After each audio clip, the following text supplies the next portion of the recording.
Juncadella, four wheels in the air at Eau Rouge.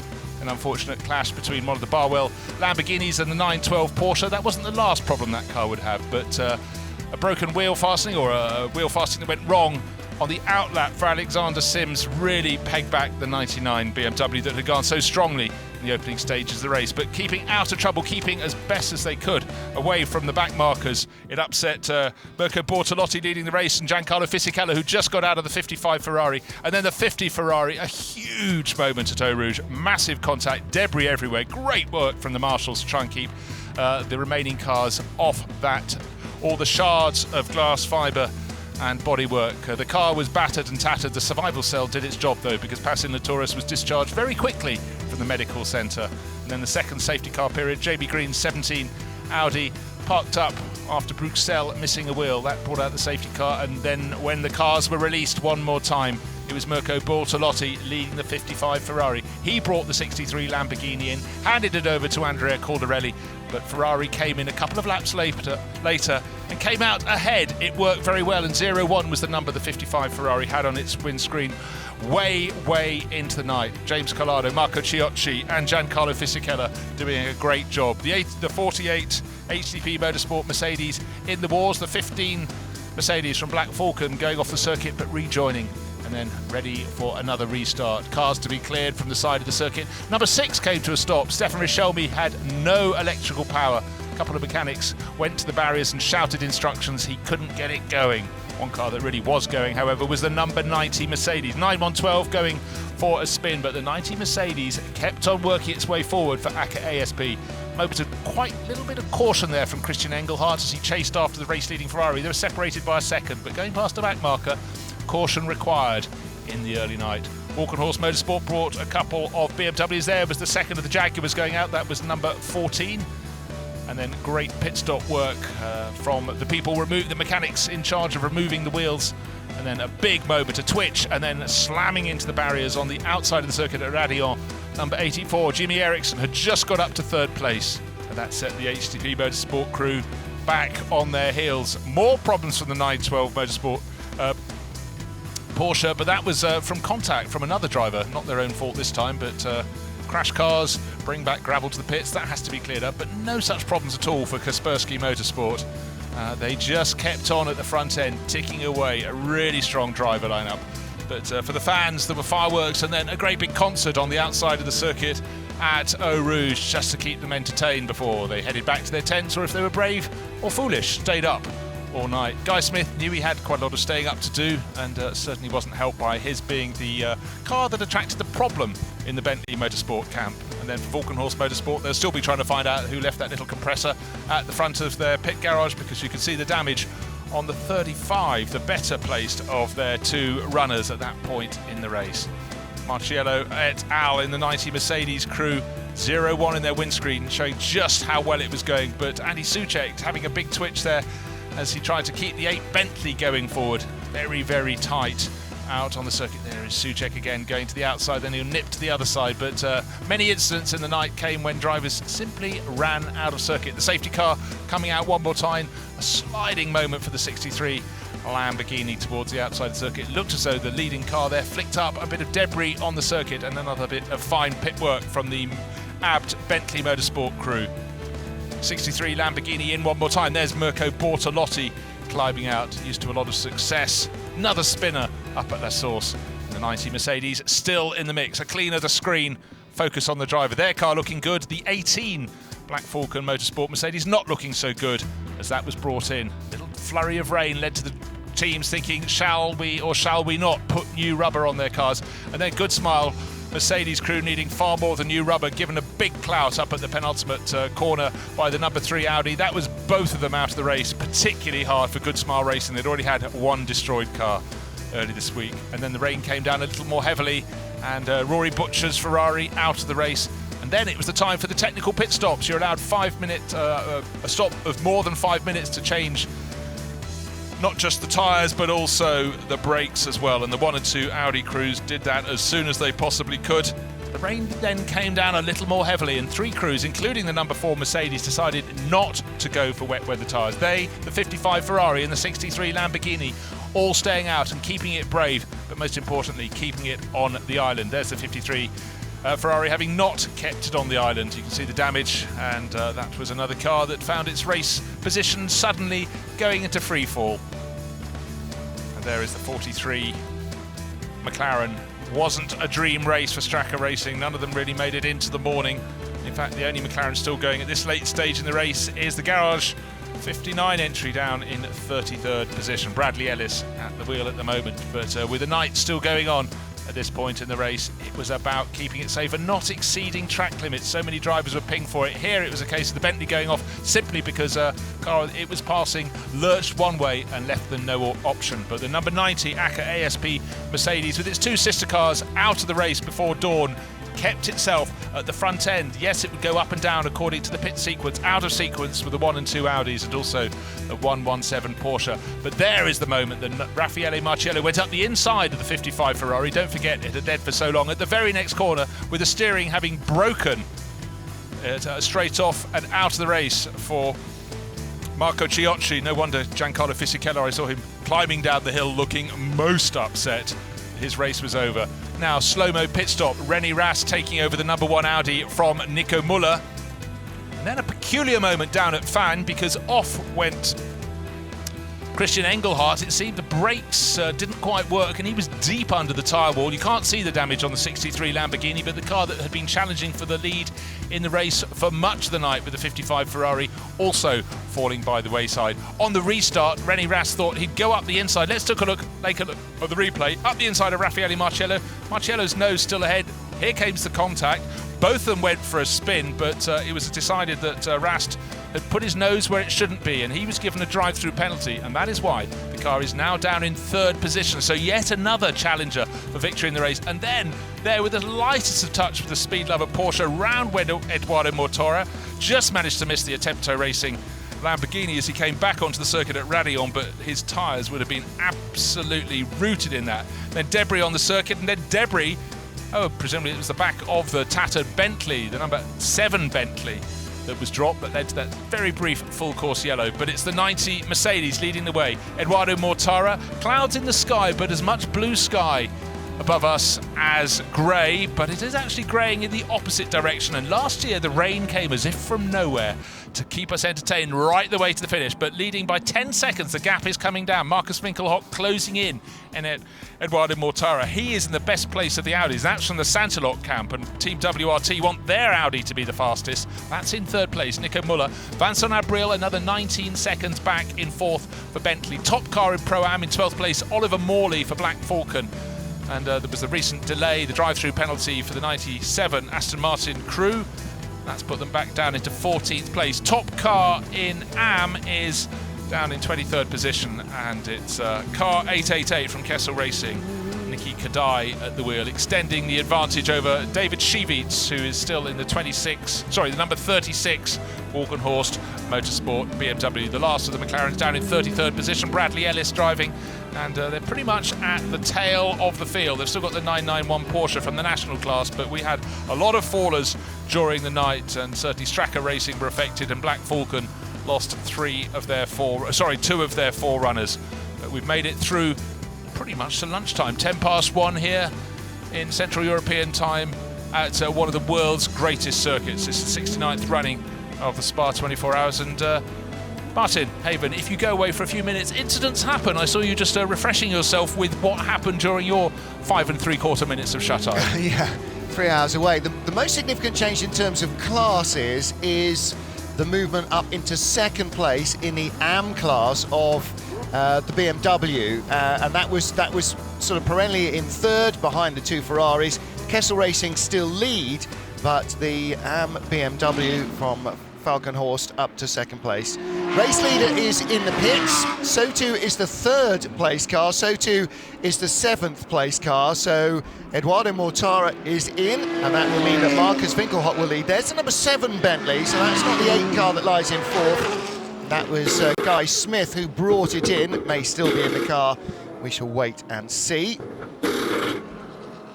Well, we're looking through the windscreen of Nico Müller's number 1 Audi. They're at the exit of the top end of the pit lane. They have to then run all the way down the slope They won't pass number 90 as we had Eduardo Mortara climbing out. It should be Michael Meadows taking that over because it was Raffaele Marciello last time around in the car, in the driver cycle.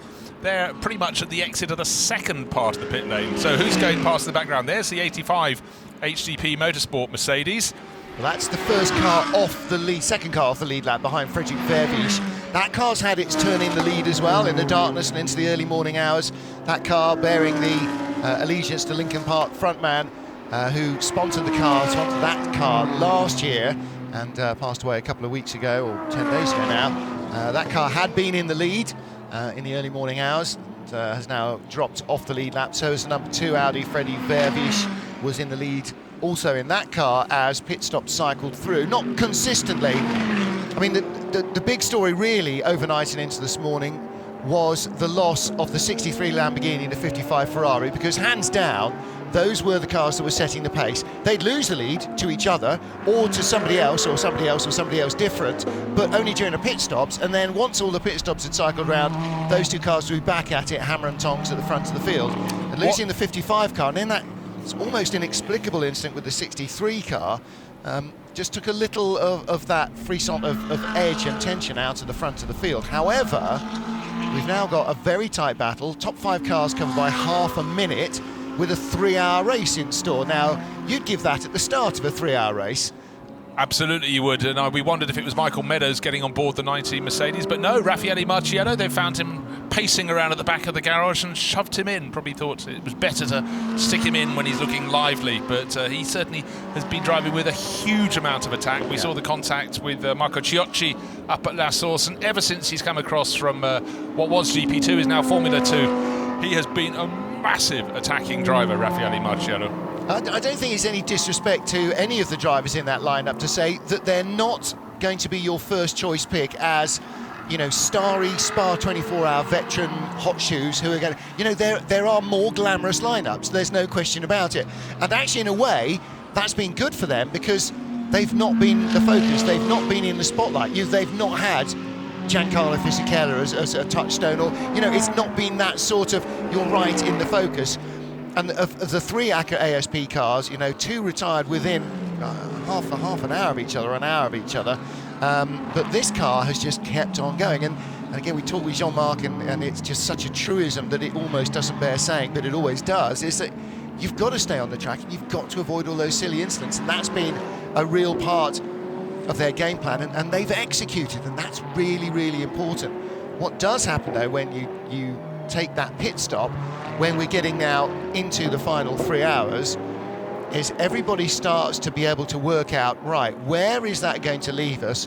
Who's going to have half a stint? Who's going to have a third of a stint? Where is the leading car going to have to take a pit stop that will rob them of the lead? And everybody's on the same plan with that. Okay, the maximum stint time is 65 minutes. Correct. We've got 2 minutes time, we'll have 3 more 65 stints, minutes. So we can do some 15. maths. So from here, anybody who stops now will only have to do 2 more.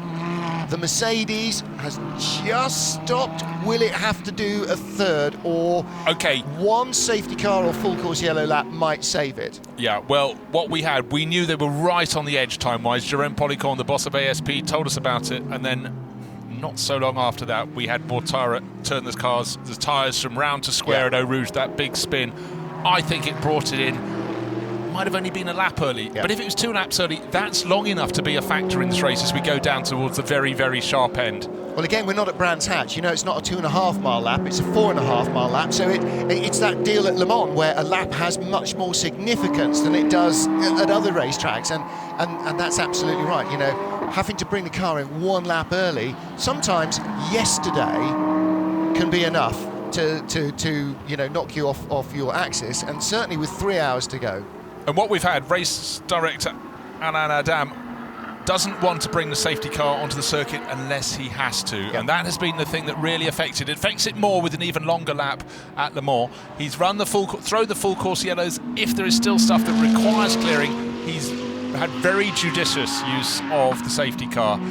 We had them in there, and it did affect the race, and Team WRT really rolled the dice. They decided they wanted to respond, and they brought the 1 and 2 cars in early in one of those sequences. Where are they now? The number 1 has just had a pit, is just coming out of the pits. Nico Muller's brought it in, and he's down in 6th, but he will rise back to the top. The number 2 is in 4th place, so these really did get helped by those pit stops.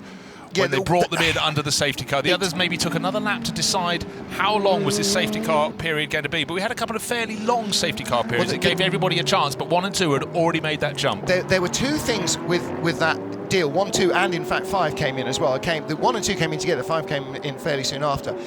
There was a local yellow at Eau Rouge right at the beginning of that window, just literally about 30 seconds or a minute as we got into the 12th hour, which the window opened where you have to have, in a 3-hour period, a 5-minute pit stop.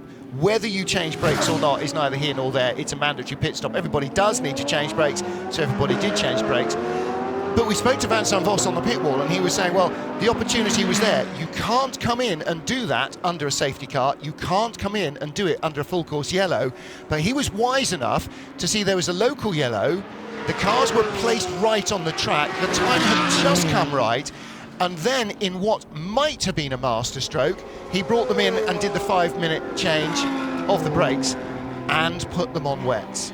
So they almost got a free change of tyres. The problem with that was they had to then go back and change back off wets, and so that cost them a little bit of time. Martin, one of the cars that's had the shortest amount of time in the pits so far, has just come into the pits from 2nd place. Vincent Abril, as we said, 65-minute driver stints, 2 more changes after this. This could be really good timing for the Bentley crew. They'd be there or thereabouts when the 63 Lamborghini was there, the 55 Ferrari was there. They weren't in the mix. They are in the mix. They've got the tattered front end of the car, the cowling in front of the radiator, if you will, has been removed. Easier for us to identify. A great big black hole in the front of the car. Absolutely. Not pretty, but definitely purposeful. Vincent Abril staying on board, just refueling at the moment. We will get the fresh set of tyres coming out. No risk of rain tyres being required at the moment, but we talked about this being the ultimate time the cars need to come in the pit. Expect a flurry, but a lot of the cars are out of sequence, so we will have some splash and dashes towards the end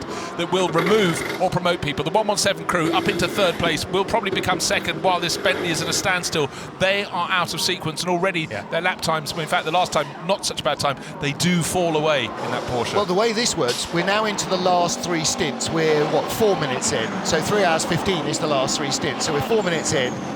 The Bentley is the first to break for the pits. Within that, you're good on 2 more stops window. So they'll sink to the bottom, and they will sink to the bottom on the next, and they'll sink to the bottom on the next. Not of the leaderboard, but of the potential winners.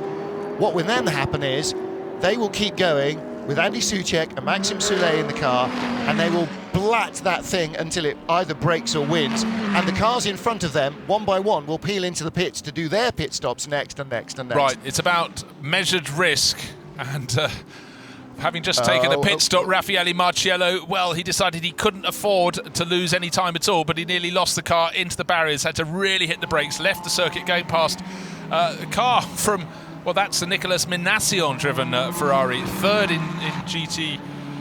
in Pro-Am. And that's why he was having to take such a lunge to get by, because it's quick Nick Minassian in a Ferrari, so it's not going slowly. You know, and that's the deal, is you have to make those judgment calls.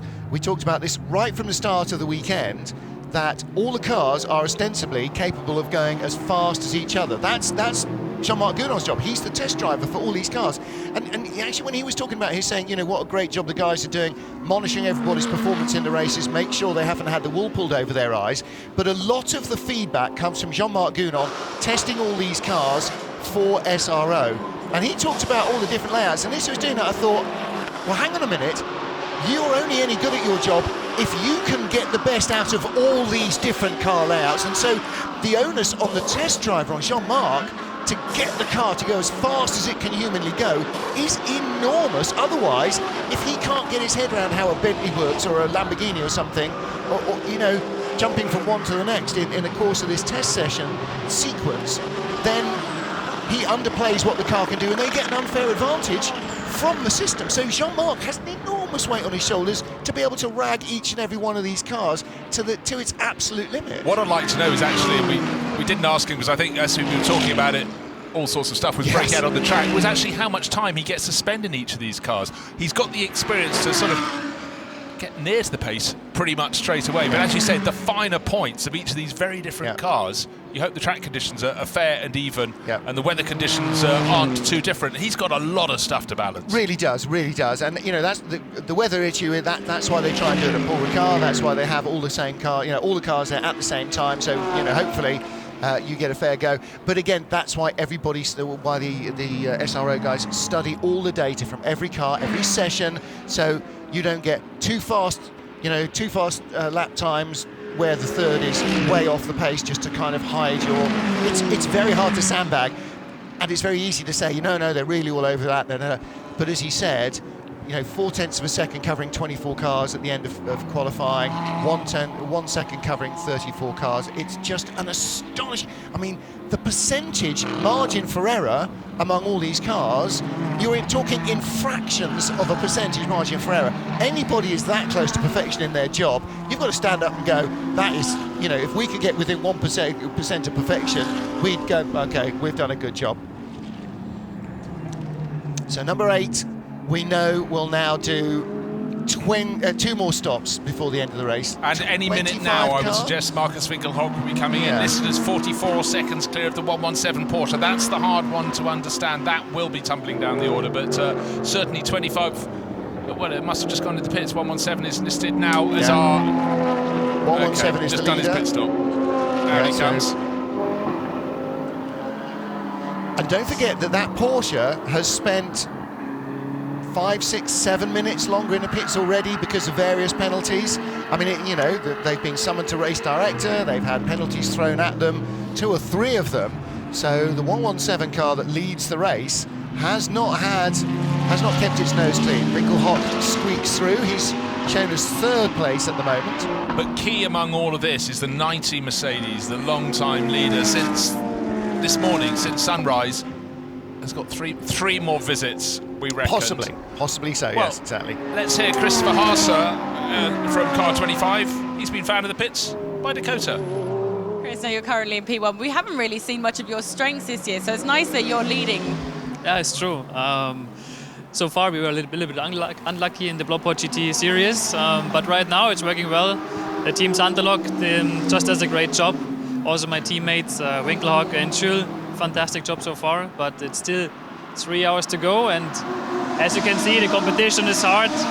I think everybody is a bit struggling for sure at the end, but let's see how it goes further. And I've just heard that you've dropped to 3rd after the pit stop, but you're still in contention. Are you ready to win this? Well, that's why we are here. Good luck.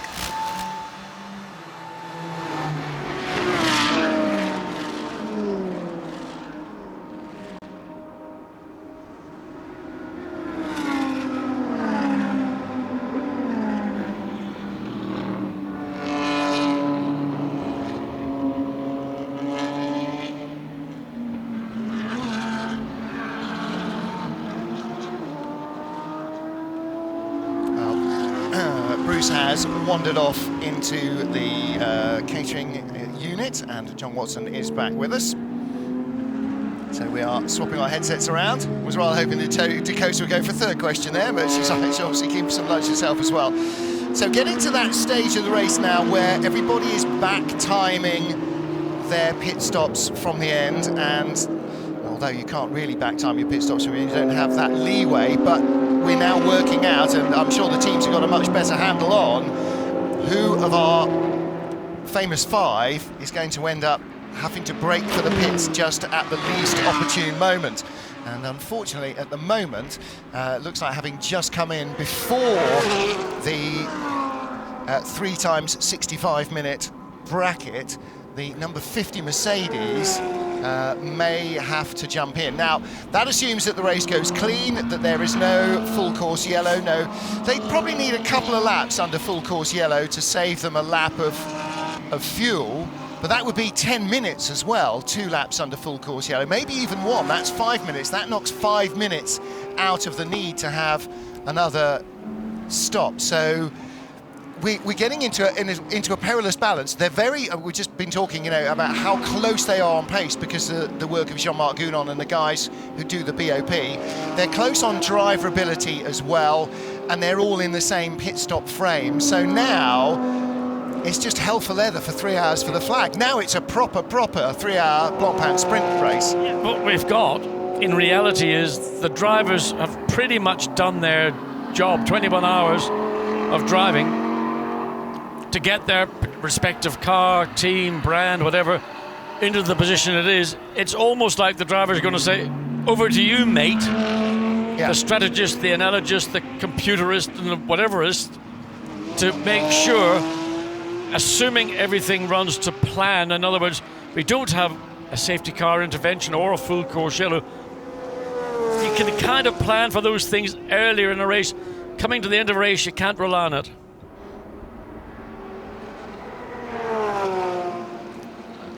Well, since we have got Dakota in the pit lane with a camera, let's go for a three-way. Both you boys are looking quite relaxed. Vince, now it looks like you're going to time these pit stops perfectly. You've got still 2 more stops to do. How do you think you're going to come out after that? To be honest, I don't know. It's kind of a lottery at the moment. Anyone which is in the lead lap can win. So we're just pretty exhausted because it's kind of tricky out there. The conditions are, even though it was sunny most of the time, it's a lot of traffic. Mentally, it's very difficult with all the track limits and all that stuff. So we're just having a clean race, and hopefully we get the most out of it. So all our competitors for the championships are out, so we need to make sure we get to the end and possibly with the best position. And I can imagine you two are both absolutely exhausted at this point. Now, who's getting in the car after Andy comes out? Me. Ooh, are you going to be able to keep the pace up that he's going right now? Yeah, I think so. I've got some lift, so, and yeah, it's for a good result. So let's see what we can do. Well, I'll leave you two to relax, and I'll catch up with you two later. Good luck. Well, Andy Soucek's certainly putting on pressure because he's running in the 221, mid-221s, way quicker than anybody else around him. So I'm quite sure that when Maxime Soulet gets into this car, he will be able to deliver what Andy Soucek is. But that is a really strong pace. But the key, I think, to the answer from Vincent, not Vince. Vince is an actor, an American actor. Vincent Abril, who's a Bentley driver, is the championship positions for Bentley. That's their key right now. Yeah. And it can only be enhanced the further up the order they get. So the number 7 car isn't going to score that strongly, if at all. So it all rests on the number 8. And when they're sitting there and the adrenaline's gone and they're just relaxing, trying to especially allow the minds to recover from the strain of driving this thing flat out through the night in the darkness, they look like they're absolutely washed out. But give a driver a sniff of a half of a shot of a chance of a maybe of a perhaps of a victory, and suddenly the moment he gets in the car, he is absolutely amped up again and as quick as he'll ever be. And they've got a really strong lineup in the car, John. They could absolutely do it. Martin, look, we're in the commentary booth for 24 hours. We're not totally for 24 hours, but we're doing probably more individually and collectively than any one driver is doing here. And again, when you've got a race that's full of excitement coming to the end, you automatically, not that you do it otherwise, the excitement, the adrenaline makes it even better. So look at that move up the inside. Oh, Andy Soucek, you took a chance, you got away with it. That's the risk factor you can't control. Well, that's where he's in the 221s and not the 224s, because he's using the window of opportunity well, gets by the speed lover Porsche. One of the things at this end of the race, compared to 21 hours ago, is that instead of 63 cars, we're now down to maybe 35 running cars. There's half the traffic. Into the pit lane comes Frederik Vervisch from the second place to number 2 at Audi. Number 2 Audi. Yeah, I was trying to get from the without saying P2, which is one of my pet peeves, from the second place to Audi.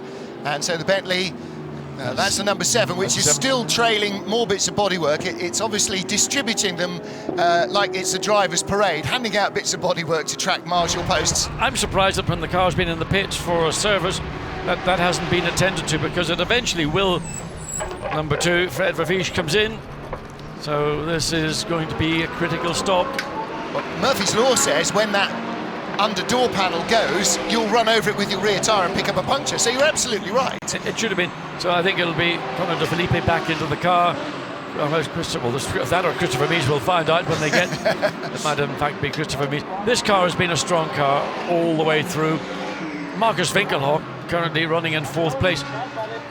One might suggest is the lead Audi, because the Audi ahead, the number 2, and the Porsche leading are fractionally out of sync. Just 2.5 hours, or just under 3 hours to go. So this pit stop, one more, and then the final. Yep. Yeah, with a 60. And it's beautiful outside. Well, it is beautiful outside. Yeah, we had a red sky last night. We got a little bit of rain. I don't know, half an hour maybe it rained properly for in the night. We had a beautiful morning, and it's turning into a lovely. All right, it's fairly humid. It's a bit blustery, but actually, in terms of racing conditions, there's not many nicer days at Spa-Francorchamps. It's been a relatively innocuous 24 hours so far as the weather. So unless Noah's got his carpentry set out around the back that we don't know about, we shouldn't expect lice, frogs or thunderstorms. I know, but this time last year we had a similar weather pattern. Then in the last hour it just changed dramatically, but something that is not quite as dramatic as the weather last year, but is again Marcus Winkelhock still knocking in those 2-minute 21-second laps in 4th place. It's only 5.8 seconds behind the 90 Mercedes, and he's running, well, on that last lap, he was a full second quicker as the Porsche enters the pit lane. That was the lead car, makes it way all the way around the inside of the Swords, all the way down the hill to make its pit stop in what is effectively the final pit box before he would cross the line at the end of the pit lane and can get back to speed. And Michael Christensen has a long way to come in, but when he hands over, his co-driver will get in the car, drop it, roll down to the line, and then fire it straight out onto the circuit. So he'll be up to speed immediately. What if this car got a podium? First of all, only 3 Porsches in the field. This one run by Timo Bernhardt. That's a new job for Bernhardt, running a team. Martin, if this car gets a podium, I'd be really upset, because that would mean it ought to have won the race because of those 2 penalties. Oh, yes. And, this is what endurance racing is all about. I mean, I said at the top of the show, this is not a 24-hour endurance race. It's 24 one-hour sprint races. Yeah. And to some degree, some of the front-running cars have actually treated it like that. There's the Mercedes, and it's got, that's the BMW behind it, so we're looking to see where Marcus Winkelhock is 5.3 seconds behind. Yep. Just coming in, he's got 2 Ferraris. There he is. So he's got 3 cars to clear before he can get the smell of the CO2 coming out of the exhaust. Well, he won't smell it because they come out on the side. There isn't a rear exhaust on the Mercedes. They're exhausting literally more or less under where the driver sits. Well, what they will be smelling is the barbecues and the campfires through the night and everything else around the circuit. Drivers were in last night telling us that they could hear the DJ as well when you go through Eau Rouge. Can you imagine that, being in one of these things, thundering its way through Eau Rouge, and you can not only hear that there is music going bush, bush, bush, but actually the younger drivers can identify what the music is. I mean, it's remarkable. How sad are they? I mean, drum and bass is drum and bass. I know. Well, they'll say jazz is jazz, won't they? And that's the way it works among generations. If your dad likes it, then you can't possibly like that. So that's where it is. But it's a state of how heightened the senses are in a driver. And again, we tried to talk during the night about how different driving one of these cars, even though it's steering wheel, accelerator, brake, clutch, it's pretty much the same as most road cars.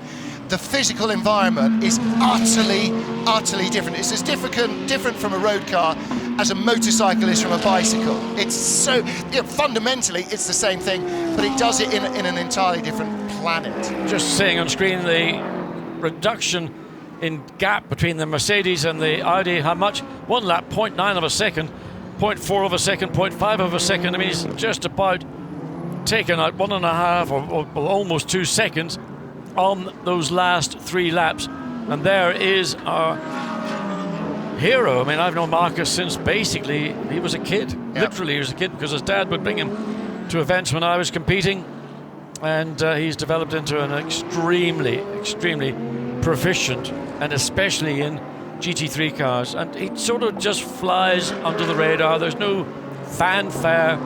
just a proper professional race driver who does an outstanding job. Well, he's never been the next big new thing, has he? He came in as an ex-Formula 1 driver, changed career, and has really made it work. And you're right, he's reeling in the leader.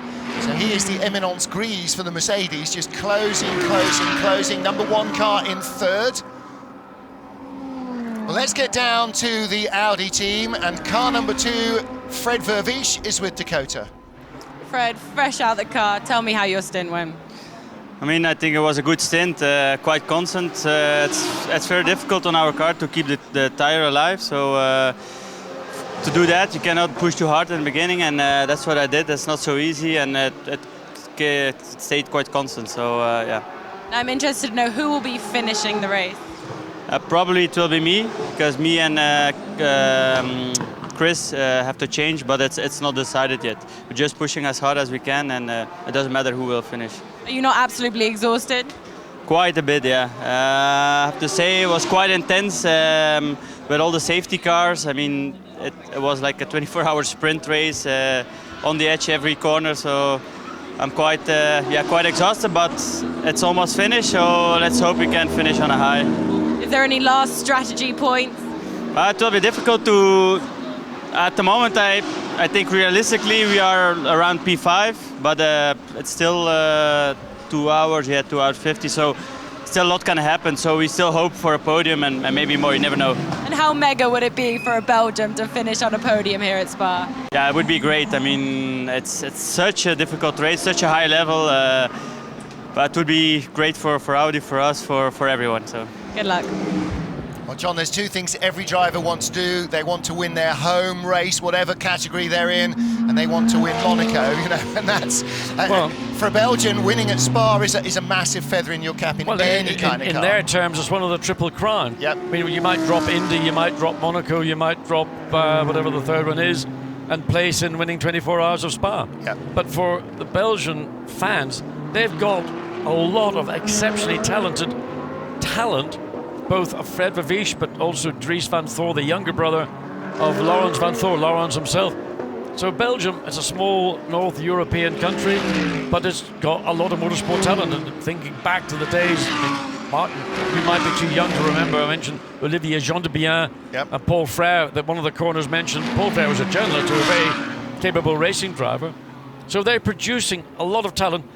The difficulty that they have, and there's only Stoffel van Doorn currently who has a chance to progress to the highest echelon in motorsport, but they've got talent. They have absolutely got talent, and definitely, you know, like countries like Finland, punching above its weight in terms of producing race-winning drivers and championship-winning drivers per head of population. The Belgians, as you said, Paul Frère, a journalist like Jenks was, who won the Mille Miglia with Stirling Moss, but he was a driver racing Grand Prix, finished on the podium in his own home Grand Prix, won the Le Mans 24 Hours outright. I mean, we're talking to Chris Harris earlier on, you know, guys like him and Dickie Meaden and so on. Chris love to have Paul Frére's talent. But can you imagine a modern writer being allowed that access to cars? It could never happen in this era. No. Or a modern racing driver ever having the time to become a fully rounded writer. He was a highly respected writer as well as a more than capable Le Mans winning racer. Well, the 488 team manager was summoned to race control about half an hour ago. The legacy of that is very rarely, I've had a lovely cup of tea, they're all very happy with us. No, and I have to say, the race director's office has been probably the busiest piece of pathway here this weekend in Spa, because there have been absolutely innumerable visits from drivers, well, not so much maybe from drivers, but team managers. They have been summoned, and there's no bunking off. You've got to get up there and you can state your case, but if the evidence is presented and it's a no-brainer, there's a penalty to be handed down. So number 90 Mercedes, it is 4.5 seconds. There is Marcus Winkelhock. It's interesting listening to Fred Vervisch, because one of the issues that I knew that Audi and the Lamborghini teams may have to confront or contend with was this, loss of performance midway towards the end of a stint. Yep. So the if you like, the intention of really going hard on the tyre when it's brand new can sometimes actually be more damaging over the entire sprint. So you've got to find that balance between using the benefit of the new tyre, but not at the same time abusing it to the extent where then it might hurt you before you finish your 1 hour or 65-minute stint. So, Fred, you know, it's a mental race as well as a physical race for the Audi drivers, and well, Lamborghini don't really have a presence since the 63 car sadly ended its race in the tyre bales down at Fagnes. So they've got to push. I mean, René Rast, Marcus Winkelhock, whomever in these Audis, Santalock, WRT, ISR, they've all got more or less identical cars, and they're all, you know, they're battling one another as much as they're battling the rest of the field. It's interesting, isn't it, that it seems to be the Audi and the Lamborghini with the big, normally aspirated engines that are rolling the rear tyre more and that are losing the performance. Now, we do still believe that our current race leader, the number 90 Mercedes, that made its most recent pit stop just before 3 hours and 15 minutes to go, will have to make not two but a third stop. But that assumes that there's no full course yellow. One lap of full course yellow will take a 5-minute period to go round, 2 laps, and suddenly they're right back in the game. And having fuel to spare, hold on. if you're behind, is no good. If you want to be really Machiavellian, there have got to be guys in the pit lane are thinking that way. Sure. Would they ever do the unthinkable? No. And create a scenario? You've got to consider it. I mean, I would like to think no. Yeah. But I think you have to put it into your war game, and it's there. You know, it's not. No, we didn't do that deliberately. We didn't let that car stop on the part of the racetrack. You know, but I would imagine that over the decades of motorsport, there have been sufficiently ruthless people in the pit lane that would consider doing that. In comes Pierre Arret in the 488 Ferrari 488. You see what they did there? This is their 3rd major penalty. And as we saw last year, only needed to look at what happened to Bentley at the end of the race. Penalties lose you races. That's why they're no longer the leader in the AM class. It's why they're no longer second in the AM class. They should stay in 3rd position in the AM class, and they'll still be on the podium, but it's the mistakes with the pit stop timing, with the driver stints, with the track limits.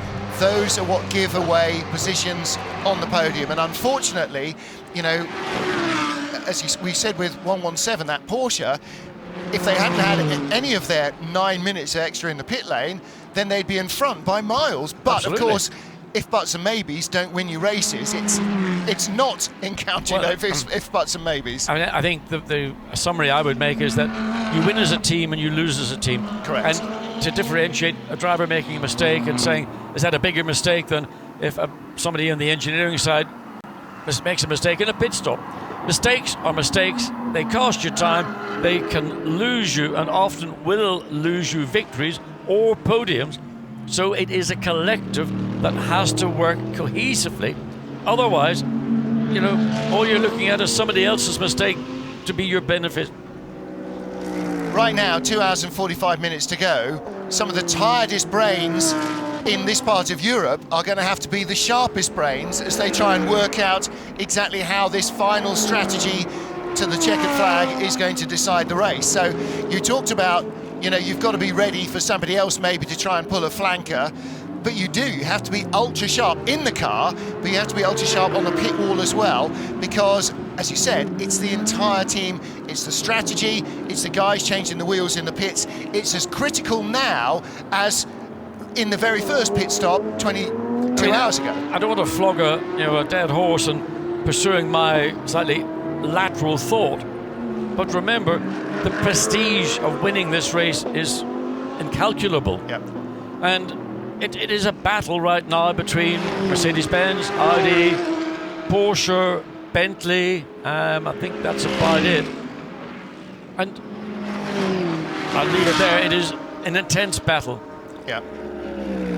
3.5 seconds, the gap now between the leading Mercedes with a BMW just between the Audi. So Marcus Winkelhock will be hoping that he has been spotted and there is no resistance when he sticks the nose down, whether it's into Bruxelles or whether he has to wait a little bit longer. If he can't get it done into Bruxelles, which looks, I would say at this moment, unlikely, he's going to have to be patient because there's not much around the circuit until they get all the way back up almost to the bus stop chicane. And the Mercedes has gotten past the Porsche. Yep. That's another car between the Mercedes and the Audi, and they're two cars in a part of the racetrack. You might get one into Fagnes, but you know you've got to be right on the gearbox and you've got to make yourself. No, that was a back off, the right thing. He lifted off half a mile before the corner and let him go. Nevertheless, Marcus Winkelhock will be swearing, saying, "Why didn't you do that earlier? Do it in Bruxelles. Let me get through sooner." Yeah, well, that's how it is. Because that's Tom Blomqvist, and he's got a race to run as well. He's in 10th place in that Rover Racing BMW, and he's been between the Mercedes and the Audi for a long while, for sort of 10 or 15 minutes, while the Audi has gradually caught him.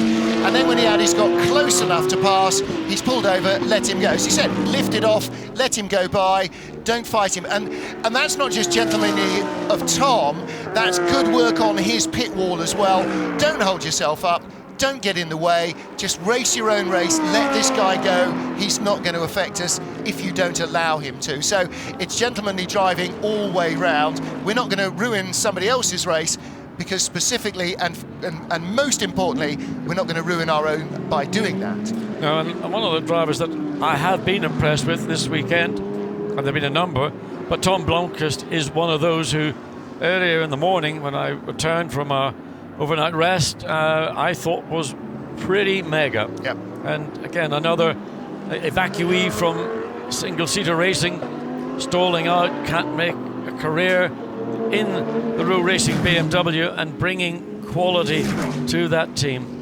The BMW's challenge has sort of faded, really, hasn't it? You know, they're down at the bottom of the top 10, 10th and 12th, the 98 and the 99, and the 98 car, particularly that puncture that forced them to stop and change a rear hub, rear corner, rear drive shaft, all of that really hurt them most of all, and that's what's dropped them down the order. Pit stop at the moment for the number 4 Black Falcon Mercedes. Lucas Stoltz has got out of the car, and I think next on the rotation will be our guest during the night, Adam Christodoulou, who after one of his stints wandered up and spent 40 minutes when he should have been asleep blathering with us. Absolutely, but I tell you what, when you've got adrenaline coursing at the rate it's doing in your body, there's no chance of sleep. So actually joining exactly. the crew in the commentary booth is a way of possibly winding down. And actually, I mean, I've done 24-hour races and you don't sleep, you kind of dozes, and there's so much ambient noise around anyway. Let's get down to the pit lane to Santalok Racing. Frederick Talamy is the team boss, and Dakota is with him. Now, Frederick, as we understand it, you have to make 2 more pit stops, and the other teams have to make 3. Is this going to work in your advantage? Normally, yes, because we have to stop less, so it's an advantage at the end, of course. What about the fuel? The fuel, this is 2 pit stops, so 2 full fuel, and it's okay. Are you feeling confident about where you are right now in the race? Sorry? Are you feeling confident about where you are right now in the race? Oh, yeah. It's clear. We have big support for the factory, so it's easy to be here. You don't seem to be worried. No. Perfect, good luck. Well, John, in fairness, worrying never solves any problems, does it? And when you're on the pit wall, it's very hard to outthink a problem. You know, it's possible, but that tactically that doesn't often happen. And his car is going really strongly at the moment. He's hired the drivers. He's got to leave it to them to do their job, and they are right now. Yeah, I mean, the thing that obviously the Santalok team have no control over is what happens to the 90 AKA ASP Mercedes. They hope that what we believe will unfold, that the Mercedes has got to make 3 stops to the 2 of the Santalok Audi. But again, the joker in the pack would be if there was the need for debris to be cleared off the track, for argument's sake, or an incident where you'd have a full course yellow for a period of time, and then all that strategy that you've carefully prepared, worked out, or putting into effect, have to redo. Well, you lose some of that advantage, but right now his car is still in second, so even if there's a safety car, it bunches up the field, it bunches up their rivals closer, but behind them. And that, you know, still it's track position. What he's earned, what they've earned through being very abstemious with the penalties, being very conscientious about being clean and clinical and fast, is they've earned track position.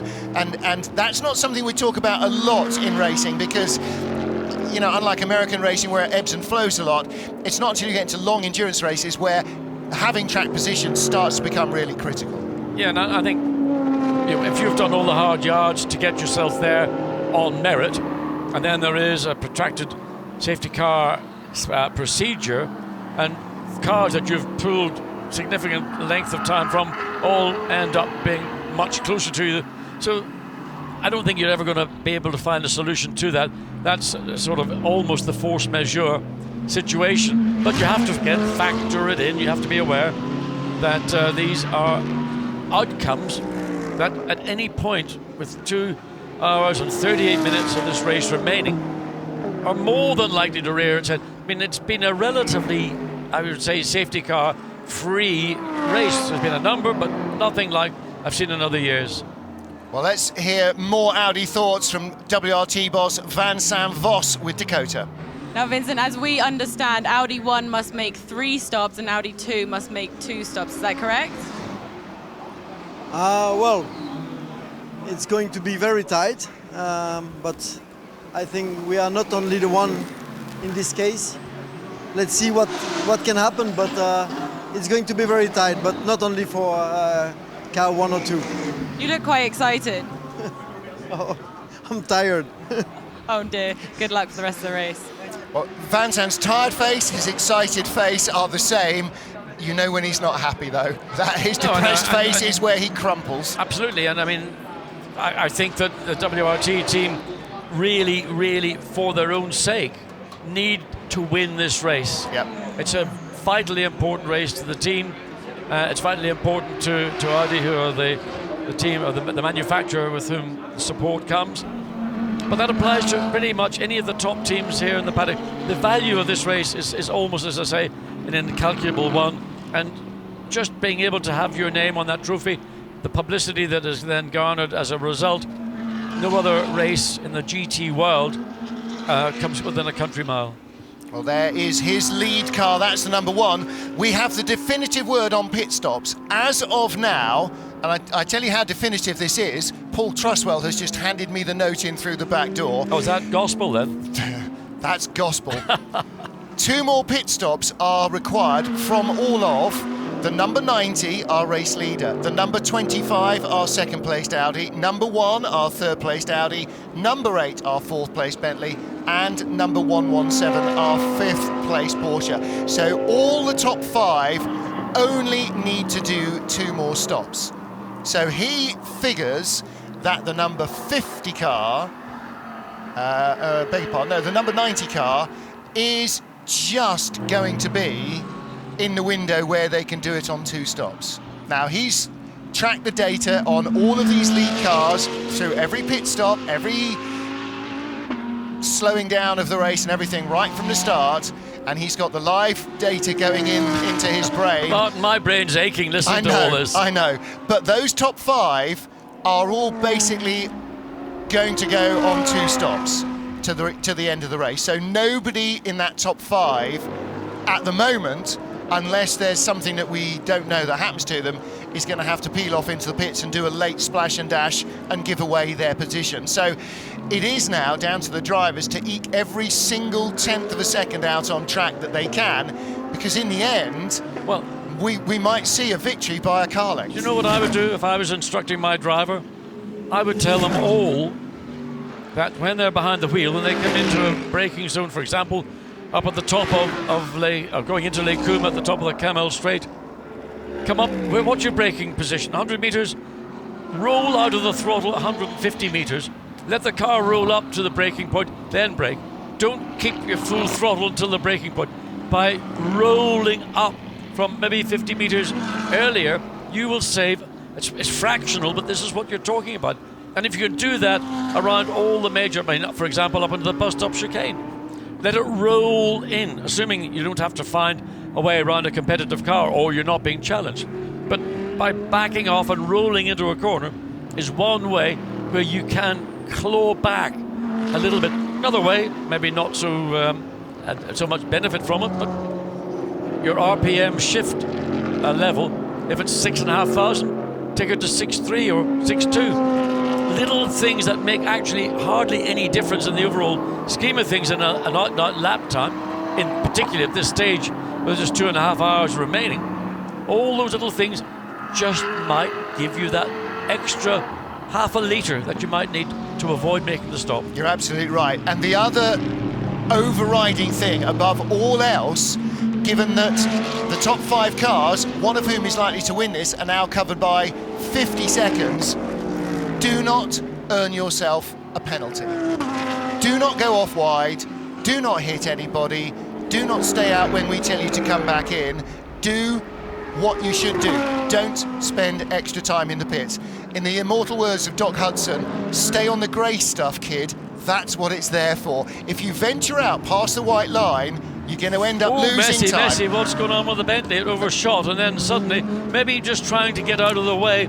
And of course, that nearly involved the BMW. There was 3 cars all looking to try and get out of the bus stop chicane. I think you're exactly right. Guy Smith trying to get by the Falcon Horse car, but also being told the leader's behind you, trying to get out of the way. Now, again, finding himself trapped. Again, wasn't certain that the Falcon Horse BMW was aware of where the Audi was. Guy Smith, no doubt, will be that little bit more savvy. And, of course, at the end of the day, Bentley and Audi are all family members. How far, what advantage? Guy has only got 7.5 seconds over the next car in the order. It's not in class, it's the Pro-Am leader, but he could potentially have a big lift up the Kemmel Straight, or maybe down out of Bruxelles, down towards Pouhon, and just allow the car to go through, as we saw from Tom Blomqvist. And he will try, again, he will not want to be the guy that ruins somebody's race. And what he, I think, might have done was give the Audi a big draw up the straight, a big slipstream up the straight. Indicator on, saying, go to my right. But what he did, he didn't do it at the end of the Kemmel Straight because he let the air being pushed by the Bentley to keep pull the Audi up to him. And then at the opportunity out of Les Combes, there's the indicator go down the inside. That's family. Well, that's his family. And again, like we talked about with Tom Blomqvist in the BMW, it's good thinking driver, it's being a gentleman. You know, it's, playing it right. Now, he's still left the indicator on, so I don't think he's noticed that that hasn't gone off. But through anyway has gone Winkelhock, and the gap coming down again. It's now a couple of seconds or so, maybe 2.5 seconds. It was 1.8 at the line, so traffic didn't break perfectly for Winkelhock. Nothing ever does. As you say, he wasn't quite sure that the Falcon Horse BMW had seen him. A little bit of slide from the Mercedes coming out of Paul Frère-Courbe, so maybe the pressure is having an effect. Well, it is. You're being hunted down, and the guy's consistently getting closer Running and again, closer and exit closer. Of Blanchimont. Yeah. Exit of Blanchimont is a guaranteed penalty. Turn 4, whether we call it the exit of Eau Rouge Rédillon or the corner after Eau Rouge Rédillon, whatever it is, that's a guaranteed penalty. Saw them run very wide out of the no-name corner downhill from Rivage, the first left before Pouhon, Speaker's Corner as it's colloquially known, and that doesn't seem to be attracting the penalties. But again, you know, now we're in the knife fight at the end of the race. You blink and you've lost. You pull a penalty and you've lost. Yours will be the last penalty, maybe the straw that breaks the camel's back, but nobody wants to be that guy either. No, and Marcus Winkelhock, remorseless in his pursuit. Again, a lap. Actually, that last lap went in the favour of the Mercedes by 0.2 of a second, but that was primarily because of the little bit of jiggery-pokery that went on as they began the lap up at La Source, and Marcus Winkelhock was a little bit careful and cautious, and rightly so, not to assume that there was going to be a clear run through the back-marking BMW.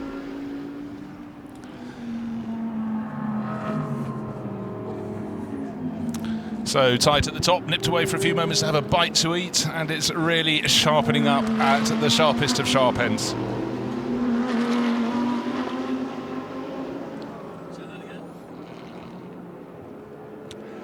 So 90 leading the way, 0-1 on the windscreen for Raffaele Marciello, 1.9 seconds clear of Markus Winkelhock. The German chasing him down, the remaining McLaren between them. That's the Garage 59 entry at the moment, being driven by Bradley Ellis, coming towards the end of his time.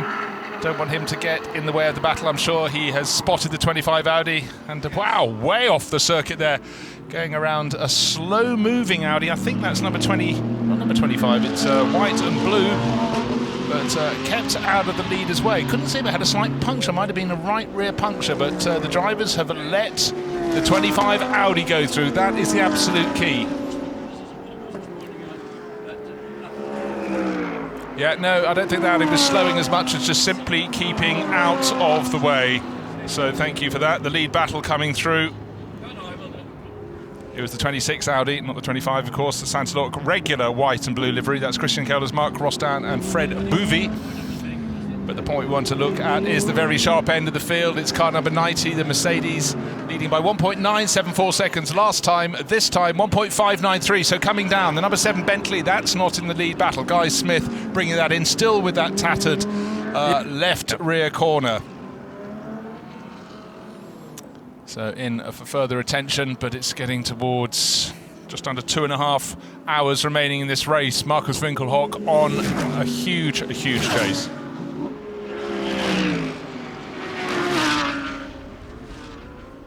But if you're just coming in, it's the countdown towards the end of a 24-hour race, the 69th Spa 24 hours, and we reckon the race leader, number 90, still has one more pit stop than its immediate rivals to come in. We think, and this could come down, John, to, we've been doing the sums, we're hearing it may go 2 minutes short of the actual race distance. One could squeak in, that's giving Chase in third place, but that spin for Mortara going through Eau Rouge, how much did that accelerate? We heard from Jerome Policon from ASP, the team boss, that they were going to be very tight on time, but if they lost one lap, simply because they had to bring the car in early to get square tyres turned, oh dear. The state of the Bentley, number 7, it's absolutely, well, I mean, the bodywork you can see hanging down, and the damage just to the rear quarter of the rear panel. We know at the back of the car there's more bodywork. I don't know why they don't just cut that away and let it go. Nor do I. The whole side of the car looking like a crinkle-cut chip rather than a nice, smooth flank with which it would have started the race. But 25 getting closer and closer. 1.9 seconds became 1.5 seconds. Markus Winkelhock closing in. Now, how much does Team Santalok know about how many times the number 90 Mercedes that it's chasing needs to come in for further pit stops?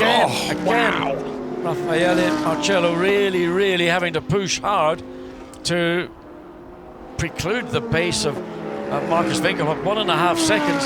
The Audi has just crept forward and forward, and this is an area where now the 90 Mercedes, a small error. There's been a number of occasions coming out of Kurt Paul Frere in the last few laps where I've seen the back end of the car breaking away. Again, a little bit of the same situation. So he is working the rear tyres on the 90 Mercedes to the limit. I mean, there's not a lot left in the tank for the 90, whereas Markus Winkelhock now right onto the rear wing of the Mercedes. He's got there, but now he's got there, what's he going to do? Well, we've got to see, because Raffaele Marciello, those who haven't raced near him will have heard him by reputation. He's not the sort of driver to back off in a contest. He is going to be tough, and his tyres are certainly hanging on for dear life. The gap is now down to 0.874 of a second. You can flash your lights as much as you want, Marcus. I'm fairly sure that Raffaele knows that you're behind him. More to the point, they want that 19 Lamborghini to keep out of the way. Running around in 19th position. It's just had another warning for exceeding track limits, but team manager of car number 2 to race control immediately. That is the Audi of Christopher Mies's car in 6th, but due to rise during the pit stop sequence. And oh, both dearie the me. lead and second place cars way wide on the exit of Les Combes. Such is their pace and such is their response to the, well, Markus Winkelhock running down the 90 Mercedes. Raffaele Marciello responding. So this is a really exciting little moment. Just a little cheeky flash of the lights on the Audi to just add a little bit further pain, discomfort to the Mercedes. The reality is, unless there's an error from the Mercedes, it's going to be hard for Marcus Winkelhock to make any further progress. Yes, you've got a car, the chasing car, that can lap after lap in the 2-minute 22s. The lead car, though, cannot get out of the 2-minute 23s, but it's being driven right to the edge of its performance envelope by Raffaele Marciello, going up in my respect all the more. We're not sure what the problem is for number 2. We think it might be a pit lane infringement. We'll let you know more of that. That could remove that car from the reckoning. But I was speaking to someone from Audi earlier with a passing interest in everything, and he said, I think it's going to come down to the battle between his favoured car there was the number 1 from that equation. It's the one that's moved forward. He thinks that will come out ahead of 25, but we've got to check where things go in terms of who pits when. You've drawn a little thing from, that's saying 2 more pit stops from 90, 25, 1, 8. Oh, this came from Paul Trustwell. That was from Paul Trustwell. We've just had these notes. He's been studying all the data that was available. Yeah, but that's his calculation. But if everything stays as it is now. But he reckons our race leader 90 can do it on those 2 pit stops, not 3. I am hearing in my ear that there's quite a lot of people out there seem to reckon that 90 has 1 further pit stop beyond that by quirk of just a minute or 2 that it's got it wrong by. We will see. I tell you what, we can if and or but all this, but there are people working feverishly down in the pit lane, and they've got the numbers. They're going to be punching the numbers. They will be telling the driver, if you need to back off. And one of the thoughts I was expressing to Martin just before you returned, and Winkelhock again sticks the nose of the Audi into the mirror. I mean, really harrying the Mercedes driver coming through Lake Coombe. All he can do is try to unsettle him, but Marciello has got a strong head. I don't think he's going to be phased much by lights being flashed or showing the nose here, showing the nose there. He will know in himself that actually there's no way Marcus Winkelhock will make a pass other than through something, maybe a traffic issue or something that is beyond the control of any of these 2 cars. Talk of traffic, John, we've got Jack Diver leading the AM class in the 888 Kessel Racing Ferrari right in front of them. He's lapping 10 seconds off their pace. We heard from him in an interview earlier.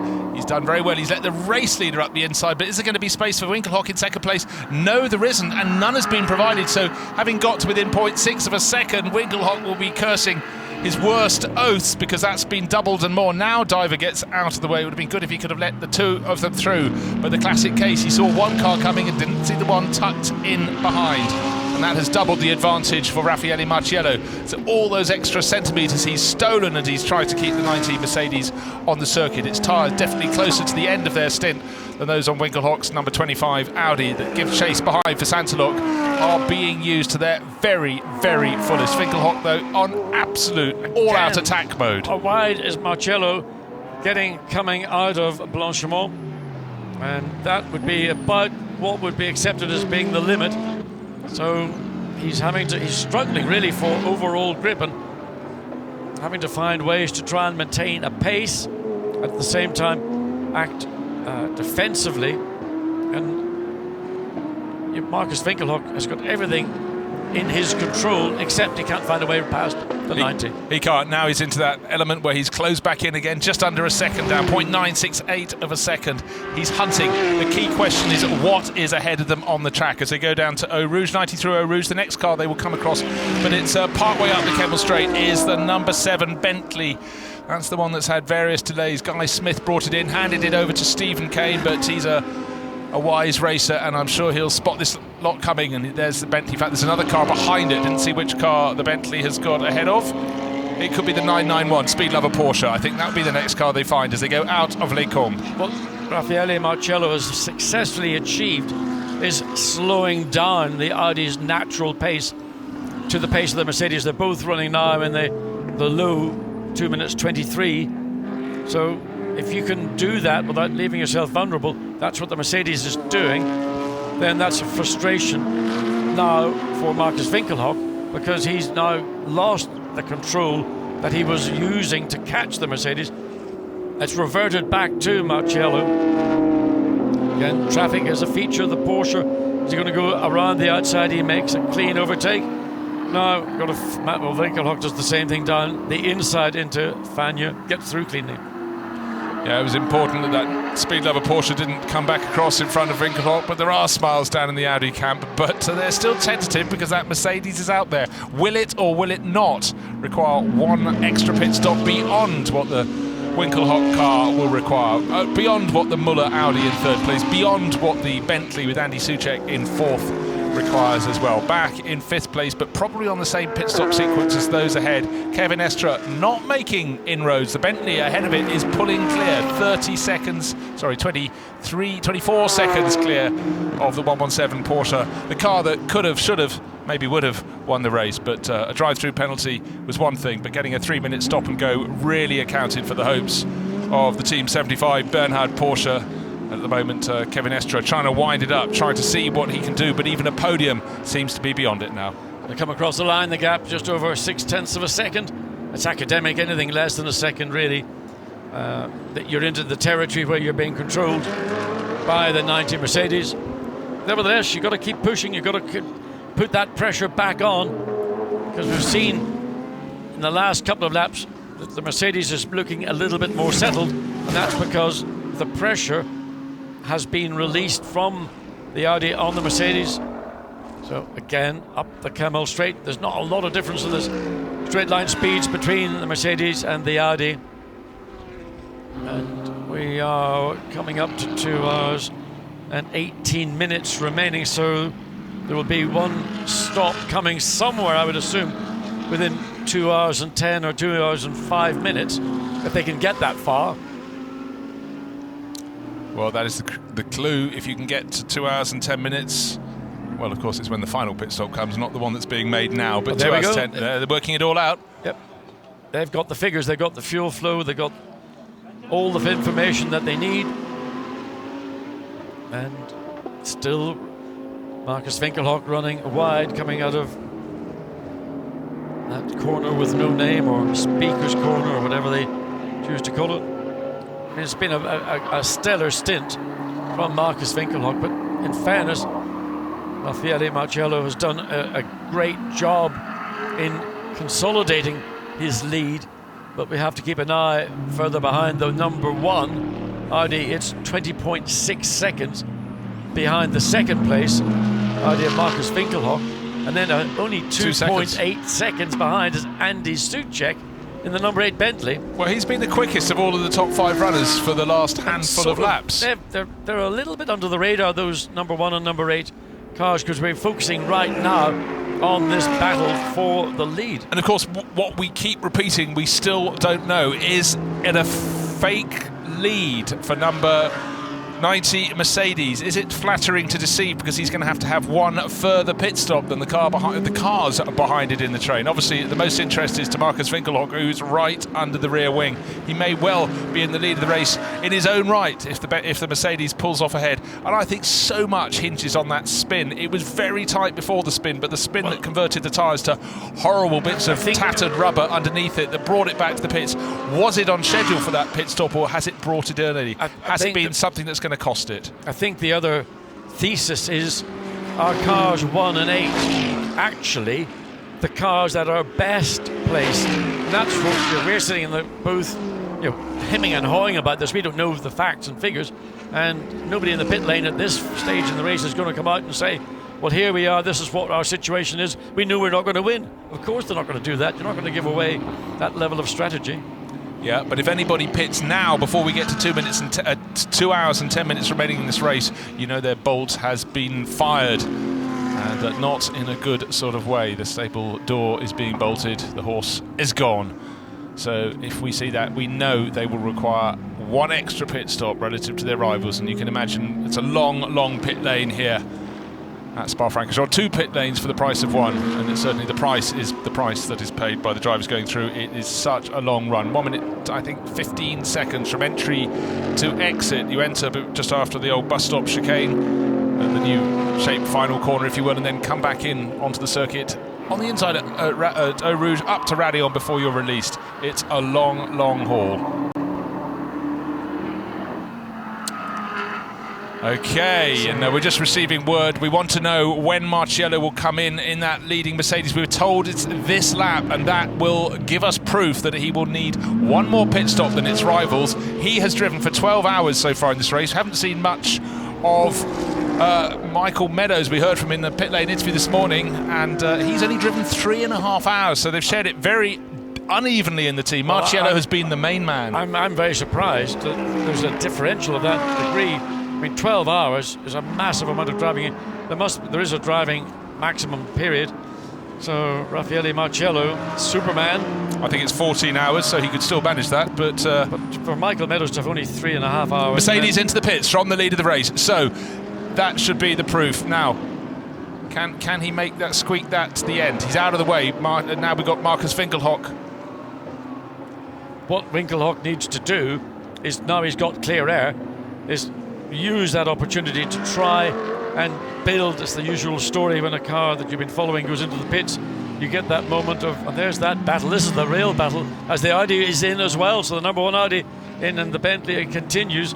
So that will now be in second place. Andy Suchek pounding away. Last lap was 2:23.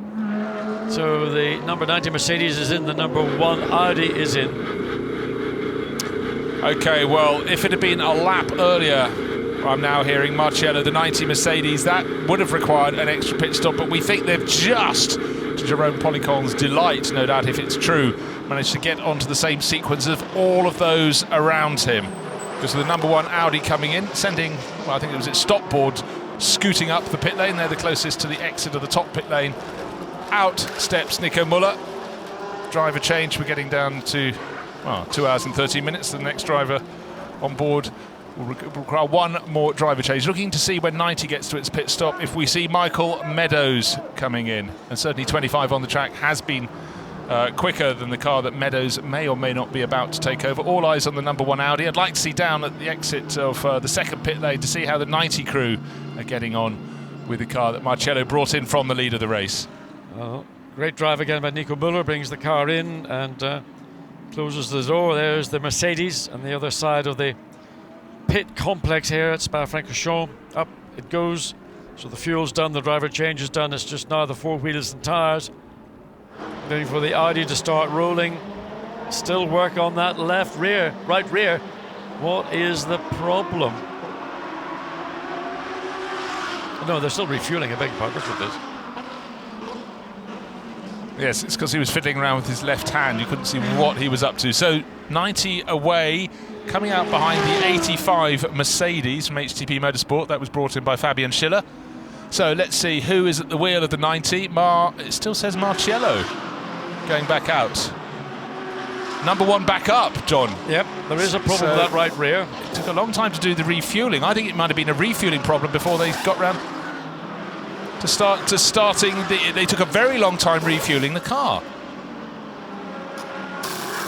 They're almost doing the tyre change in the reverse sequence to the normal sequence. So suddenly number 1, which to some people was the favoured Audi in this mix, how wrong has it gone? We've had the driver change. Can't tell you who's got on board as yet. We can tell you that Raffaele Marciello is having a lovely time. So he appears to have stayed on board the number 90 Mercedes.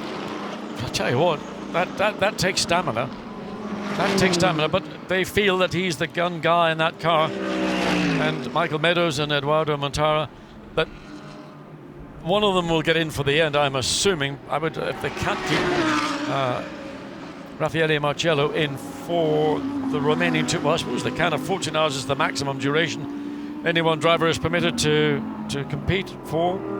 But it's a mammoth drive if that is the case.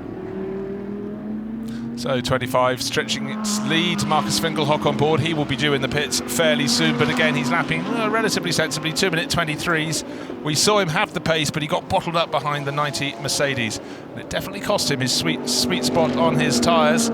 Stuck in behind, couldn't get past, and Raffaele Marciello really worked the traffic extremely well ahead of him, and that was key to that 90 staying in the mix. Still that rear bodywork hanging off the number 7 Bentley as Stephen Kane charges around, but clearly race officials don't deem it to be dangerous. It's obviously not coming off, it's just simply out of shape. Otherwise they'd have given him the black and white flag, brought him into the pit lane and had that removed. But Winkelhock pressing on in the 25 Audi. Oh, how Santalot Racing would love to put one over Team WRT in the battle to be the top Audi outfit for so long now.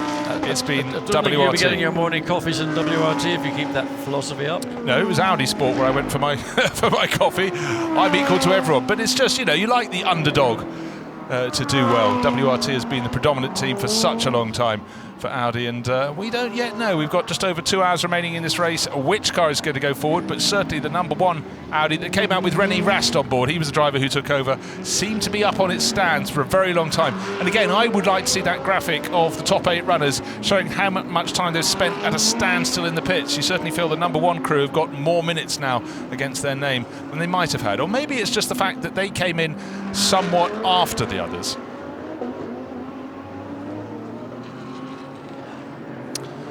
Now, schools of thought, if you extend a pit stop at this point, make it slightly slower, it does mean you don't have to come in more than once more. It costs you 2 minutes to make a pit stop, for sake of argument. So, thinking on their feet. It's the sort of strategy that, you know, that's why some people succeed in life and some don't quite make it, because that's the kind of, I hate to use the phrase blue sky thinking, but you know, you sit down and look at your options, and that would be an option. And if that's what they have done, well, if that gives them the victory, what a smart move. May not be pretty, but pretty doesn't say other than pretty. It's what says on the result sheet. The result, yes. The winner is number 1. Doesn't say that yet, though. Now, what pace is the 117 Porsche doing? Kevin Estre at the wheel. 2:24. That's not particularly fast, but we've seen again and again, quick when it comes out, and it seems to suffer more than all its rivals in the latter half of its stint. Strange. I mean, the pace of the Porsche, I would have thought, with Kevin Estre particularly behind the wheel, would have been stronger than that. There may be other reasons we didn't see on that lap. So he is 25 seconds behind the number 8 Bentley, which is 23 seconds behind the 25 leading Audi. Well, plenty of concentration down in the Audi camp as the 69th Spa 24 Hours approaches the end of its 22nd hour. And number 1, René Rast, I'm sure we're going to start to see his lap times dropping. We're on the outlap at the moment. Well, we've completed the outlap, now we're on to the go-go lap. But yes, its last lap time listed as 5 minutes 21. Yes, that includes the pit stop, and it included a long pit stop. But was this the masterstroke that will propel it from what was 3rd place on the track up into the lead when the checkered flag falls at 4:30 here at Spa-Francorchamps? Circuit looking in great condition. Go off the racing line though, all sorts of marbles, rubber detritus, and little bits of bodywork out around the circuit. Certainly the nighttime session was a tough one. Would you assume now that René Rast is in this car until the checkered flag? I would. You sort of would, wouldn't you? Yeah, absolutely. He's the number 1 guy in the number 1 car. Antonio Garcia did a great job. Nico Muller, a great job. René Rast, he's your man. There's the Bentley, which is currently in 2nd place, about to vacate that, coming in the pit lane. But it's been very quick. That 8 Bentley has got great pace. Andy Soucek, a really, really good stint for the Austro-Spanish or Spanish-Austrian, whichever one you want to say. Yeah. Born in Madrid, one of those. Likes windsurfing and going to Tarifa, as we discovered during the course of the race. So, in he comes for his pit stop. 1 more to follow for him. It might look battered, but it's certainly effective. Might be missing the front part of its bodywork in front of the radiator, but they've got that all under control now. Another windscreen strip pulled off. Andy Soucek out. And just looking to see how many laps ahead of the sister car it is. 7 laps clear of the sister car. Shows the problem the number 7 Bentley has had. Often we were accustomed to seeing them nose to tail in the pit lane, but separated by laps out on the circuit. But very much 8 is in the better condition. Its front may be a rather broken, mangled front end, but far better than the damage to the rear left side of the number 7 sister car. So fueling done, and I think they too are being careful with making sure their pit stop's the right sort of length, and we're hearing that René Rast will be staying on board to the end of the race in that number 1 Audi, seeing if he can take it, number 1 car to number 1 position at 4:30 here at Spa-Francorchamps. Again, fantastic pit work from the M Sport crew, jumping around the wires, dropping the wheels or not, dropping them, placing them in the hands of mechanics to get them back into the garage, just getting ready for the sister car to come in, number 7 due in this time around. All very interesting. Just over 2 hours of this 24-hour event remaining. And I just want back, Bruce, to this race. Well, you weren't even here for the beginning. You were here, but you weren't in the commentary with you. No. Came in after David left at 6 o'clock. But you were watching the proceedings. At that point, there was a battle between the 63 Lamborghini and the 55 Ferrari. That's all forgotten. It is all forgotten, and it was absolutely firecracker stuff in the opening couple of hours. 63 cars literally nose to tail around the circuit. And again, as Christopher Haas waits to take over that number 25 race leading Audi just coming into the pit lane, hearing more and more comment that Marcello can go to the end of the race without exceeding his maximum driver time, and I'm fairly sure that is what's going to happen. Right, but what's going to happen in the world of 25 for the Santalog Audi? Driver change coming up. Christopher Haas about to take over. And again, would that be, I mean, Gilles Gugno, who's I think outstanding, but as the young driver of that 3-part, so I suspect Christopher Haas likewise is going to be in for the final double stint, and of course 1 stop for them is all they need, and they will have more than enough fuel to run at the maximum of that particular car. Yeah, it's about experience at this point, so Haas being inserted.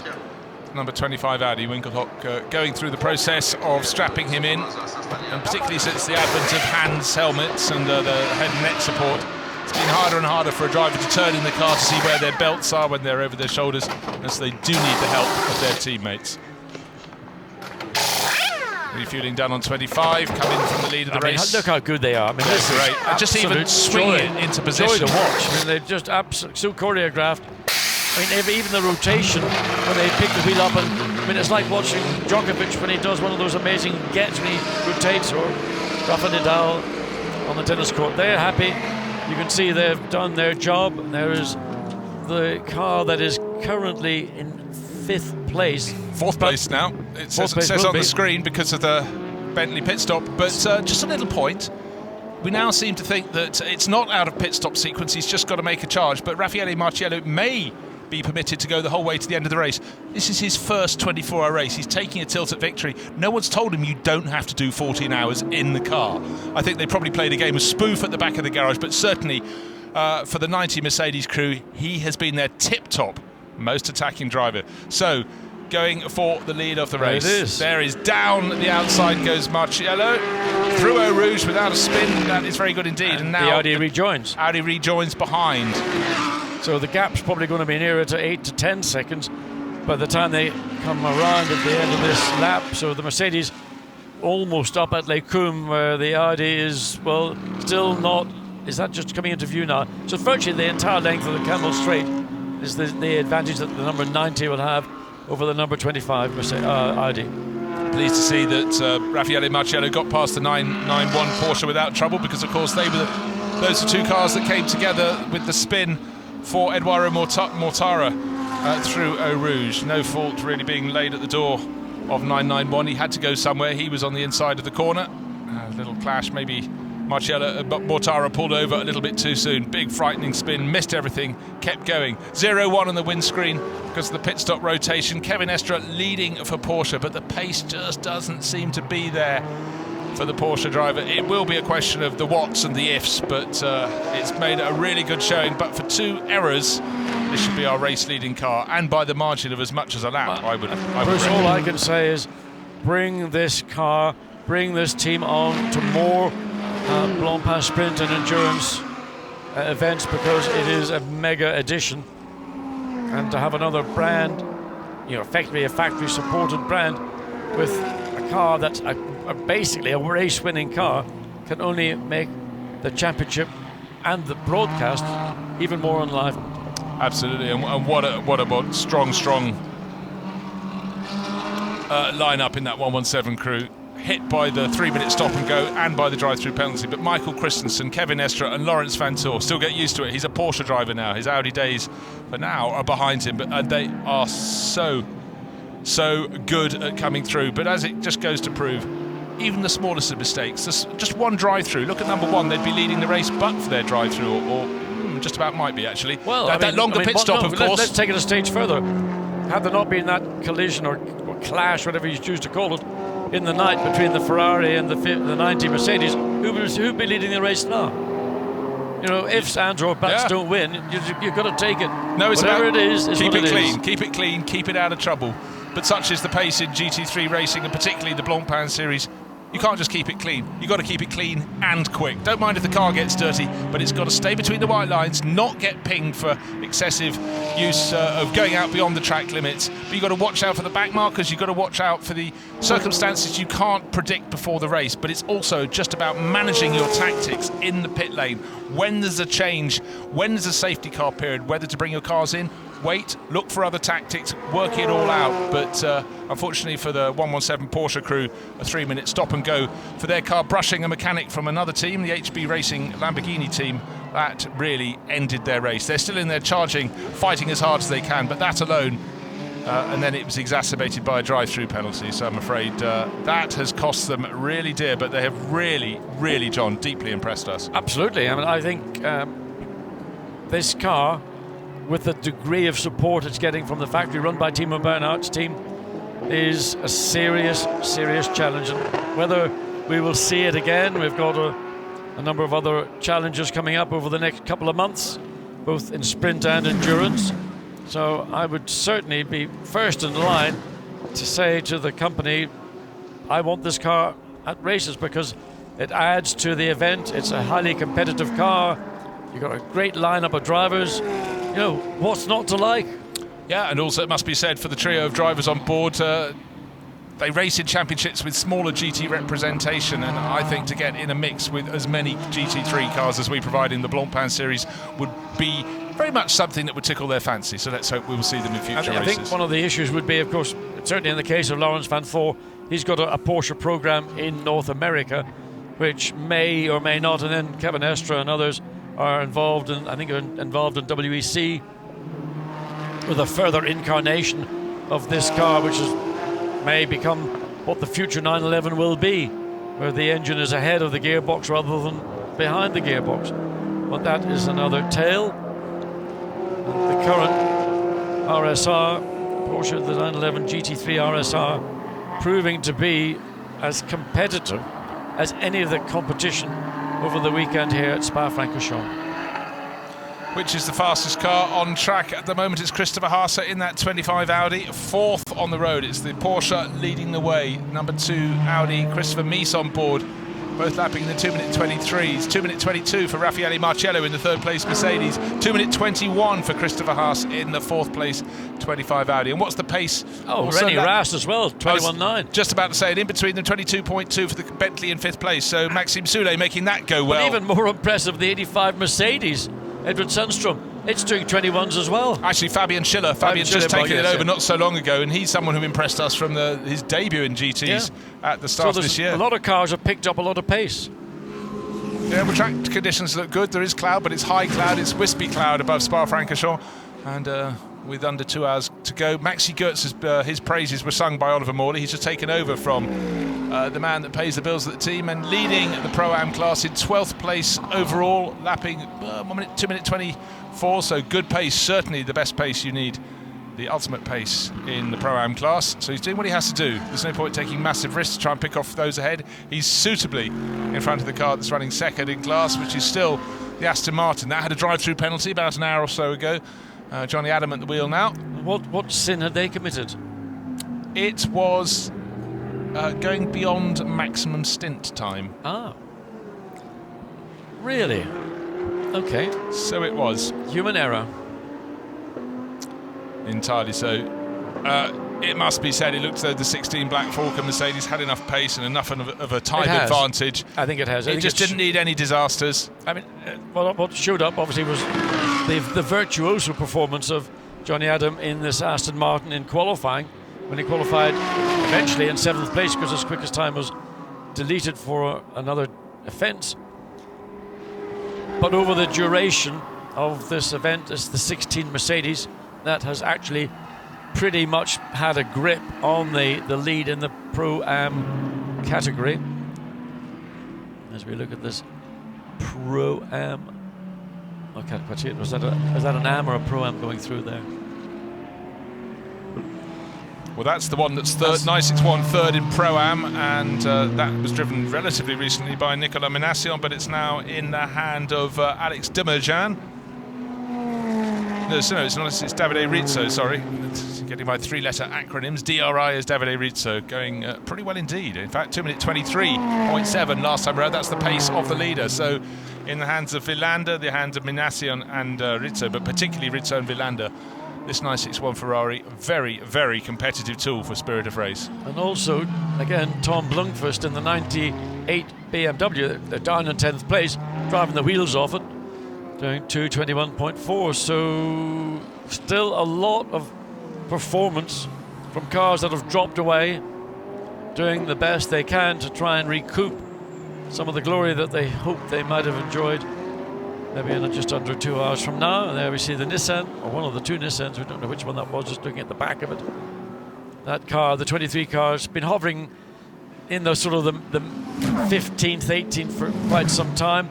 22 is running in 24th place, so that's actually a big recovery for the 22 car, considering all the woes that they had to deal with before the race and once the race got underway.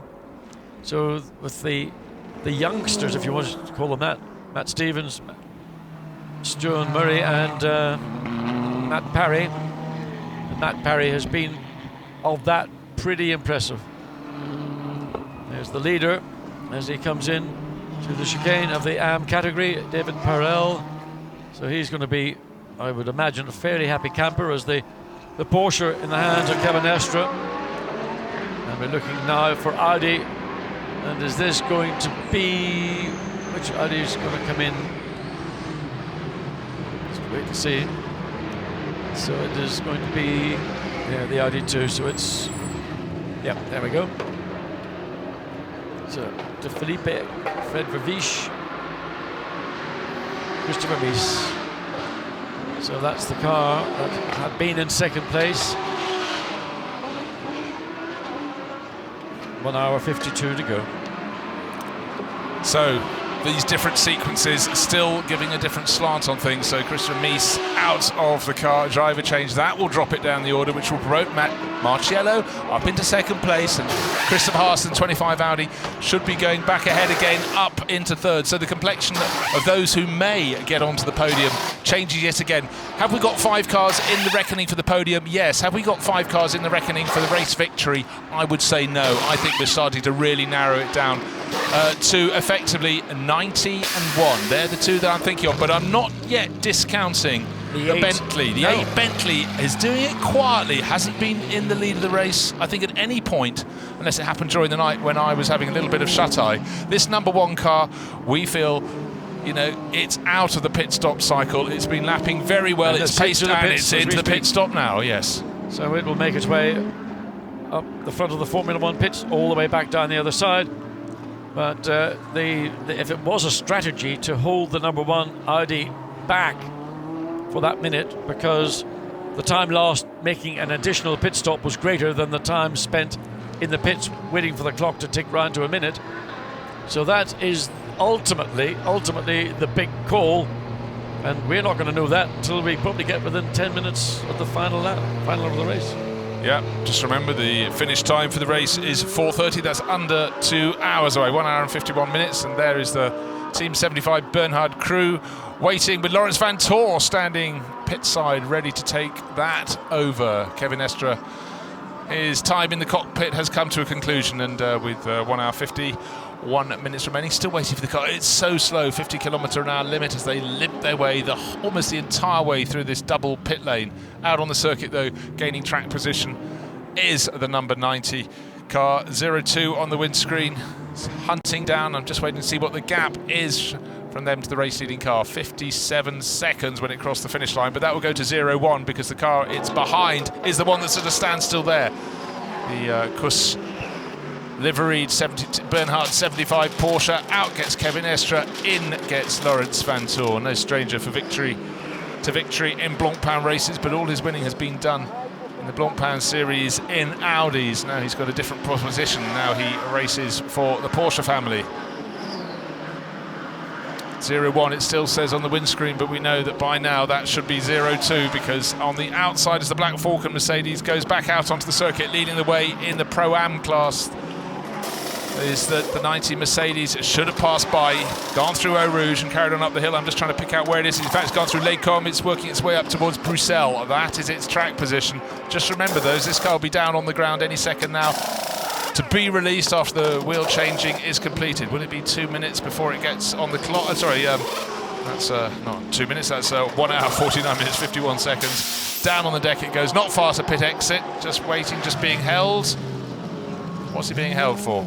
Seemed like a long time, but anyhow. There may have been just, if they've done it under the maximum time, so they have to make sure that it's more than 133 seconds. We're up 2 minutes and 30. Up the hill, makes its way back through the rather long and meandering pit lane, the exit. Just to make there, it's just always never what I call a satisfactory solution to the problem of Spa with the pit lane exit. It is a tricky one, and just to point out, your pit stop has to be under 95 seconds or over 1 minute 33. 133, which is 2 minutes 13 seconds. And that could Lawrence be the reason. Van Toor in behind the wheel, so Kevin Estre did his one stint. He didn't do two, so this is going to be, I assume, a final double stint from Lawrence Van Toor.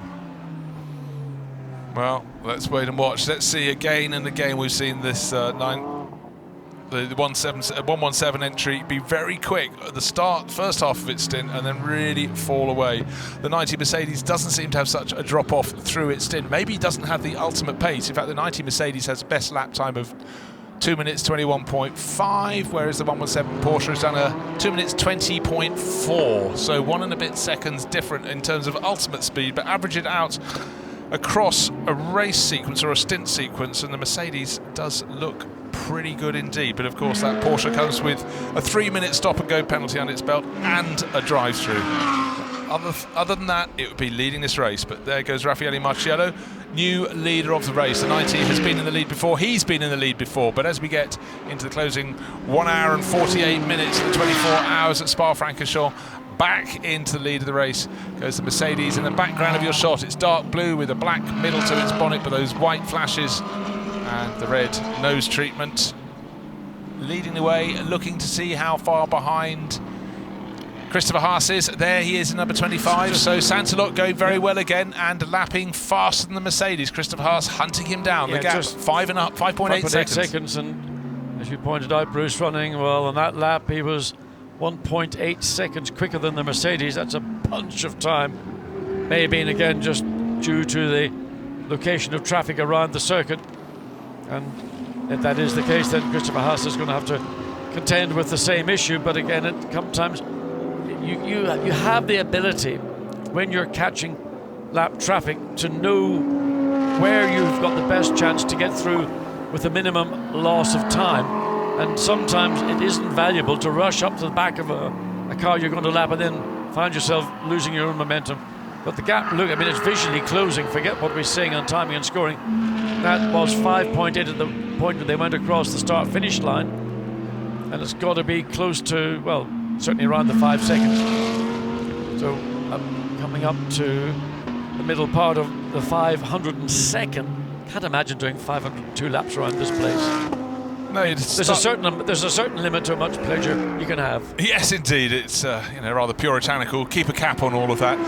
Fastest car in the top 3 is now the car in 3rd, Maxime Soulet. He was mighty in the opening sections of the race in that number 8 Bentley, trying his best to catch up. 2 minute 21.9 his lap time last time around. Let's see what the 25 Audi can do. 2nd place, Christopher Haas at the wheel. 5.8 seconds down on race leading Raffaele Marciello's number 90 Mercedes. That was last time. What's it going to be this time? 4.3. 1.5 seconds coming off. And Maxime Soulet will be closing in, but he's about another 25 seconds or so behind. Marciello getting bunched up behind the Attempto Racing Lamborghini. Let's hope this doesn't come to tears as they go down the hill to Eau Rouge. No, he's made a nice, clean move, and well done to the driver of the Lamborghini, not obstructing him. Wow, talk about taking the curb on the inside. Christopher Haase took almost 4 wheels over the curb on the inside. You need to be careful, because if you do that, you can run the risk of cutting your tyre down on the outside edge of that curbing. But such is his determination to get back onto a level playing field with the Mercedes, gap down to 4.3. The attempt to Lamborghini was very cooperative in terms of letting the Mercedes go past. I think he's going to do much the same, let the Audi go clear. So these two are going to be battling away for the final 105 minutes remaining in this year's event. First to second, 4.3 seconds. Christopher Haase giving chase. Not such a good lap from Maxime Soule. A bit of traffic delayed the Bentley driver in third.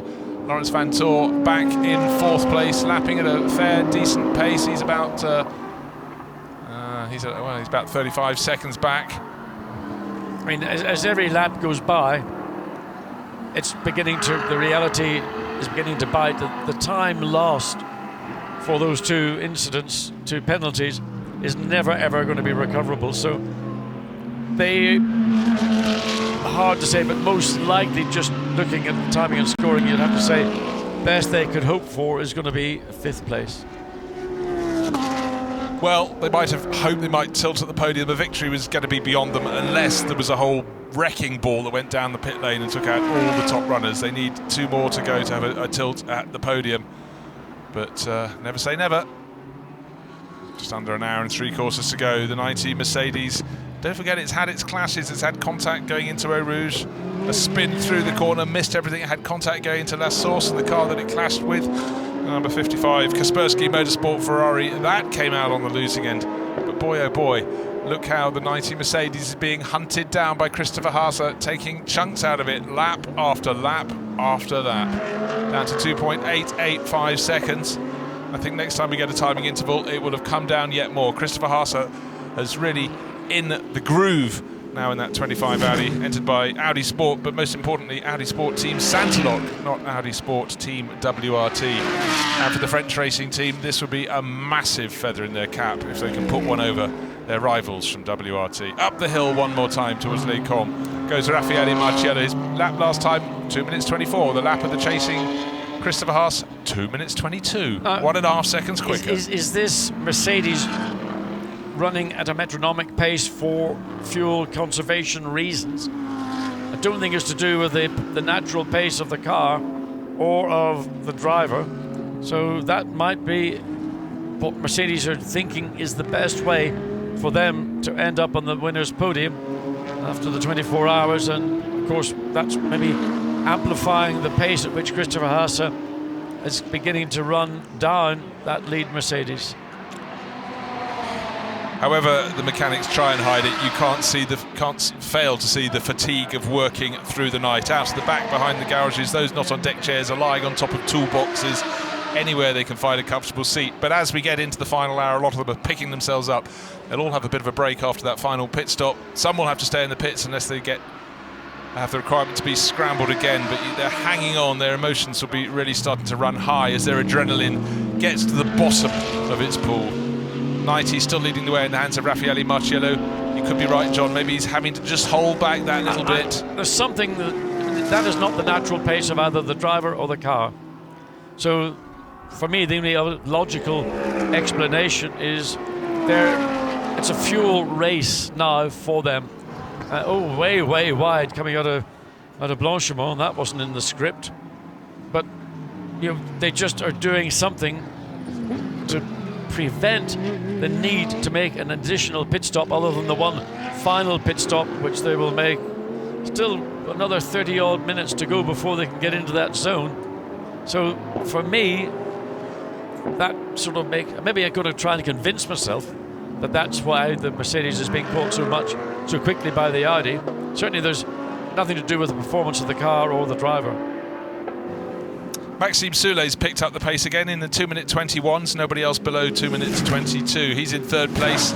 And the opening 2 sectors of this lap, he's picked off yet more time. He's 23 seconds, nearly 24 seconds down on the race-leading Mercedes. So the Mercedes has got its rear-view mirrors filled with the number 25 Audi. Christopher Haas attacking as they run up the hill. Not close enough to make a move, but he's just closing in relentlessly in the Audi Sport Team Santilok entry. There it is, number 25, using the curbs. You see a lot of them kicking up dirt when they just go over the rumble strips at places like Les Combes at the top of the hill. Yeah, Again, because the rear of the cars is wider than the front, they drag that rear wheel over the curbing, and on some of those curbings they're just dusty, and that's what kicks up that little bit of puff of dust. So Christopher Haas has driven well to get himself up to this position, and I would imagine what he's going to feel and experience is that his natural pace, which has been over a second on occasions, a lap quicker than the Mercedes, is going to slow down to the pace of the Mercedes. well, under 2 seconds between first and second, 1.6 on the start-finish line. Looks like it's going to come down to rather less than that this time around. Out of Les Combes, into the approach to the corner that used to be known as Rivage, now known as Bruxelles. Down the slip they go. In fact, it's not, it's further around the lap, so apologies, tired eyes. That's going through Campus, the curve Paul Frere, back up towards Blanchimont. It was a low angle that fooled me.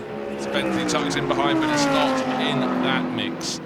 The prime Bentley is the number 8. Sorry, it's a BMW tucked in behind. Sorry. Again, look how wide the Mercedes has run. Now that he can't afford to continue to do, because that's going to draw the attention of race director. So you do it once, okay, twice. Don't make a consistent habit of doing so. Well, it's going to be under a second, I'm sure, this time around. 0.774 of a second, nearly a second gained on that lap alone. So Jules Gounon looking pensive. Not much he can do. He's going to sit there, I think, all the way through to the end of the race. And Christopher Harter trying to build on what Marcus Winkelhock did in the previous stints. But catching that Mercedes, he has done. Passing it, that is what he still has to do.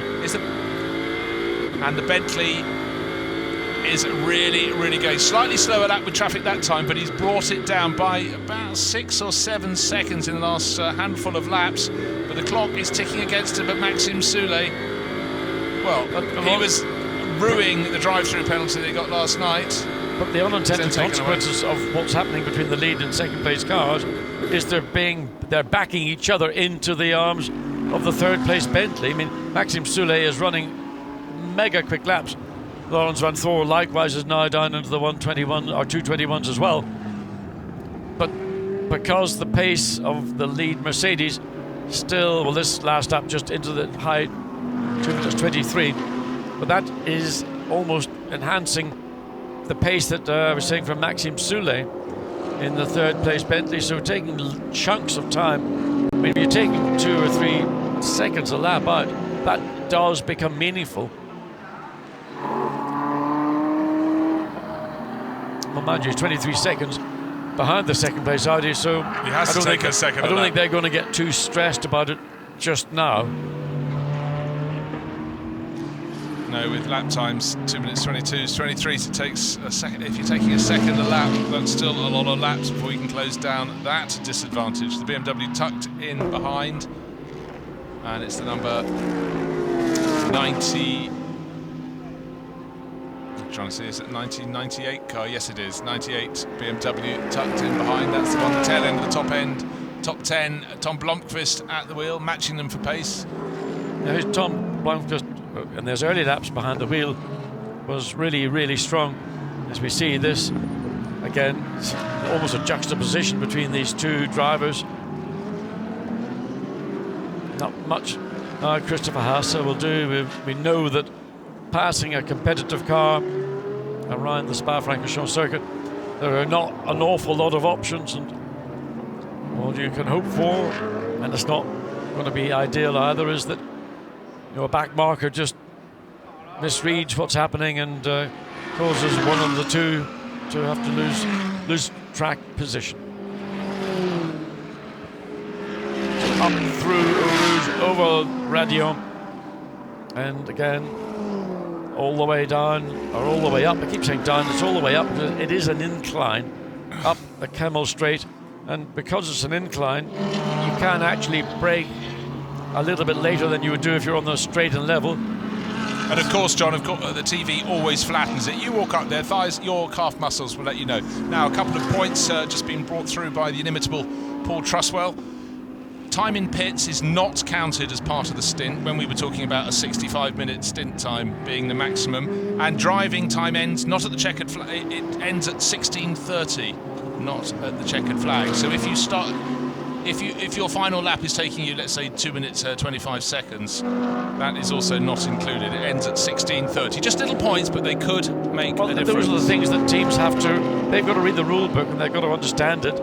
And they've got to use that rule book because that's what they have to operate within. So thank you very much, Paul Truswell, bringing up 2 points we might not have thought to mention, but they could yet count because these teams are really trying to squeak out their session times. Still 90 leading the way, Raffaele Marciello in the AKSP, but we now are fairly confident that all is fine for the top runners. We were just wondering if that 90 Mercedes was going to struggle, but it just did enough. Jerome Policon thought it might, and clearly the incident just not long after that for Eduardo Mortara having his spin at Eau Rouge, we thought that might just put them the wrong side of the imaginary time barrier. It certainly didn't do them any favours. Some time lost and a pit stop out of sync to replace the flat spotted tyres. Okay, they made the fuel adjustment at the same time. And there is the young Italian driver who's done, almost half race distance on his own. And I'm sure thoroughly enjoying the experience. He's done the best part of half a season in one race. Yes, that's another way of looking at it, and of course there was plenty of track time over the preceding days as well. So, Spa-Francorchamps very well from racing in GP2 and the Junior Formula, the FIA European Formula 3 Championship, which he won, I think, in 2013, if my memory serves me right. But a very different thing in a GT3 car. And certainly Raffaele Marciello has been very, very strong. Just checking my notes, yes, 2013 won the European Formula 3 champion for Prema with a mere 13 wins across the season, one of the most dominant champions in recent years. But he's been closed down, but the rate of gain by Christopher Haase has come down to tenths of a second rather than the full seconds. Of course, now he gets stuck under the rear wing at the back of the slipstream of this car. He's got the BMW tucked in behind. Oh, a spinner just in front of him. It's number 26. It's the other Santalok Audi. And that is not running at the sharp end of the field, but is still running. Down Mark Rostan, veteran driver, in 29th position overall. 20 laps down, but didn't cause a problem that affected anybody else. So for that, small mercies. Mark. Just looking at Maxime Soulet, 22.8 seconds now between second and third place. That's the second place Audi we're just looking.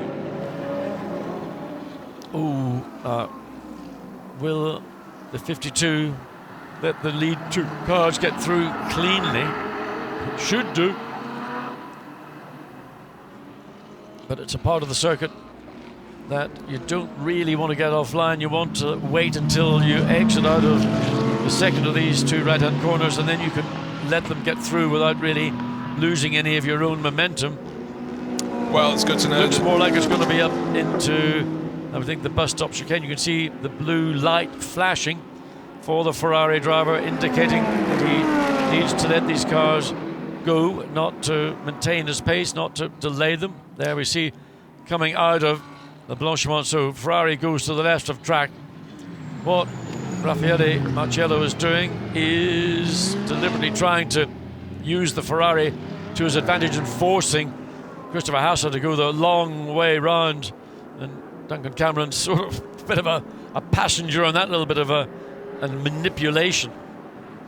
Actually, it's Aaron Scott at the wheel. He saw them coming. It gets difference. well, if you say so. But it gets all the harder when you've got a whole stream of cars coming through. The BMW, even though it's down in 10th place, 4 laps adrift, didn't want to lose touch with that lead battle, but it gets particularly hard at that final corner. It's so tight, but the green and silver Ferrari worked its way through, did not obstruct anyone. The first two just as close as they were before, so no damage done to that lead battle, down to under a second, 0.840 of a second, and then a further 20 seconds back to third place. But what is significant, Bruce, is that the number 8 Bentley, which was 23 seconds took another chunk. Second place has suddenly found a bunch of time, so I assume that maybe there was a bit of traffic issue on the previous lap, But now Maxime Soulet has taken a significant amount of time out of effectively this battle, this lead battle. Yeah, it's been barring laps affected by traffic. That Bentley has looked very, very good in the hand of Maxime Soulet. Haven't seen a lot of it on screen. It hasn't been in wheel-to-wheel battles with its immediate rivals for some while, and it's hard not to take your eyes off the 90 battle. The battle between the 90 Mercedes being hunted down continuously by Christopher Haase, but he's in that zone behind, not close enough to quite make a move, or more to the point, not a performance advantage that's large enough to make a move look easy and be sure of pulling it off. And at this late stage of the race, you do not want to take a risk. You've got to have a more than average chance of making your move stick. Well, the difficulty, Bruce, is that it's the Mercedes is controlling the pace of the Audi, and that's always the difficulty. You can catch a car, but if you catch them and you can't carry your momentum and make the move immediately, then you're going to get stuck. And that's precisely what Raffaele Marciello has succeeded in doing. Now he's got the Audi behind him. I believe, I've said, that the control between these two cars has switched from the Christopher Haase Audi to the Marciello Mercedes. It will only be where you have a traffic incident or something that unforeseen that will give the opportunity for the Audi to slip through. Again, look how close he can get coming through the bus stop chicane. But that's the momentum that you need. Getting close like that doesn't make it any easier to pass. Or not at this part of the racetrack. Exactly, sure. The point. Up to the source they go. We saw many people trying to get past in the opening laps of the race and in the night. Quite a few people going for spins up there. Such a tricky corner. Loads of track on the exit, but go out on that stuff beyond the curbing and the white lines and you'll get all sorts of tyre debris on the track. And still the dust gets kicked up. It's sucking it out the barrier effectively there for Haase. Christopher Haase was so close to the barrier on the left-hand side. I mean, that was really... You're risking a lot by doing so. Now, for the first time, he's been sufficiently close to have a look at thinking about making a pass. That was a good run up the hill, and part of that was because he took that extreme line, pushing again. So a pass down the inside into Bruxelles, well, it's easily defended. This is it, but what he's really doing now is just saying, I'm not just here, I'm here to pass you. I'm going to put doubt as to what I'm going to do, but we haven't seen enough yet of a performance advantage that he can find, even with a great toe like that, to stick his nose up the inside. Don't forget the sister car tried sticking its nose up the inside with René Rast on board not so long ago.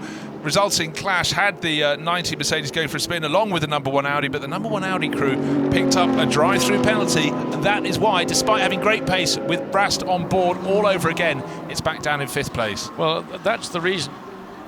If you can't make a pass where, as you approach the corner, you're fairly and squarely alongside the car, and you kind of, well, I won't, I stick your nose in, and there is a contact, then you will be the penalty, or you'll suffer the penalty. But, you know, it's not to say you don't keep trying, but I have to say it's very trying for Christopher Haase, because he knows that he's got, as a driver on his own, the quicker combination, but he equally knows that he's got a very, very difficult competitor to outthink and to outmaneuver. It's very easy to get to just focus on the characters in the car, the characteristics of the individual teams, but don't forget it's also manufacturer against manufacturer. Germans to the fore, very much so, with this all being fought out between Mercedes, Audi, the Bentley's in there waving the flag for the UK, and then we've got Porsche as well, and then more Audis. But right now, it does become personal. I always think it's characters ahead of manufacturers. Manufacturers will tell me the other way around, but the characters, we've talked about the differences just between the 3 drivers in the 90 Mercedes, and Raffaele Marciello, very much a red meat sort of racer out there going for it. There was the Brains Trust looking slightly disorganised, actually, the ACA ASP lot, but as long as they're paying attention to what is going to happen at the final pit stop, the rest is in the hands of their charge out on the circuit, and charge he does. Raffaele Marciello leading the way. Another little nugget of sort of just of interest for our viewers is that these two teams are actually French-owned, French-run. Normally we see Mercedes with HTP, normally we see Audi with WRT, but these are teams not, well, they're French, let's put it that way, because they're independent. They don't have quite the same connection that maybe WRT or HTP would have. and they're leading this race. Currently, they're winning this race. So battles within, battles without. It's still the Mercedes at the front, as you say. Jerome Policon's team, Autosport Promotions, with its long sponsorship with the ACA Group, and tucked in behind Santalot Racing. They've been the support group in terms of Audi battlers, but this weekend, in the closing stages of the 69th Spa 24 Hours, sponsored by Total, it's another French team giving chase. It's Santalot Racing. The BMW behind them, a bit of a distraction. Tom Blomqvist doing his best, but time lost not too long ago in the pit garage, as well as earlier time losses have put the 98 car 4 laps down. And the speed lover Porsche running slowly in the back of the field. We're seeing quite a lot of that. It's drivers in the national class, all rather different to these very much pro-am and even am runners that made up 61 of the 63 starters. So once again, back up the other side of the valley, through the left kink, and then into the Blanchimont corner proper. There it is again. Mercedes running wider on the exit than the Audi is doing. It's always interesting, John, to look at not just the drivers on the circuit, the mechanics, but also the people examining the computers, the data for the teams. And ACA ASP, you know, looking quite lively in their pit garage. Fingers crossed. Fingers Gilles crossed. Gilles Gugno sitting there. I mean, he's only, what age is he? 20, 19 years of age? No, he's about 22, I think. You know, really knocking on a bit, I'd say, quite frankly. But yeah, the nerves really starting to get to him out of his hands. He's 22 years old. Okay. Oh, what is that? 31st of December, 1994.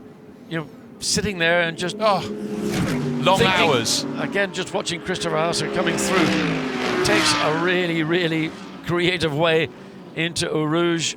Not as close on this time. Up the hill, not going to get the same degree of slipstream from the rear of the Mercedes. Not looking, as he did a lap ago, threatening to take that first position away.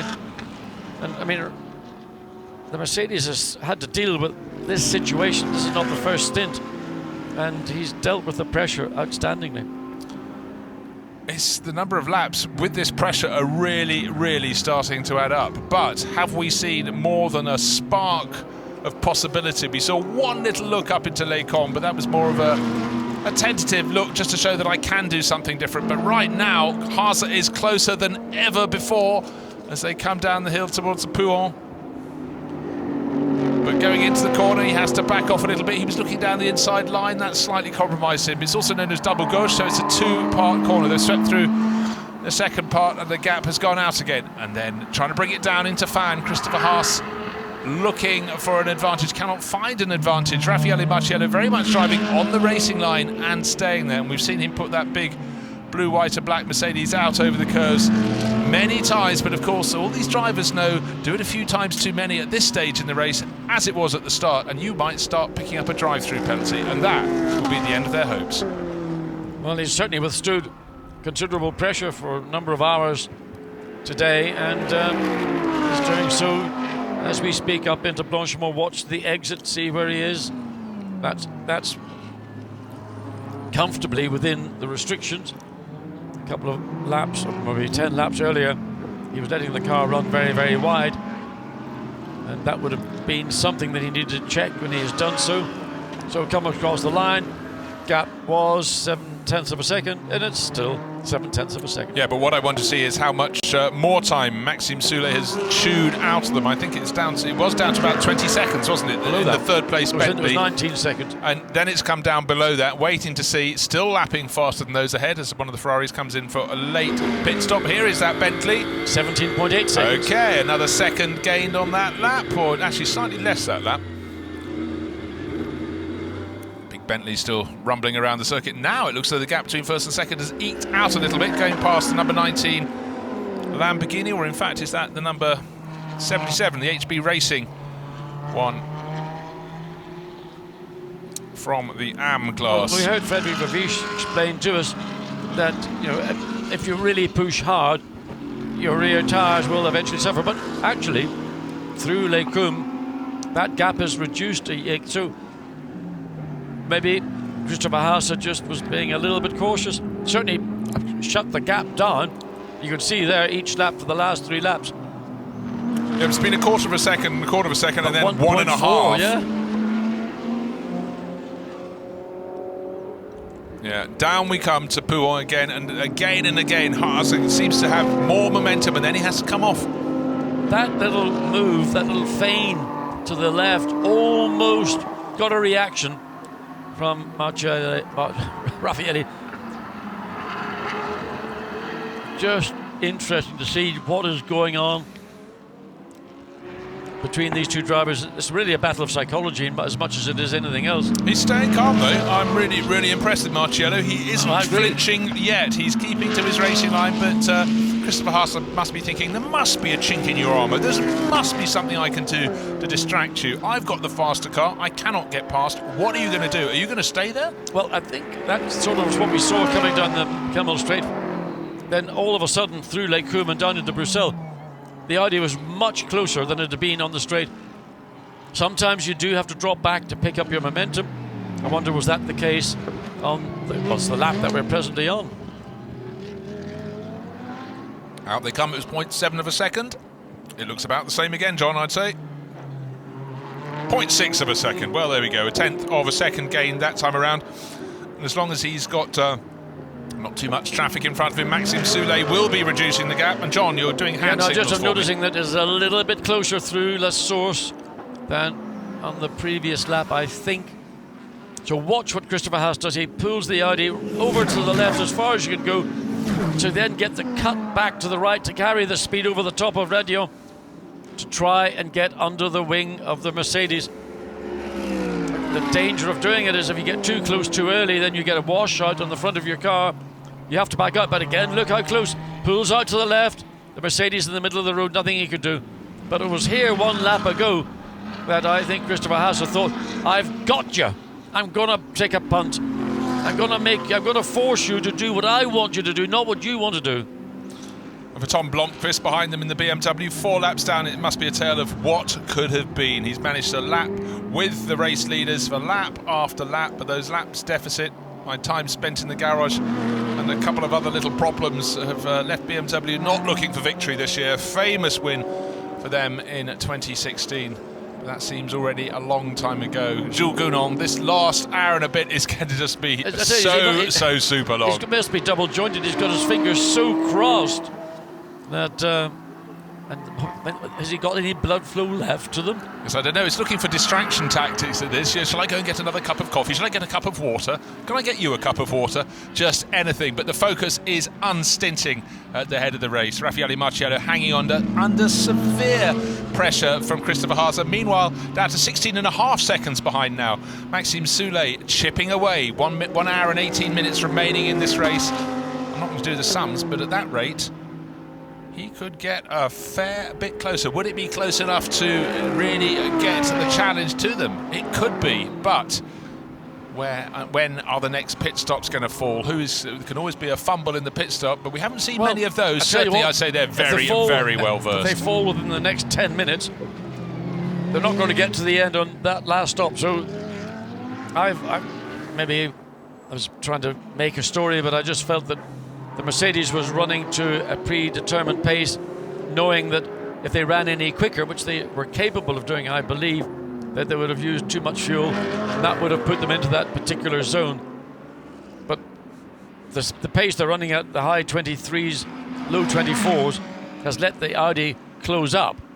But closing up and making that pass, great to see the Mercedes and the Audi, the way they approach the entry using the curbing on the left and that cut back and up the hill. And when you're down at the bottom of the compression, Bruce, you can't see the top of Radio. It's out of sight. Well, maybe the first two are going to be out of sight, because the Bentley that had been giving chase, I know there was traffic for the Bentley in the closing sector of the lap, but it did not close in that time around. Actually lost a tiny bit of ground. Maxime Soulet just under 17 seconds down on the race leading, well, you can't call it a race leading car, it's the race leading duo tied together under a second between them, as it's been for 10, 12 laps now, and Raffaele Marciello just doing what he needs to do to keep that ACA ASP Mercedes at the front of the field. The team took second place last year, but right now they're leading with just over an hour and a quarter to go. But again, that number 25 Audi gets closer and closer as they go down the hill to Pouon, but no space up the inside. It's a double apex corner. So Raffaele Marciello trying to get, not intentionally, but the team boss wants him in the car as much as he possibly can, and he's already clocked a huge number of hours, 13 hours on board as we approach the end of the 24 hours. Still an hour and 15 minutes remaining, but what can Christopher Haas do in that number 25 Santalok Racing Audi? Right on the tail. John, you have your finger raised because... Not a lot. Not a lot. He's done everything he can do. There's nothing left on the table. He just continued with what he has been doing. And, you know, wish, hope, pray for some kind of divine interception that might give them that eureka moment where he can slip through.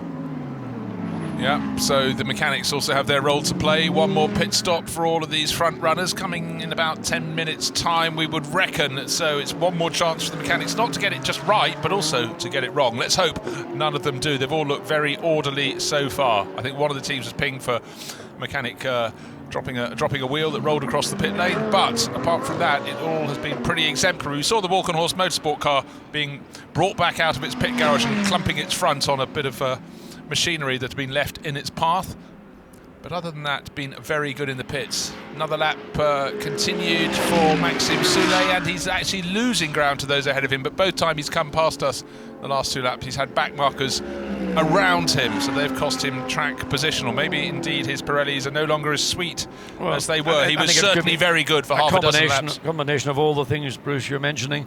I mean, it's been another stellar drive. Oh, close. Look how quickly the Audi closed down onto the Mercedes in that transition from right to left. And look, the Mercedes thinking about having to go defensive, realizes it wasn't going to be necessary. At the minute, you have to say the Audi looks to be, and again trying to find a way around the exit of Bruxelles, but that was easily covered by Marciello and the Mercedes. So Christopher Haas building up his momentum, trying to put the pressure, and he's almost resistant to all pressure that I've seen throughout this event. You know, meant to be emotional, and Marcus Winkelhock in the pits, seemingly very content with what he's achieved this weekend. So Marciello, maybe on Italian in that he doesn't display a kind of emotion or a passion. It's much more a calculated style of driving and control. Very impressive. It is, but what we're seeing, John, is a very different Raffaele Marciello. Always been quick, but when on his own, when not having to drive defensively, he is more flamboyant. You can really see him working the car, but now you're seeing him just working entirely, not just to keep the speed, but to eliminate any chink being opened in his armour. Different sort of driving, being very, very effective. It's not as though he's just... It's maturity. Finishing. It is maturity. And that's something that you earn. It's not something that you can just go out and buy. You earn it through experience. Again, Haas good off the bus stop chicane, but the drag up to La Source not sufficiently long to give the Audi the opportunity to see the benefit of that slightly better exit. Now La Source and the drop downhill, and of course he can't get that close to the Mercedes as they go into Eau Rouge because he will lose out front downforce, but he can't allow himself to drop back too far to then lose the aerodynamics, the slipstream that he would want to pick up. The trouble is, even at that distance behind, the Mercedes can still comfortably hold its position up the Camel Straight. Yeah, no cars ahead of them in the immediate area. The next car they will find will be that speed lover Porsche. We see it frequently. It's the slowest car on the circuit. That's going down the hill towards Bruxelles as they come out of Les Combes. And again, Christopher Haas just puts so much pressure on Marciello. Marciello always wider over the curves. And now that BMW 98, Tom Blomqvist, 4 laps down, he's stuck on the tail. He's closing in again. Well, I think he's having the... I mean, he's probably sitting back laughing his head off because he's seeing two guys battling for the lead, you know, not quite gloves off, but you know, there's nothing much left. And as he runs rather wide in the course of the exit of the corner. Now, I've said it before, and I hope I don't have to say it again. Opportunity, maybe. Absolutely, but does he know there are two cars? I think he should have seen both of them now, but as they approached him, he didn't see that before when they were passing him before, or another group of front-running cars passing him. This time, he has. Thank you, sir. So those are the few and far between opportunities. And we've got just over half the field remaining that Christopher Haase will be praying for. But it doesn't mean that he's going to be the beneficiary and the Mercedes is going to be the loser. It could be the other way around. Entirely so. That Mercedes still makes such a wonderful rumble under hard acceleration. Going up the hill to Blanchimont. This is a corner where so many drivers have been pinged for going out over the curbing on the outside of the circuit, particularly on the entry to Blanchimont, so they can have a wider line into the corner before they sweep up to the final sector of the circuit where the old bus stop chicane used to be. It's a very different corner now. It's not sharp left, sharp right, short straight, and then the reverse. It's a sweeping line in and then the sharp right followed by the sharp left onto the start-finish straight. Still 0-1 flashing on the windscreen of the Team ACA ASP Mercedes number 90. Not really in the overall reckoning last night, but by the time we got to dawn, it was very much in the mix. 11 o'clock last night, there or thereabouts. Through the night, it started taking the lead and then spending longer in the lead with each of its stints. And as the clock counts down, just over an hour remaining, still really pushing over the bump as they go through the bottom of Eau Rouge before the track flicks them up over the hill at Raidillon. Not everybody has made it through that corner on the black stuff. Certainly we lost Passin Latour's big time yesterday. Well, we've been watching this battle going on. There is a battle going on for the lead of the Pro-Ams because suddenly Johnny Adams behind the wheel has got himself up into 13th position, directly behind the lead car in the Pro-Am category, waiting to see what the time differential is. They have yet to come across the line, but that is a change in position for the number 97 Aston Martin. Okay, keep an eye on that, but Maxi Götz has been going very well in the Black Falcon Mercedes, but Christopher Haase, he hasn't been this close. He's now starting, maybe not to become desperate, he's just going to have to start taking a risk. Pit stops coming up very soon, we would reckon, in about the next 5 minutes or so. Is it wise to make a push? But he must be being delayed. The way that Tom Blomqvist in the BMW behind has been able to close right in. Now look, it's only 14.5 seconds back to the Bentley number 8 with Maxime Soulet. So he had a quiet time for a few laps, he got traffic. Now he's clearly clear of traffic, lapping in the low 2-minute 22s. I mean, that's why he's closing absolutely, in. but that's been the case all the way through this stint. The pace has been dictated by the Mercedes, not by the Audi.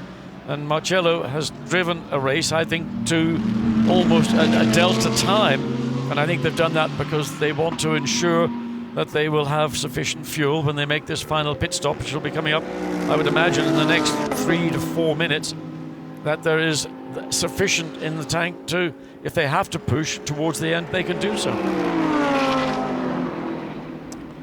So drivers have more than a job of just getting out there and driving as fast as they can. They've got to know how to defend. They've got to know how to drive to the delta time the team is suggesting to them. And so we keep getting shots into the ACA ASP area where they're examining the screens, examining the data. In he comes. So 25 back into the lead of the race as Raffaele Marciello comes in for his final pit stop. You said he'd be the first of this batch of cars to come in to make the pit stop.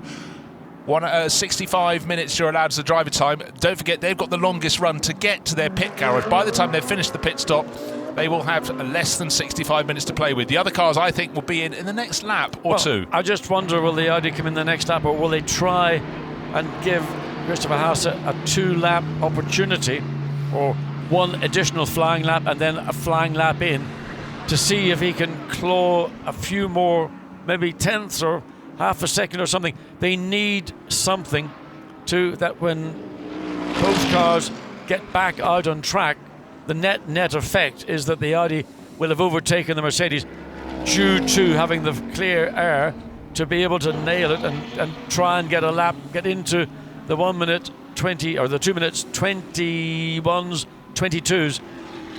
That would maybe just be enough as we look at it. Let's talk about Bentley. Oh, what's all that smoke about? Is that a fire extinguisher gone off? Okay, a smoking Porsche put into the garage, so distraction for ACA ASP, but luckily it's several garages away. But just want to pick up on Maxime Soulet. He's within 11.4 seconds of the race leader. Of course, we lost the 90 from the lead. That's here in front of us, making its pit stop. But don't forget, there was only 0.6 of a second. Between the 25 Audi that's now the new leader. Everybody's sitting on eggshells right now. So are we, John. Our feet, I'm sure, are tapping on the floor of the commentary box, but certainly Maxime Soulet still charging. Pit stops coming up very soon for all the other front runners. Okay, is Christopher Haase coming in at the end of lap 519, or is he going to try and go to 520? My feeling is he's going to go to 5:20. Yeah, I think I'm with you on that. He knew he had more pace than the 90 Mercedes if he could do enough and have an equal length pit stop, but he's mained 2 seconds out on the circuit. That will be enough to put him back into the lead. Of course, it will be hard to judge at first because their pit garages are at very different points in this two-part pit lane. The number 90 Mercedes, again, waiting to have a time that's more than 2 minutes 13 seconds, when in fact 1 hour and 5 minutes must be on the clock, or slightly less when it crosses the white line to go back out onto the circuit. So it's being held not just to what is his lap time? 2:22.3. Yeah, there so we have already it. he's gone just about 2 seconds quicker than on the previous lap, and if he stays out as he has done, will he come in at the end of this lap, which will be in effect a flying lap, as the Bentley now coming in, Maxime Soulet, from third position, but held. It was the Hunter. Right, 1 minute and 5 seconds is what he needs to have when he crosses the white line. Through one, where's the white line? Just under the Audi gantry. There it is. So he's done it with 3 seconds to go. So the hold was a good one. And the 90 Mercedes, Raffaele Marciello, well, why not keep him on board out for that final stint? Maxime Soulet in from third place. He was catching that lead duo of Marciello's Mercedes and Christopher Haase in the 25 Santilok Audi. Well, Raffaele Marciello coming out onto the circuit, but did a little bit of trimming of the verges through the little kink onto the Camel Straight. And we'll watch the Bentley now, and I'm assuming that Soulet is in. I didn't notice any driver change. Oh, now we've got a problem with the latch on the door, or is that just being extra sure? Oh, you can feel the rumble beneath our pits. We've got more cars coming in to visit. Nice little deal, the way that the Bentley team have got stands there for the wheels, so when the mechanics go to grab them, they're grabbing them at a height they don't need to bend down to pick them up. Look at that stuff. That is fantastic. Great job. Brilliant. Absolutely stunning. You can hear the applause because they did it. Bruce, that was something I've not seen in a GT race before. Those guys look at them, they know they've done a brilliant job. Wow. Andy Soucek applauding them. Bravo, well done. Well, that was magical. It's a shame they put rain tyres on, but it rained in the final hour last time, John. The fact I noticed they had these sort of stands for the tyres to be, so they didn't have to bend down, pick them up. They're already at sort of the correct height for them to grab them, run. When that was, I could watch that again and again. Well, I think we may well do that. And Vincent Abril also out there. They're still buzzing from their win. Yes, he's coming. No. Another lap. 2 flying extra laps. Come on, let's see if you can do this lap. What's his lap time going to be? It was 2 minutes 22.3 last time. Is he going to go faster than that? 2 minutes 22.3 within a few thousandths of a second. So Christopher Haase not just fast, super consistent, but will that superb Bentley pit stop manage to earn them the seconds that they were gaining and add to that? Because certainly a wonderful charge from Maxime Soulet. He's into the finish of the race. A Belgian on home ground at Britain for the Bentley, in Belgium for the Bentley M Sport team from the north of England, and it was phenomenal bit of work in the pit lane there. Well, is it enough to put them in with a shot at victory? No, it requires more from Maxime Soulet, but it gives him the chance. It probably saved 3 or 4 seconds there, and that could be a big element in their race. So there is the Bentley back out on track. So I am assuming that Audi's going to come in at the end of lap 520 as we wait. So there is well, technically is the second place car. Hold on a second. No wonder they were applauding. The Bentley has got 4 on the windscreen, 5 on the window. The Mercedes has got ahead of the ACA ASP car. Not so long ago, it was 16 seconds behind on the track. And it kept on coming down, got to about 11 before the pit stops. That was a phenomenal stop. But don't forget, of course, because the Mercedes came in a lap before, it couldn't go out. It was held in its pit stop. It was held for a minute, virtually. To wait, so that it had 65 minutes or less on the clock remaining in the race. Is that a mirror of what we saw Audi do with the number 1 car? Yeah. A little earlier? Because they held the car for a long time. All the work was complete, but the car was held by the team. Maybe what they saw Audi doing, they think, well, maybe that's what and going back to the pace that we saw from the Mercedes, I felt that it wasn't the natural pace. There was a reason for that, and maybe that's just compounding that reason. No, but John, I think the difference was Audi just wanted to make sure they didn't have to have a further pit stop, and this time it was the case that Mercedes couldn't wait any longer until it made the final pit stop. It was probably very low on fuel. It was running on a different sequence. And we all know they have enough fuel for the final thing, but they had none. I would reckon they had none left in the tank. They were trying to eke it out. If they could have got enough for one extra lap, it saved it for this stint. But well. Okay, all right. Everything's reset. We've got a race to the checkered, the flag. The checkered flag, it is. So should we just have a refresh? There he Who's is, leading in the race? 25, Christopher Hasse. No, that was number 2 actually, John. That was Nico Assumed Verdonk. it was a 25. I know. But at the moment, that will put the 117 Porsche back into the lead of the race. But with a pit stop coming its way, the Team 75 Bernhard crew will be dropping back down to the tail of this top 5 all over again. Christopher Hasse still leading the way, but that Bentley crew... in the pits. I thought I saw 25 coming in. Thought I saw 2 coming in. Only had 2 on the roof. Maybe it's lost one of its stickers. Let's have a look. It says number 25 on the door. Does it say just 2 or 25 on the roof? It says just 2 on the roof. We're both right, John. Well, we were. That's just been a very unusual circumstance. Yes, the 5 has peeled off the roof. To be peeled off. So, gosh, what to do to a commentator who started work yesterday morning? That's the pub quiz question of the year. Which car won the race? 25 and 2. Yes. So again, will we hear applause from the Santalok crew? Will they be as slick as the Bentley crew were for Maxime Soule? There is Soule. 04 on the screen will soon change to a lower number, one would feel, with the 25 car making its pit stop. 25 should emerge ahead because this won't be held after its pit stop. The pit stop is fast enough to be under the 95-second delta of that, I'm sure. Down on the deck it goes. There is no delay. The engine is fired up. A delay of a mere half-second or so.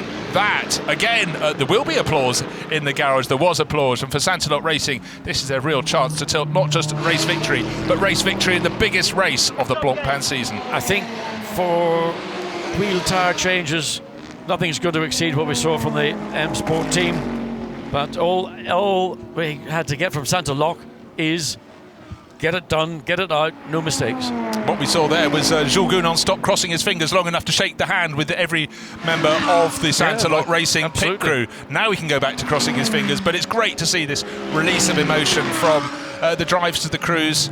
And there's the 25 car. Look for the number 2 on the roof. Coming down the secondary pit lane as completing the lap. It should come out ahead, I would say, after those 2 very quick laps. It's about to have the hammer down now as it goes past the ACA ASP pit, but we can't see the Bentley ahead. There's the Bentley up to La Source. Shows you how far behind it is. And I think those 2 very quick laps from Christopher Hasse have meant that it's status quo, even withstanding that wonderful pit stop from the Bentley crew. Well, the Bentley crew, all they could do is do what they did. They had too much ground to make up. You were never making it up in a pit stop. Nonetheless, it was about reducing the gap. It was just, yes, indeed. And you just don't know. I mean, you could have a full course yellow or a safety car intervention. So what you have to do is just keep pushing to make sure that you do what you need to do to get the best position. There's no point in saying, oh, well, we're going to take 3rd place with an hour to go. When if an opportunity arises, you're not in a position to challenge. Well, as we look to see what is happening at the front end, just talking about the Pro-Am class, the class is still being led by Maxi Götz. He's just come into the pits, however, for his final pit stop, but he was lapping somewhat faster than Ahmed El Hati was. Ahmed now getting back up to speed in the Aston Martin, so it's still advantage to the number 16 Black Falcon Mercedes. Out on the circuit, though it's still saying number 4, 4th place for the number 8 Bentley. Waiting for Lawrence Van Tor to make his final pit stop in the 117 Porsche. That is now the race leader. So cruel to be leading into the final hour, but very unlikely to be leading out of it, unfortunately, for the Porsche crew. They will have to make their final stop at some stage. Well, there is the 25 Audi making its way back up the hill, free and clear of the 90 Mercedes. So we'll be able to run at the full potential of its pace. So we should have the number 2 Audi leading the race when the 117 Porsche comes in, unless the 2 comes in first. But the car with 3 on the windscreen will be back into the lead of the race, or into the lead of the race. I feel the number 25 Audi will be leading as we go to the 55 minutes left point in this race. How fast is Hasse lapping? Another lap completed. That's his out lap, of course, so 4 minutes 18. But he was doing 2:22s before he came in, bottled up behind Marciello's number 90 Mercedes. He was doing 2:23s. But what has Maxime Soule done? He did a 2:20 21.7 on his last lap. Well, bear that in mind. Can he keep on doing that? If he can keep chipping away, he's got a chance. How far behind Christopher Haas is he? 10.2 seconds, and that is coming down. What sort of pace can Marciello do in 5th place? 2 minutes 21, so a competitive lap time. But let's see also what Haas could do when he gets back up onto speed on his final set of Pirelli race tyres. So now the Mercedes into a different program, one might say, to that he'd been running for the previous 2 stints, where he was certainly not running at the potential of the car. As we see Maxime Soulet absolutely wringing the neck of the Bentley GT3 Continental. And it isn't over yet. There's still one final play to unroll before the checkered flag comes out. When you get a long shot at this late stage in the race with tired eyes, I'm constantly thinking that car's slower than normal. That car's slower, and it's not going any slower. It's the number 25 Audi. But before that, when I looked at the Mercedes, you start to almost think there are gremlins in the tank. But they're all running at competitive speeds. A new set of tyres for this final stint certainly helping them. Still Laurens Vanthoor, not long in the lead of the race, but he won't be long in the lead of the race because he will be dropping back down when he makes the final pit stop for the Koos Team 75 Bernhard crew that could have really taken a serious tilt. But a drive-through penalty and a 3-minute stop-and-go penalty absolutely skewered the hopes of the 117 crew. But really, apart from those 2 things, they have not put a wheel wrong. So they'll have to go away and regroup. And they certainly have shown Porsche in great light here at Spa-Francorchamps, the 69th running of the Spa 24 Hours. But right now, they are leading the way. But once they pull into the pits, we will have number 25, I would think, so going back into the lead. Let's see where we are. Lap time from Christopher Haas. It comes across the line. What is 21.5? So that has matched the time of the Mercedes to a 1/10 of a second. OK, let's talk about the number 2 Audi, John. That is between them in 2nd place, but hasn't made a pit visit for quite some while. So they too will owe us a pit stop.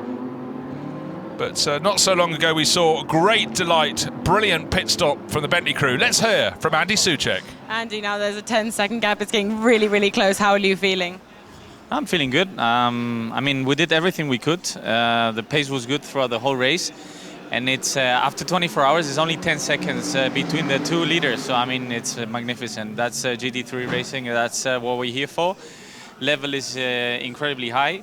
But I think the 2nd place, if nothing happens, is secured, but we're here to win. So we are telling Maxime on the radio to push as much as he can.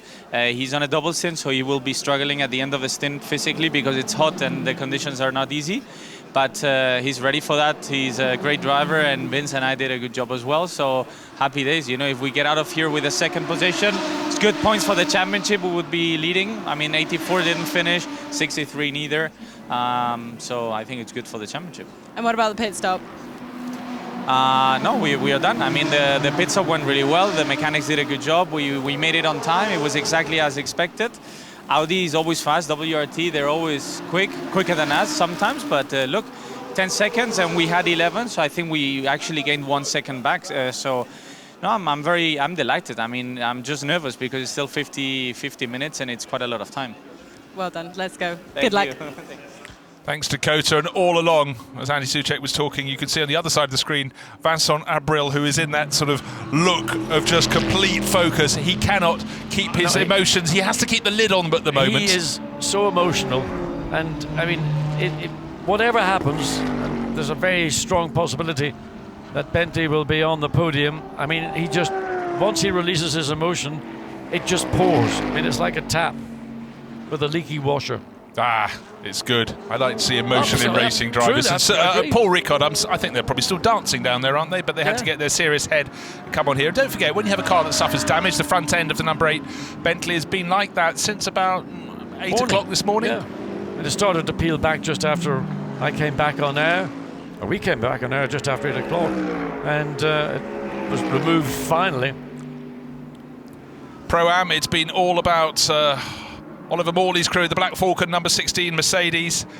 in the hands now of Marvin Kirchhofer. It seems to have held off the challenge of Aston Martin number 97, well, the only Aston Martin in the race, which is a lap in arrears. And the 961 Ferrari has made its way forward through the course of the race, spirit of race. And so going very well indeed. There's second place, there's the Aston Martin. Just behind it was the spirit of race, number 52 Ferrari, dark green with a silver top. Aston Martin has been flying in Johnny Adams' hands, but he is run for the race. It's now being taken to the finish by the man behind the Oman racing team, Oman's very own Ahmed Al-Hati. Up to Lecombe another time. That's 517 laps on the board. They all know the circuit, and the circuit conditions have been pretty good throughout this race. Marvin Kirchhofer, as you see, Al-Hati and Tony Verlander making the 961 really go very well indeed, as you'd expect from a Ferrari works driver in the World Endurance Championship. Santilok Audi in the background behind him, but third place on the windscreen you can see on the 961. Spirit of race Ferrari. That's in the Pro-Am class. And if you go to the AM class, for as long as I can remember pretty much, the 888 Kessel Racing Ferrari has been leading the way in that. Here is the AM Cup, 3 laps clear of the Walkenhorst, one of the 2 Walkenhorst BMW M6s, the only one they've got entered in the AM Cup, and that has a lap advantage over the 488 Rinaldi Racing Ferrari that we saw limping in this morning, having suffered a puncture, and since then, in fact, according to the rotate... to car 912, pit lane infringement. Okay, even at this late stage in the race, we're hearing from... Alain Adam, the race director, drive-through penalty. It's for 912, so we're talking about a car that's down in 31st position. It's had more than its share of infringements out on the circuit, or incidents on the circuit. Just looking at the front of the BMW as it came through picture, something looked a bit sort of awry around the front of the bonnet. I don't know whether it was just an illusion, but it didn't look like it was. Let's look again. Is it at the bonnet opening? Because I noticed in pit stops 2 or 3 hours ago it was a little bit high. It's already gone through. No, that's the 36 car. It's the other BMW. Oh, okay, the 35. Yes, that picked up some damage earlier. No, it's one of the 2-row racing. On one of the 2-row racing ones, well, that would be the 90... I'm assuming it was the 98 car, which Tom Blomqvist... I didn't see the number, I just saw the car. It's now in the hands of Nicky Katzberg, taken back over from Tom Blomqvist. And there's the car that's third in the AM class, entered by Rinaldi Racing. Rino Mastronardi driving that now in 26th position overall. Still leading the race, however, by 22 and a bit seconds is Lawrence Vanthoor. As far as we understand, still owes us a pit stop. It's going to be a late one in the cycle for them.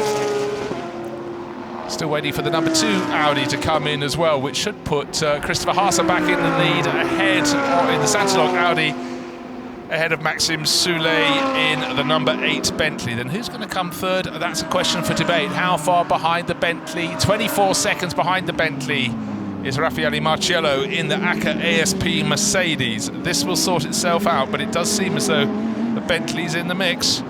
Oh, very much so, and it's a stonking pace from Maxime Soulet, as it is from Christopher Haase, both running in the middle, 2 minutes 21 seconds, while those around are maybe in the middle or high 222s. The case of the Porsche, last lap 224. So the number 2 is in, so Fred Vervisch in the number 2 Audi has finally peeled off and will be in the pit lane, and that will elevate the 25 Audi and the 8 Bentley and the 90 Mercedes. There will be constant readjustment still at this late stage. You've got the 912 Porsche coming in for a drive-through penalty. It's not going to affect its overall position. It might have lost actually 1 place out on the circuit in doing so.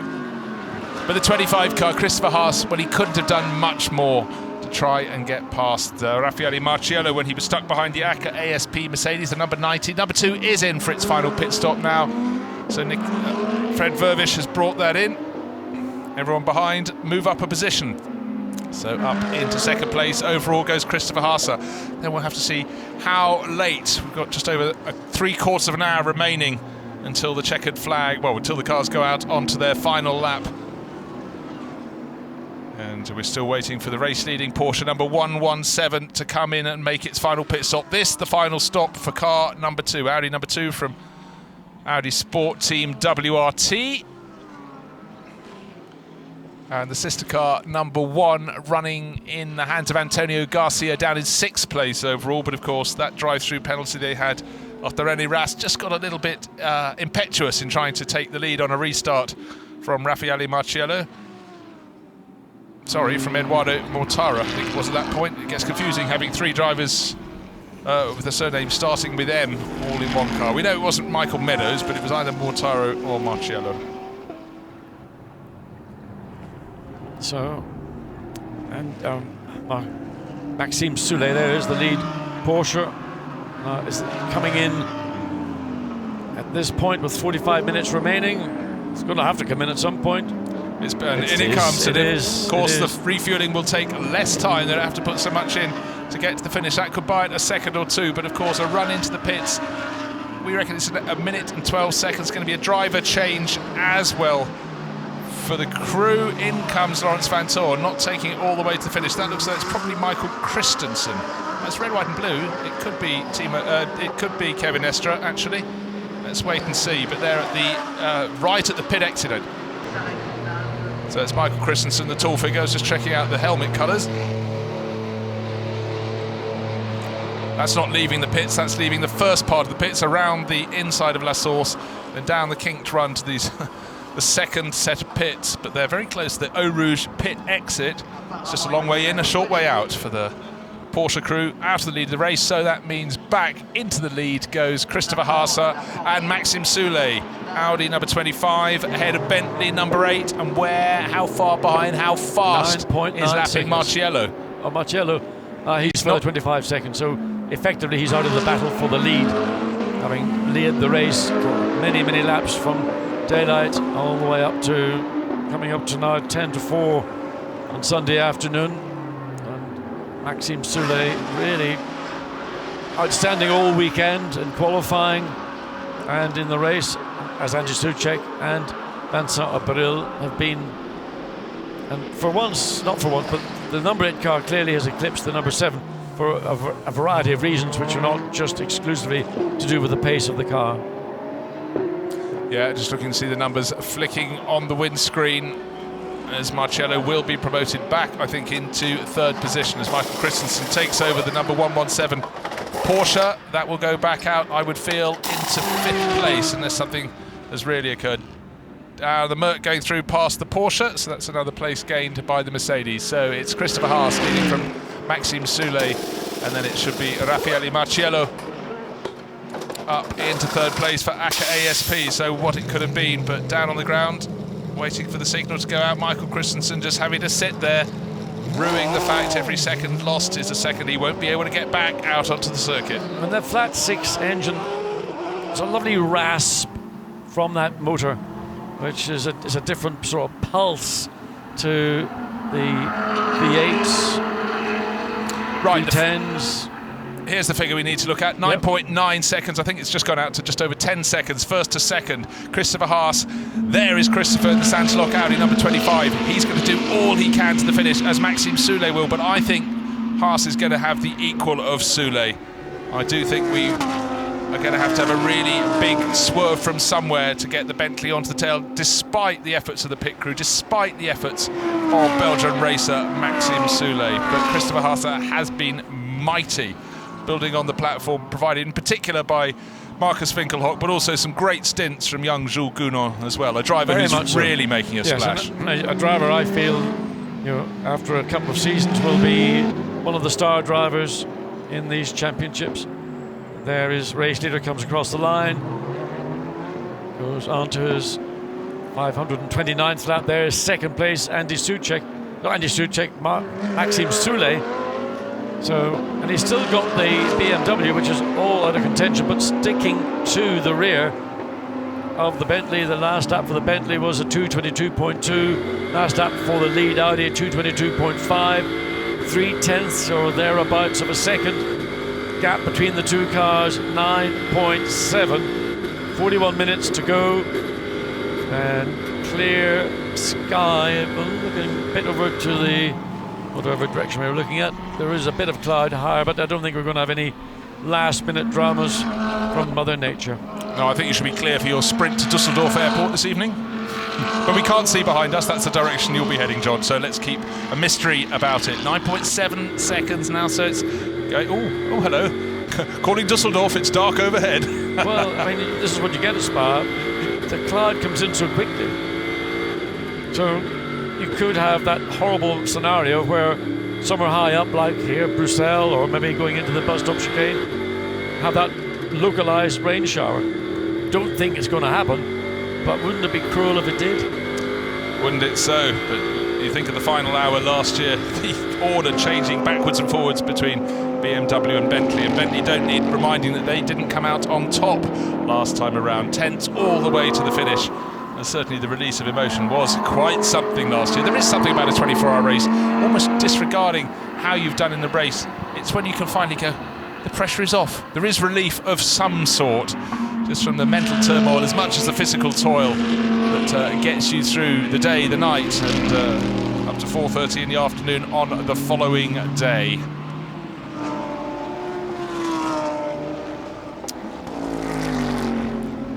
One car that's rather sort of dropped out of the mix a bit, it's still running in 8th place overall, is the Black Falcon car running in the Pro Class. Adam Christodoulou on board. We saw that working its way forward through the course this morning, but as others came back on song, particularly the Fabian Schiller-driven Mercedes, number 85, has gone very well. That's back into 7th place. There is the number 4 Black Falcon car. Well called out. And looking back down the track, of course, the gap we need to look at is first to second. How much did it come down? It was 9.7, 7.8. Hello. Whoa. Well, there was traffic, which may have accounted for some of that gap. That's quite a significant. They've both been lapping in the 2:21s, and that last lap for Christopher Haase was 2:23.9 against a 2:22.0, 1.9 seconds. And for me, that was traffic related. So Maxime Soulet will have the same issues to contend with when there's two Lamborghini. Our friend in the orange one team, Lazarus, yet again. Hadn't even seen him for quite a while, but there he is again. No, the car that we saw being passed a lot was the 991 Speed Lover National Class car, but back, still going. That's not a bad stint. Is it in the top 20? No, 21st for the Lazarus Lamborghini. And at the wheel, it's Luca Filippi. Tried for so long to get into Formula One, went and did some IndyCar racing, and it's now started to get the mix. Maxime Soulet had to almost pinch the exit with the attempt to Lamborghini. He wasn't entirely clear if that was a gimme or he was going to have to play it out, but he managed to get through. So the number 25 Audi out of sight, and he still have got to find a way past the number 27 Lamborghini. So this lap will swing more to the favour of the Audi, because he's got effectively a clear road at the minute. He's got a Ferrari ahead, but it's a single car, so that's much easier to deal with. And we can see the gap was 7.8 seconds. I suspect it might have stretched back up to maybe 8.5, but what do I know? No, I'd agree with you on that. I think what was lost by the Audi in traffic has been equally lost by Maxime Soulet as he gave chase. If it was in clear traffic that it went from 9.5 to 7.8, it would be back along with just over 37 minutes remaining. But it's also a question not only their pace now, but the pace they can keep on their tyres all the way to the checkered flag. And a nice tidy line through the final sequence of corners. In fact, you don't have a whole choice of lines down there, or not sensible ones.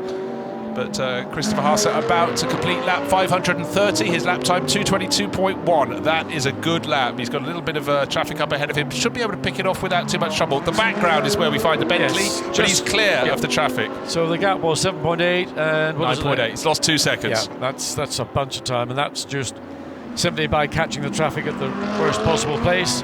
But what goes around comes around, and the pace of the Bentley. Well, I have to say, over the laps when both are running in clear air, have been pretty similar. But Maxime Soulet has had this huge momentum really all weekend. He's been the star driver, I would have said, of all 6 in the Bentley team. Something maybe racing in his home circuit, a love of the circuit, inspiration. What's left? Well, I think it's also momentum. They came here after a great win in the endurance round at Paul Ricard. It certainly fired them up, it fired the team up, and there's nothing like success breeding success. You expect to win if you're coming off a run of wins. This time it doesn't look as though it's going to be, but they're going to take it all the way to the end of this race. 9.8 seconds they're back to. They got it out to 7.8 seconds in traffic, but where is the next cluster of cars? Looking from the high angle as we look down towards Pouhon. The cars are going through Pouhon as the Bentley rumbles down through that kick straight down to the double left-hander, known alternately as double gauche, and Pouhon. A nice tidy line, not too many wheels out over the white line on the exit of the circuit. Now to Fagnes, the corner where we lost the 63 Lamborghini. Literally did lose it under the tyre wall. Prior to be pulled back out. Christian Engelhardt had to somehow get himself out from where it had turned very dark all of a sudden as he sat under the yellow and red banners around the tyres, but we still haven't got to the foot of why he went straight on there, but the Bentley certainly did in the early stage of this lap. The Bentley has actually lost as much time in Sector 1 as it's gained in Sector 2, and I think we're going to deal in the difference of maybe just a tenth of a second, and for Maxime Soulet he needs to be gaining half a second minimum per lap. I'd say a second, quite frankly. I think that Christopher Haase has now managed to cover the pace of Maxime Soulet. So the gap on the last lap was 9.8 seconds. Christopher Haase just on his way up into the source. There is the Bentley. The gap was 9.8 seconds. Took a tenth. Yeah, that will be a disappointment when that readout is on the screen for Maxime Soulet. Emotions will sink a little bit, but you know, all you can do is do your best. And all you can do is listen to the team, and you'll be shouting at the team, tell me, has he got traffic ahead of him? Who am I going to come across next?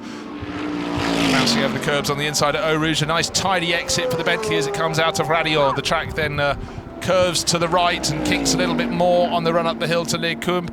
There's a gaggle of cars up ahead, including the Precoat 912 Porsche. That is down at the tail of the field in 29th position. In fact, just gained a position in the hands of Daniel Alleman. But hopefully that can be got past without any time lost at all for Maxime Soulet. Still the little bodywork strips flapping ahead of the gaping hole in front of the radiator. Certainly not as pretty as it was at the outset. It looks very purposeful, the big black moor on the front of the number 8 Bentley.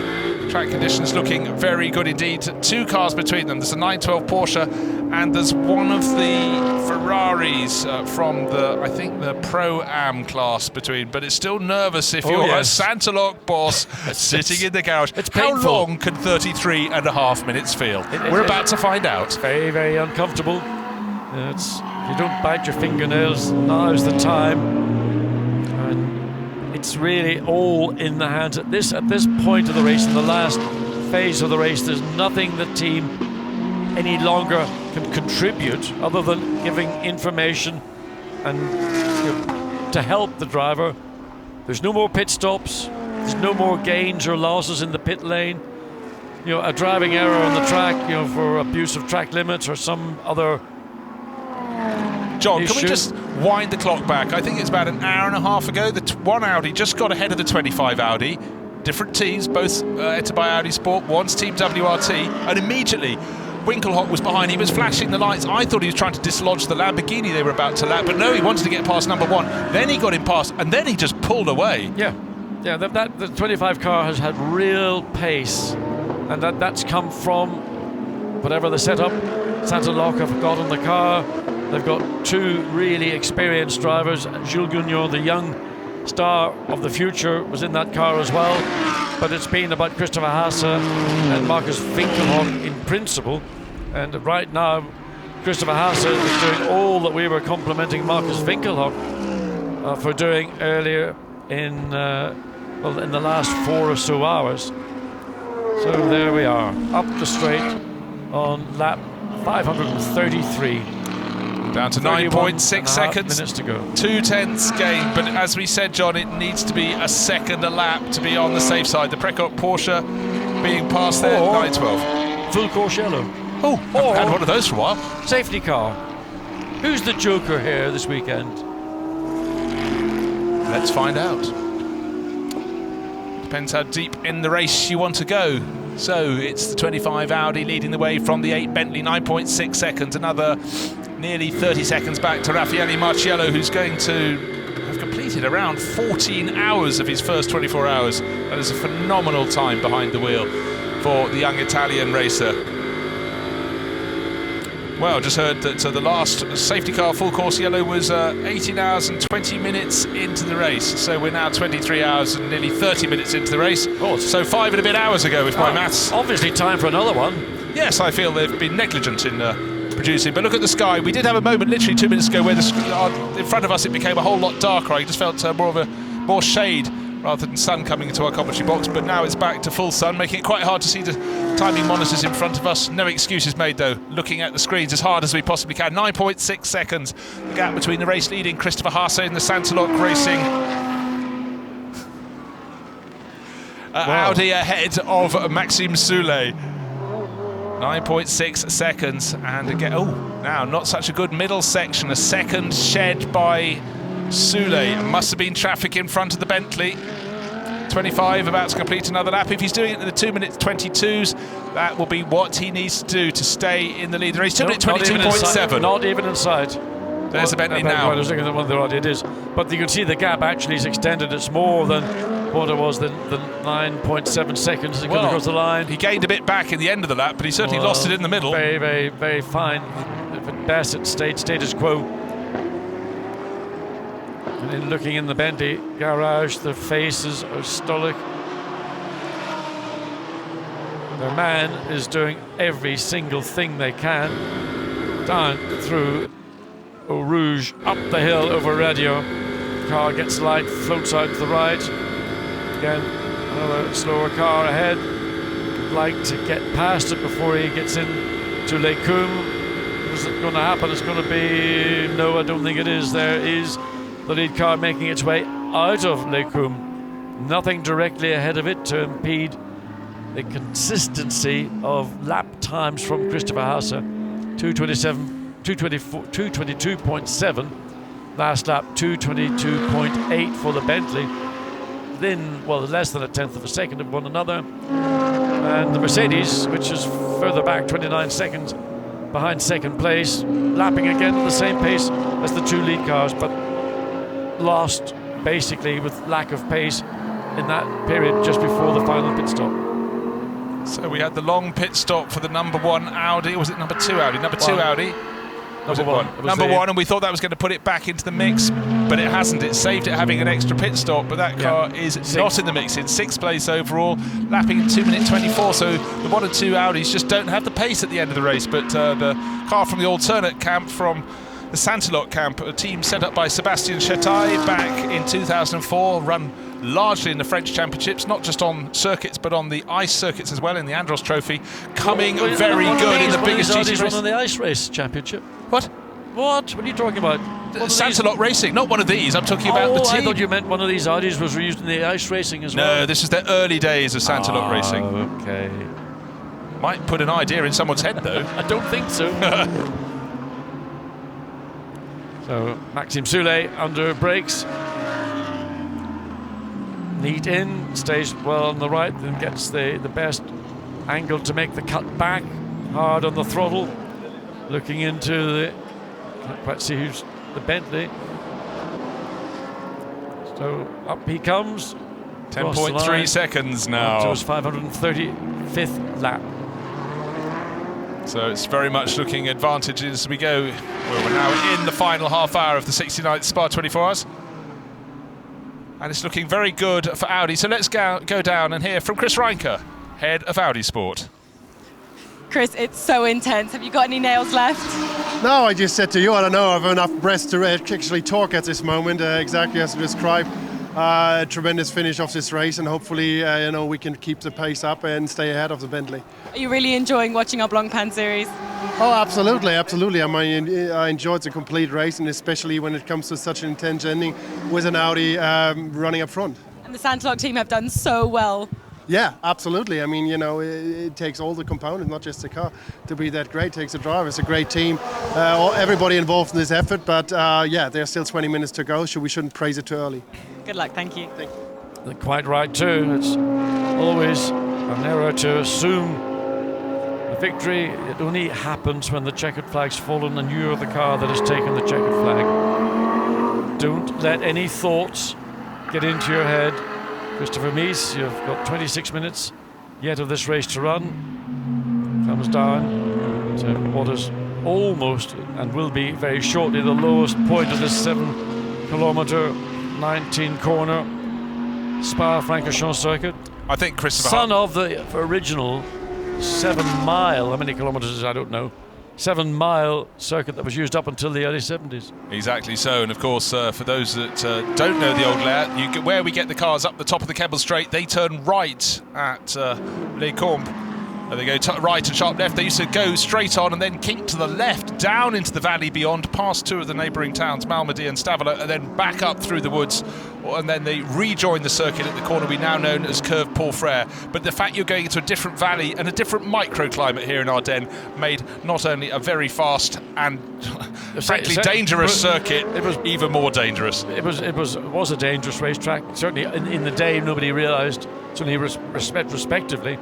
But I'm thinking from memory that the fastest lap ever set on the original circuit was set by Henri Pescarolo in 1973 in qualifying for the 1,000-kilometre sports car race in a Matra, a 3-litre Matra, whatever the designation was. I think it was 163 miles an hour. I think. All I know is I drove down part of the racetrack last night, and it just is, it doesn't beg your belief. Anyway, back to what's important. And there's the race leader, and there's the second pace. And, not Andy, I keep saying Andy Soucek. Maxime Soulet is beginning to get sight again of that lead Audi. The gap is 10.8 seconds. But he's losing ground. But the thing is, but he's seeing it because he hasn't got other cars directly ahead of him. That's the point I think I wanted to make. Yeah, so the final 20 minutes, they'll go fast if you're... well, they're not going to go fast either, the leading cars. It's if you're trying to get to the finish... just to get to the finish, but these cars are fighting for every centimetre of the circuit they can gain, and more to the point, they don't want to lose. Still Maxime Soulet giving chase, but it does look as though Christopher Haase, who's done just the most fantastic job, he was fighting so hard with the 90 Mercedes before that made its pit stop. The pit stop dropped Raffaele Marciello down the order, had to be held for a little bit longer, and that's why that is heading for third place at the moment, some 31 seconds behind the number 8 Bentley. It looks as though we know our top three. Where is the fourth place runner? It's the Porsche, lapping faster than the Mercedes, but has a time deficit. It doesn't look as though it's going to be able to make up. So the Porsche, with the drive-through penalty afflicting its form, with the 3-minute stop and go, that was the absolute killer for the hopes of the one and only Porsche running in the Pro class.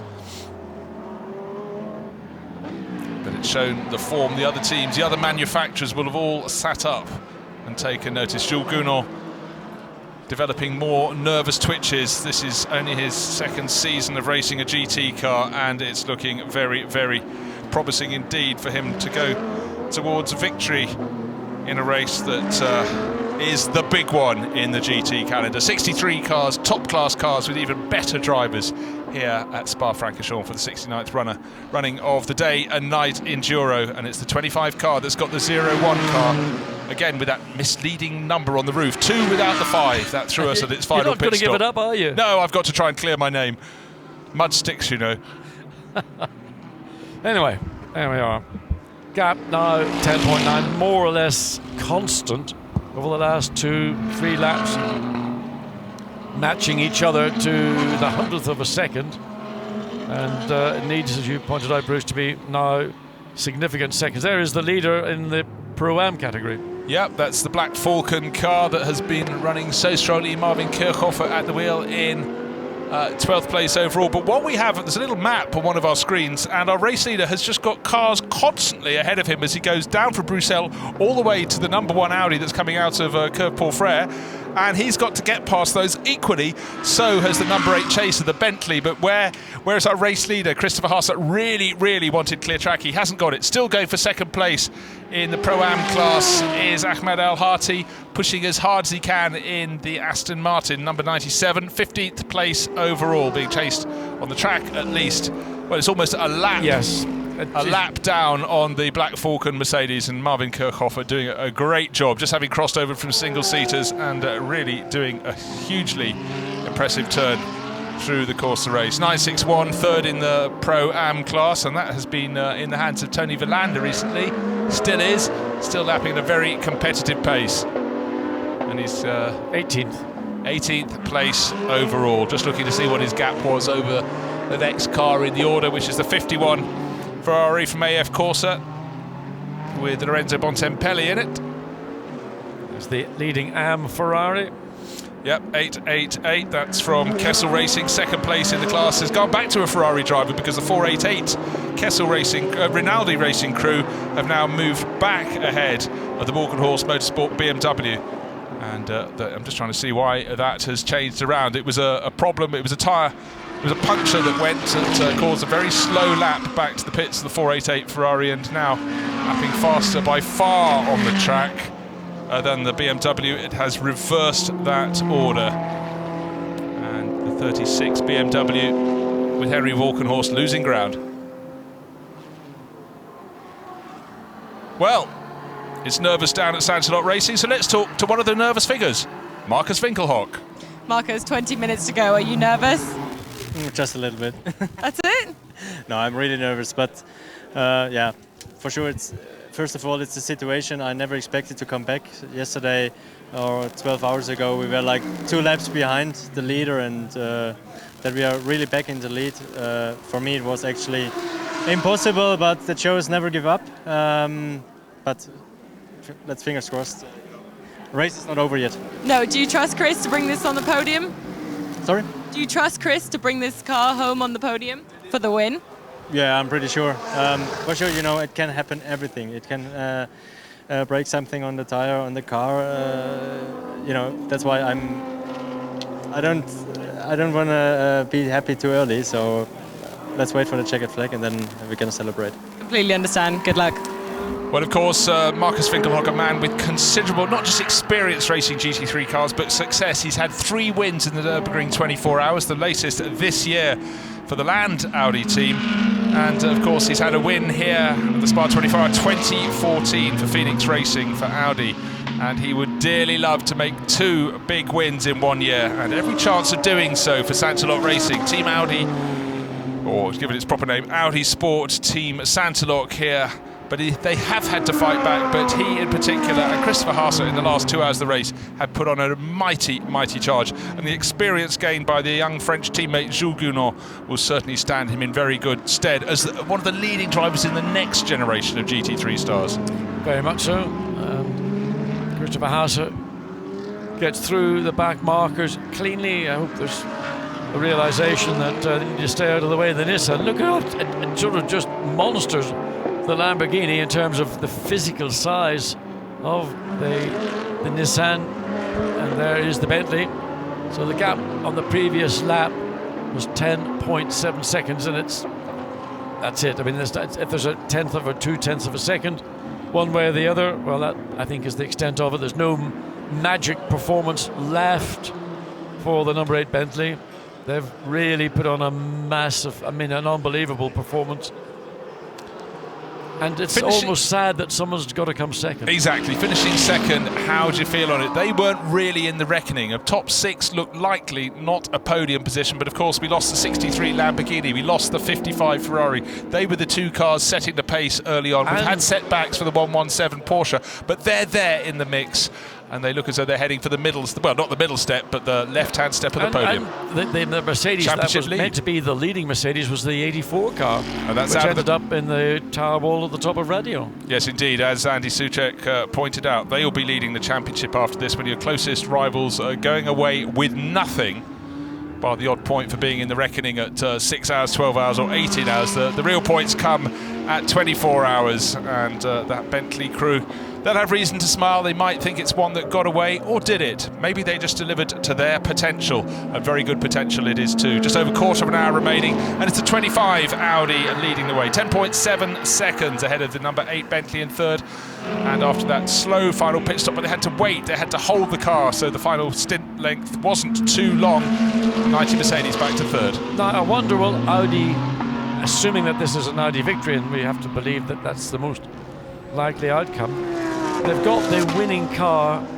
It's all been sprayed in lacquer to ensure all the road grime, the rubber smuts, everything on the car stays in place. Is Phoenix Audi going to have to, not Phoenix, I beg your pardon, Santa Log Audi going to donate this car to the collection? How many Audis are in the collection, R8 V10s, that have had success in 24-hour races? Well, certainly a number. They've got the car that won the Nürburgring 24 Hours this year outside their hospitality area in the paddock, looking great with its race grime. And yes, maybe, and alongside is their new GT4 Challenger, the R8 Challenger, as GT4 continues to grow and grow. But yes, they would very much like a victory in the Spa 24 Hours. It hasn't been one for them for several years here, and to do it in great conditions. Looks like we're definitely going to go to the end of the race in warm, dry, sunny conditions at Spa-Francorchamps. Little sprays during the night, little sprinkles, one heavier shower. Oh. Everyone behaved very well indeed. I think that I only saw was on the highlight package, and certainly there was a substantial amount of rain. But what was interesting was that a number of the competitors felt that clearly must. Oh, there we go. Hang on. I mean, time getting very, very intense. It may have been that the rain was hard in one part but less hard, or maybe virtually nothing in another part, and that's why some drivers took the risk of running or staying on the slick tyre rather than others who, at the first sign of rain, dived into the pits to get a set of wets and then began to realise that they'd kind of been mugged into doing it, and then had to make a second stop to go back on the slicks. Yeah, and some of the runners managed to pretty much time their stop right under a safety car to get the tyre change done for nothing. But in fact, the teams that seemed to benefit during that point and also did their technical stops at that point in the race aren't featuring at the end. The number one crew, of course, the drive-through penalty for René Rast has left them running around in 6th place overall. They could have been tilting at a podium, but we talked from the start, we talked at every stage about keeping it straight. Well, Jules Gounon, let's hear from him, the third member of what should be the winning car. Jules, just quickly, what would it mean to you to win here at Spa? I mean, for the moment it's nothing because still 14 minutes left. But I have really a lot of pain in my hands, so please, I want to that the time stop now. I mean, it's the toughest race that I know. Azza is doing an unbelievable job. Winkelhock out there also, and look at him. I think the camera see him. Keep them crossed. Good luck. That's one thing that Jules will have to learn, that Marcus Winkelhock may be that little bit older, but he's always quite happy to lark around when a camera's on in town. And so I think that, well, you got the youngster who's experiencing something which is I mean, how can he equate it to anything in his young life? Marcus has been there, he's written the book, basically. So it's for him, it's a different kind of feeling and emotion. Still a great sense of, well, we came away and we heard him say that, 12 hours ago we were 2 laps down. Where did they claw that back? Well, what we saw, to me, one of the most interesting points in the race is when he was competing against Nico Müller in what look incredibly similar Audis, because they're run by 2 different teams, but very much in the same livery. And he picked him off and then left him, and that's leaving a quick driver in a car run by Team WRT. Well, so clearly their car setup was absolutely right for that point of the race. Has Santa Lok found a way to use the new Pirelli tyre more efficiently than the other Audi teams are doing? Because one of the issues that teams were having to work their way around was the way that they may run the car in previous years. They weren't quite able to do so this year. So has Santa Lok come up with a more effective solution? And that's why their cars are showing this amazing pace. Well, what we had in qualifying was the top 36 cars covered by the top second. So in terms of qualifying pace, there wasn't a huge advantage to be found, but it's the race pace. It's the ability to run at 2-minute 22, 2-minute 23s. If you can do that, and they can the whole way through their stint, that's why they're Bruce, it's not simply the race pace. It was the fact that there was concern that if they pushed hard, they weren't certain that the tyre durability or tyre life would be there. So what the Santa Lok team appears to have done is found a solution to that particular conundrum, and maybe, this is just me being speculative, maybe that's why they've had that little bit of edge over the WRT team. Yes, because just looking at the WRT cars, they're also running 223s, but also 224 for number one. But at this point in the race, running sixth, Antonio Garcia doesn't need to hang it out and take any risks. In fact, I think you can say with 11 and a bit minutes remaining on the clock, nor does Christopher Haase, sitting on a lead of 11 and a bit seconds over Maxime Soulet in the Bentley Continental. With every lap he completes, it's another lap closer to home, another chance to just preserve that lead. I think we might see the gap come back down as he backs off a little bit in the remaining laps. Just looking to see where the clusters of cars are. He's nearly clear. He's got to get the 25's got to get past the 888 Ferrari. Then we'll have a clear run for the next lap or so, which will be magical at this point in the race as the Bentley number 8 goes round La Source. It's almost identical lap time to the race leader. Yeah, extraordinary. It's within a couple of hundredths of a second of one another. So 10 minutes, 10 and a half minutes of the race remaining, just under 5 laps, 4 and a bit laps. So you wouldn't have thought 24 hours ago we'd be sitting here with a battle. Well, now it's just 11.3 seconds between first and second. It's just re-emphasises just how intense and competitive GT3 racing. This is part of the Blancpain Sprint and Endurance GT Championship. So the Bentley nips up the inside of the Porsche and stepped aside to let it go through. And how, the balance of performance, and everybody in the pit lane will have a moan at some point about balance of performance because they feel that maybe they're not getting as good a one as others. But it's borne out, as you pointed out, Bruce, in those top 35 qualifying times, at less than a second. So it's not that far wrong. It's not that far wrong, and don't forget it's a long lap here at Spa-Francorchamps. 7 kilometres, not just 7 kilometres, 7 kilometres that offer a huge, huge challenge to the drivers, offers as much opportunity as you could possibly want to make a mistake around at any single point of the lap. But I do think maybe the exit of Blancpain, they could do something to make drivers really respect that corner. You were talking of the solid concrete wall or great big spikes? No, I wasn't. Just the wall. Spikes in. That would be if they don't respect the wall. Fair enough. A warning. A stick with spikes. But the wall, yes, that would certainly have saved a lot of drive-through penalties. A lot of drivers in particular running wide at Blancpain. On the entry of Blancpain to try and make it a flatter route around the corner. But for 25, this will be a lap I would reckon in the 2-minute 23s. Able to back off a little bit. Doesn't have to take a risk. Christopher Haase leading the race, looking back to the final sequence of corners. Here comes a Bentley. Is he any closer? No, I think he had a slow middle section to the lap. He got caught in traffic. And then there's not... yes, again, he was going past the speed lover Porsche. Yeah. He lost 1.5 seconds to go around the Porsche. So the gap should be about 13, was 12.6. So, that again, and then we go back to the third place Mercedes. Again, an outstanding drive through the weekend from Raffaele Marcello, who has done more miles in the race than probably the entire field put together. Just a human effort, which, when he gets out of the car, the adrenaline will carry him, but he will be a tired boy tonight. I was having a quick look as we're deep into the final 10 minutes at last year's results. We remember, of course, that Rover Racing won with their BMW. But you know which combination led the Endurance Championship after Spa? It was the McLaren crew. And look at McLaren this year. Only one of them still in the race. Straka Racing struck out entirely. And Garage 59 have got their McLaren in as the penultimate runner. Well, shows how form changes. It's not been good for the McLaren on the Pirellis. We look at the Porsche in 4th place. And Michael Christensen comes up, places the car into the middle of those two cars as we go back to the 5th place.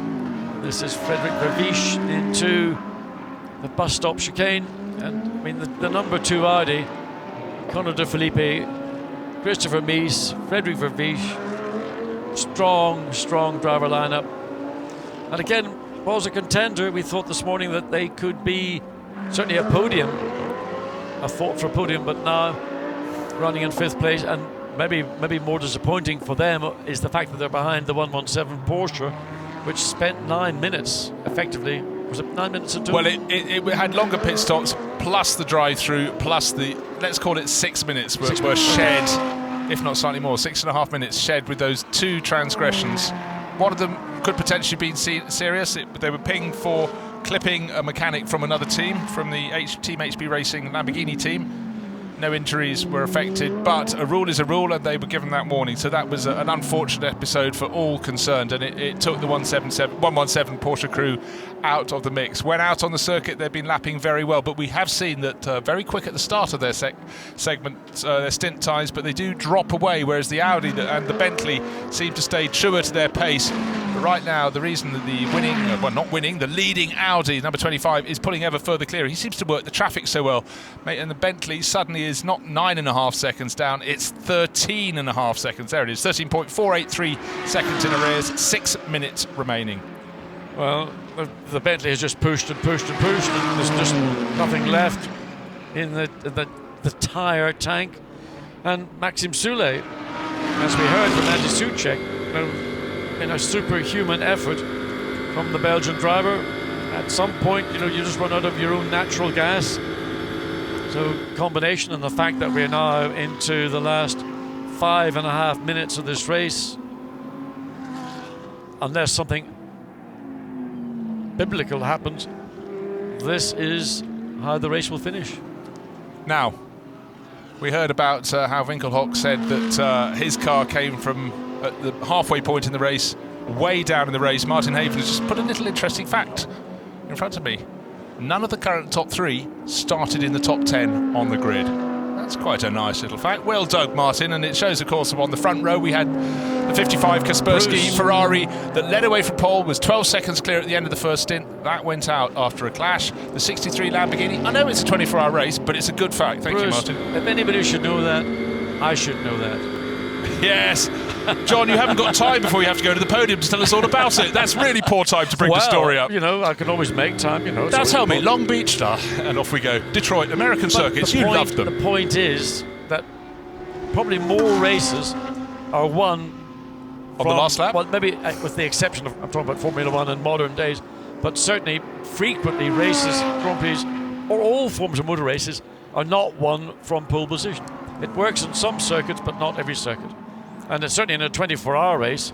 Well, back in 1969, another Belgian race driver, a young Jackie Ickx, at the Le Mans start, walked across, because there was a Le Mans start, an echelon start, walked across, got onto his Ford GT40, JW Automotive Run car, with Jackie Oliver, put the seatbelts on, started the race, came round stone last, but when it mattered, he came round first at the end of 24 hours. There's a message there. Do your seatbelts up. That's not the more haste, less speed. Absolutely so. A number of drivers who stumbled and fumbled their way around. Jules Gouron in the middle. And now Marcus Winkelhock isn't larking around. He's getting serious, because this is going to the crunch. 13.5 seconds clear, so with 3.5 minutes remaining. One more? One more after this, I would suggest. For Christopher Haase, he has the pleasure of bringing it home. As I said, it's hot in those cars. The temperature is certainly soaring as the sky is blue, dotted with clouds here at Spa-Francorchamps. But as you can see from the fantastic television shots, as we look back down at the Bentley that's giving chase, that's not going to catch it. It's also got 3 cars to overtake before it can get to the race-leading Audi. Number 25 going down into the Bruxelles hairpin, formerly known as Rivage. Then it goes through the kink and then head down the slope to Pouhon. And still not yet at the Bruxelles hairpin is the chasing Bentley. So Vincent Abril, he will be emotional afterwards. It won't be the victory that the 8 Bentley crew got at Paul Ricard. Andy Soucek will be suitably proud that they've extended their championship lead. Not a win, but when your rivals are stumbling and not scoring points, as good as for the Bentley crew in second place. And actually Maxim Soule, with just 2.5 minutes remaining, and I would think that this lap, the last lap he competed, was 2 minutes 24, as was that of Christopher Haase, as was that of the 90 Mercedes. So these lead 3 cars have in effect backed off by a second or more a lap, and I think maybe the Bentley's backed off even further than that. You can't blame them. We don't know how much fuel they've got left on board, but it's about Christopher Haase stroking it home for victory for Audi Sport Team Santalok. So for the boss of that team, for Sébastien Chétaille, by far the biggest race the French team will have won. They've been racing Audi for a handful of years out on the circuits, and Chris Reinke from Audi Sport up there with the Santalok crew. Sebastian Schittai, a small, sheepish, one little smile. They're on the final lap of the 69th running of the Spa 24 Hours.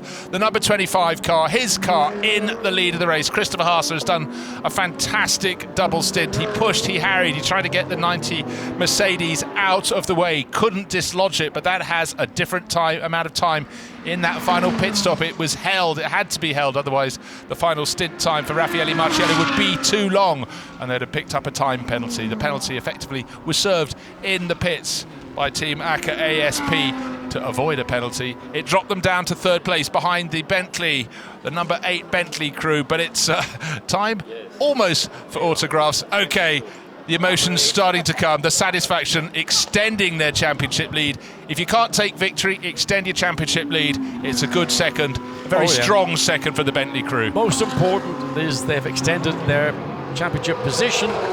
Love the victory, but we've done the next best thing, and that's what we came here to do. So halfway around the final lap, car 25, the race leader, just going down towards Pouhon, a double left-hander. Well, number 8 Bentley, you can see it going through the Bruxelles hairpin and on down the slope. Of course, gradient, such a feature of a lap of this fabulous circuit at Spa-Francorchamps. Third place, looking back to find Raffaele Marciello. He's another nearly 40 seconds back in the ACA ASP Mercedes, but down towards the lowest point on the circuit, going through Fagnes, on towards Campus, and then Curve Paul Frere, where the track will turn up the slope one last time for the 25 Audi crew from Audi Sport Team Santalok, and it's Christopher Haase who really did the spade work, building on the efforts of Jules Gounon and Marcus Winkelhock. They can all be inordinately proud for Jules Gounon getting used to 24-hour racing with such an experienced pair of pros. They both know these Audis so super well. He will have learned valuable lessons that I'm sure will lead to further big wins. Garage 59 McLaren is just in front of the car that will win the race. The clock has beat down to nothing. We've got to the 24-hour mark. This is the final lap. This is the final sequence of corners. Here comes Christopher Haase. The crew's up on the pit wall, ready to cheer and celebrate. The cars bunching up behind as 25 takes the checkered flag and the applause. Victory to Christopher Haase. And the AM winner is just in behind, 888. So there is the Bentley in second place behind. But for Gounon, for Winkelhock, and for Christopher Haase, that's victory. Outstanding effort by the Santalok team. Thoroughly deserved a race of pace, but of strategy, and making the best of what you have. Both the Bentley team and the Santalok Audi team rightly and deservedly proud of the efforts by everybody. There's the third place, the Mercedes. A stellar effort by Raffaele Marciello. I don't know how many hours he spent behind the wheel. Outrageous. We think it's close on 14 out of 24, which doesn't leave a whole lot for his teammates, but this is a driver who really is taking to it all. And don't forget the 90 Mercedes that does collect third place. They'll be proud of that. They'll think there might have been more, but they survived a spin through Eau Rouge, so you've got to ride your luck when it comes your way. But for Santalok Racing crew, Marcus Winkelhock out there, I think he's going to be clapping and slapping a lot of backs. And here is the victor. He's been in front in the Black Falcon Mercedes forever and a day in the Pro-Am class. Lights flashing, they will be hugely happy with that. Black Falcon came here with 4 cars. Their number 4 car has come home in 8th place, or will any moment now, and a few places further back. But taking victory in the Pro-Am class is the number 16 Black Falcon car. Here comes the Aston Martin from the Oman Racing Team with TS Sport in second place. The BMW flashing its lights has just ended 3rd in the AM class, just behind the 488 Ferrari that got past it in the final hour. That takes 2nd in AM. So in AM it was 888, 488, 2 Mercedes, two Ferraris, and then the 36 BMW. John, it looks so you're about to head off downstairs. I'm on my way, but just want to say what a really fantastic event. Emotion, tension, some amazing driving. A race that also wasn't dictated by inclement weather or weather that had a bearing on the outcome of a race. It was a pure race, and the winning teams, the Audi, the Bentley, the Mercedes, and I have to say Porsche, who could have done better. What a great show they have put on for everybody here this weekend, and for all the millions of people around the world that will be watching live or streaming. It's been a pleasure to be a part of this broadcast. Team, Bruce, thank you very much for all your efforts and assistance and prodding and keeping me awake at night and all those sort of things. And everybody back in production unit. Okay, thanks very much, Sean, but let's hear from one of the winners. Let's hear from Jules Gounon. Jules, a massive congratulations. You were absolutely gleaming. Yeah, it's amazing. I mean, we were 1 lap down, even 2 lap down in the night, and now we win. It's amazing. Thanks to Audi for the opportunity to me. Wayne Kellogg did super job as, what to say, with the pressure of the Bentley. It was really tight. Yeah! A massive congratulations. Oh, thank you. Yeah! A week ago in Zandvoort, he was nervous as anything just before he got his first ADAC GT win. This is only his second ever 24-hour race, and he's a winner of the Spa 24 Hours. He was on cloud 9 just being here, being in the race on Friday. I can't imagine what he and Jean-Marc are going to be like. That's a young man in the early stages of a fairly massive hangover. Yes, what were you doing when you were 22 years old? Don't think winning races like this, Martin, so the thought of the celebration thoroughly deserved. I was I'm sure you could just celebrate. about to start doing production work on Autosport ads. So yeah, a long way down the pecking order from where... But what a performance. It's worth stressing. We've had great big Audi wins before, but this is the first one for Santalok Racing with Audi Sport. They will be absolutely joyous. You got the sensation there, the release of pressure, the tension, the relief. But I was just looking out the window, a team that finished in 13th place, the Nissan team, Team RJN. Yeah. They were leaping around. They did what they could do. Well, not only because they got the 23 car into 13th place, but because an hour from the end, the 22 car was back in the garage, dead, and they got it back out, and it was running at the flag. Matt Parry, the guy who crashed the original number 22 car, and then the replacement was a car that had already finished the Nürburgring 24 Hours. We thought this year's Nürburgring 24 Hours. No. Last year's Nürburgring 24 Hours. So let me get this right. RGN had last year's Nürburgring 24-hour Nissan in the back of the truck, untouched. What does their bedroom floor look like? If they've got a car that's a year old sitting in the back of a truck they haven't even looked at yet. But again, that's, you know, it's that thing, isn't it? Everybody comes in hoping they're going to have a big result. You might think we might have a chance of a podium. You might not think we've got a chance of a podium. But the one thing everybody wants to do is get to the end. And that becomes the overriding priority from the moment the race starts. Well, I hope we're going to get a word soon with Christopher Haase, who's just stepped out of the race-winning 25 Audi, because he was absolutely mighty, chasing down the 90 Mercedes in that penultimate stint. Then in the final stint, he was clear, but had to keep it calm, had to keep it fast, and he was superb. The growing pressure from the Bentley team, but he mastered it. He mastered all conditions, and I think that was one of the great drives in the Spa 24 Hours. He did what he had to do, and he did it supremely well. Well, I was on the grid right before the start of the race, and it was just a sea of people and a sea of drivers going to find their mates and shaking their hands, whether in the same team, different teams. Some of them were going halfway up and down the grid to find friends, going, have a good race, have a great time. And here again in Parc Fermé, exactly the same thing. Hugs, congratulations, whether you win or whether you don't, everybody, you know, we're all absolutely raw, ragged at the end of this, whether you're working, whether you're watching, whatever. Everybody is emotional and shattered at the end of a 24-hour race. And you only get that emotion when you've released the pressure. Yes. It's like when we walk out of the booth, but we wanted an interview with Christopher Haase, so quickly down there, let's hear what the winner has to say. Christopher, an absolute massive congratulations. You were absolutely flying. Well, I can't believe it. We just won the 24-hour race, Spa. It's incredible. It was such a tough race, so hard. We came back, we lost 2 laps in the beginning of the night. We just came back. I'm totally done. Sweating like hell, smelling.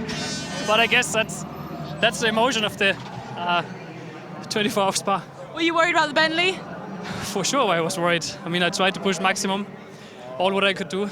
At the end, actually, in the last 2 laps, I had to save tires. So I was a bit worried there, but thank you, Audi Sport Team Santalok and my teammates Markus Winkelhock, Jules Gounon. It's fantastic. Absolute mega job, well done, congrats. Struggling to find the words there, isn't he? You know, to somehow sum up that emotion, because he's only just got out of the car. That release of tension hasn't really yet happened, and probably won't really get to him until Monday, Tuesday, maybe Wednesday. Like he said, you know, exhausted, absolutely shattered, sweaty, smelly. And you don't know that whether goes for 90% of us here. And you don't know whether to laugh or cry. Well, both. It's He separated was by right nothing. on the verge there, wasn't he? Absolutely. The flood of emotion as the adrenaline goes and the emotion sweeps over him. It is a massive, massive thing. It doesn't maybe have the global name that Le Mans has, but it has an enormous motorsporting reputation. The Spa 24 Hours, you know, has been a massive, massive. This is the 69th time they've run this race. It's still one of the greatest races, one of the greatest race circuits. Well, let's go down and find out from one of the AM winners from Kessel Racing, David Perel from the 888 Ferrari. David, absolutely fantastic job, a win for AM, well done. I can't tell you how happy I am. It's unbelievable. I came here last year, struggled with another car, and my team's been amazing. The car was so reliable, no issues, no unscheduled pit stops. Wow. Wow. It's 3 years ago, I was sitting on my couch watching this race thinking, why am I not there? And now I'm standing on the podium. And that's really well deserved, well done. Thank you. David, one of 3 South Africans in the race, giving it an international flavour, and will be taking the top step of the AM podium. The 888 Kessel Ferrari sharing that with Marco Zanettini, Jack Diva and Nicky Kadai. So congratulations for them for winning what they could win, which is their class. And that, you know, I'm sitting there watching going, why aren't they doing it? Again, you know, that is the draw of races like this, races like Le Mans, Daytona, Sebring, you know, these marquee events. People go, I want to be doing that. Well, let's get to our Pro-Am class winners. Marvin Kirchhofer in the number 16 Black Falcon Mercedes. Marvin, first of all, well done. What a massive congratulations I owe you. Absolute brilliant job. Yeah, thank you very much. It was really, really good. First time for me, endurance race, straight away to the podium, first win. So yeah, pretty nice. The team has done an amazing job, especially my engineer and the other drivers as well. So pretty happy about that. What does it feel like to win a Pro-Am here at Spa 24 Hours? Yeah, it's a really special feeling, especially because it's my first time in an endurance race, first time 24-hour race. So yeah, something really special for me. Thank you. Well, you know, it's got to be one and not out, hasn't it? You've got a 100% winning record. It's really tough now to go and do another 24-hour race because you know what it feels like to win, and the chance of lightning striking twice immediately, well, I don't know. Let's hear from Maxime Soulet, the Bentley driver. Maxime, congratulations. After last year's disappointment, I bet you are so happy to be standing here today. Yeah, man. I mean, it's unbelievable. I mean, the team did such a good job. Okay, we were aiming for the win, but second place, it's still good. And for the championship, I think it's quite a good thing. The teammate did a fantastic job, and the Bentley Continental GT3 did a mega job. So no problem at all during the whole race. Were you really giving it your all on those last 30 minutes? No, because I tried to push at the beginning. Wait, because I'm going to puke. Okay, I'll let you do that. Good luck, congratulations. Well, that's what a double stint when you're really pressing on does to you. And we talked about the emotions coming to the fore, but also it's just so hot inside these closed cockpit Yes, cars. absolutely, and they're so physically and mentally exhausted as well. And the mental exhaustion is something, again, that an ordinary car driver can't really imagine quite what it does to you, quite how crushing it is to your energy levels.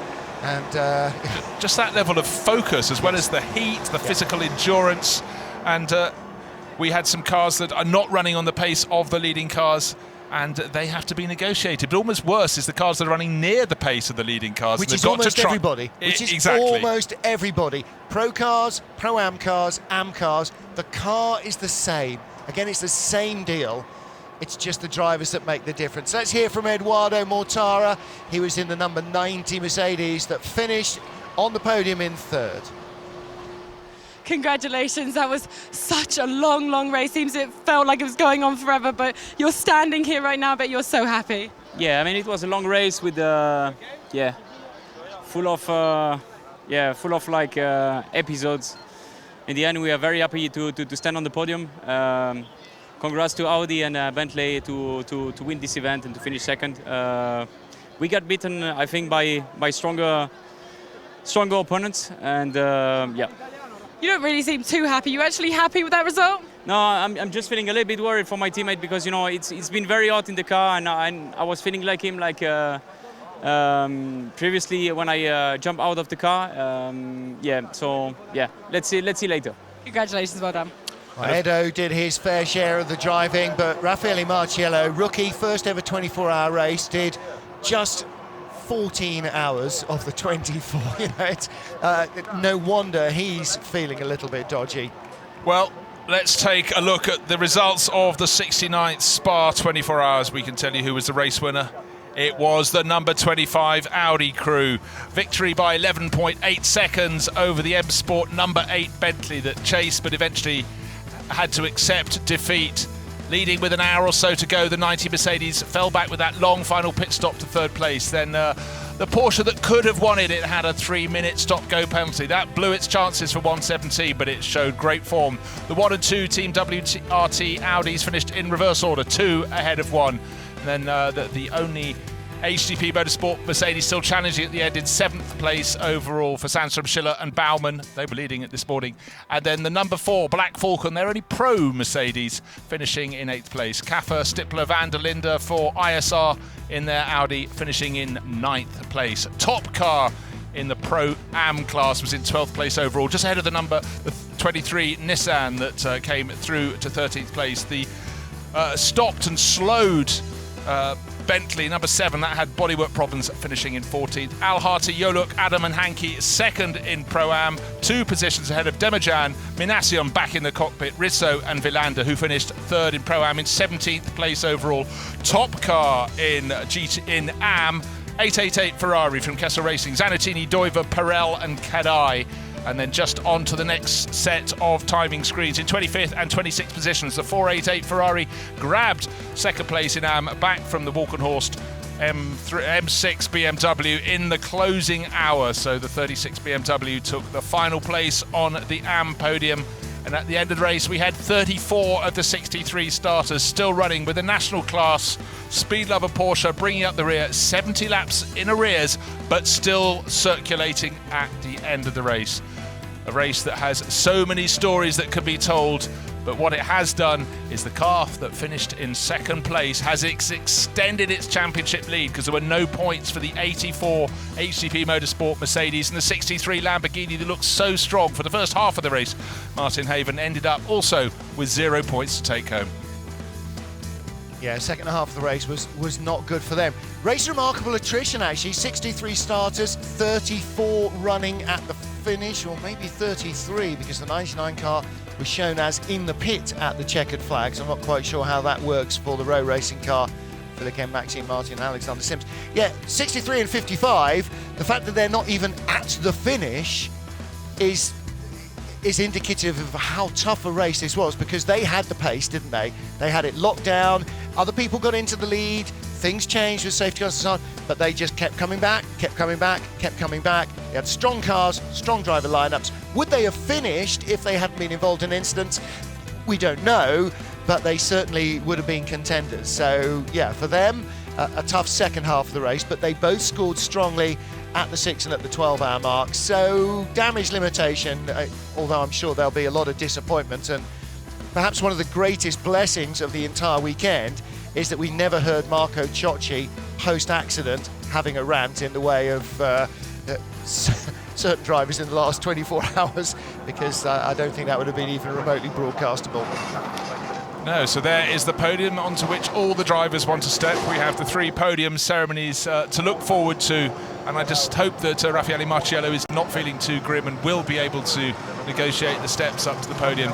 Maybe a quick drink will cool his body temperature down. The enthusiasm will come back for that, at least. I think so. You know, a sit down, head between your knees, cold wet towel over your head, just anything to just edge that core temperature down half a degree, 1 degree. That's all it needs. It takes quite a lot to get it right up there into the danger levels. It takes quite a lot to get it back down. Well, let's look at the championship. Yes. 79 points for the top 3 from the Bentley crew, the 8 Bentley crew, pulling ahead of the 63 Lamborghini crew that came away with nothing.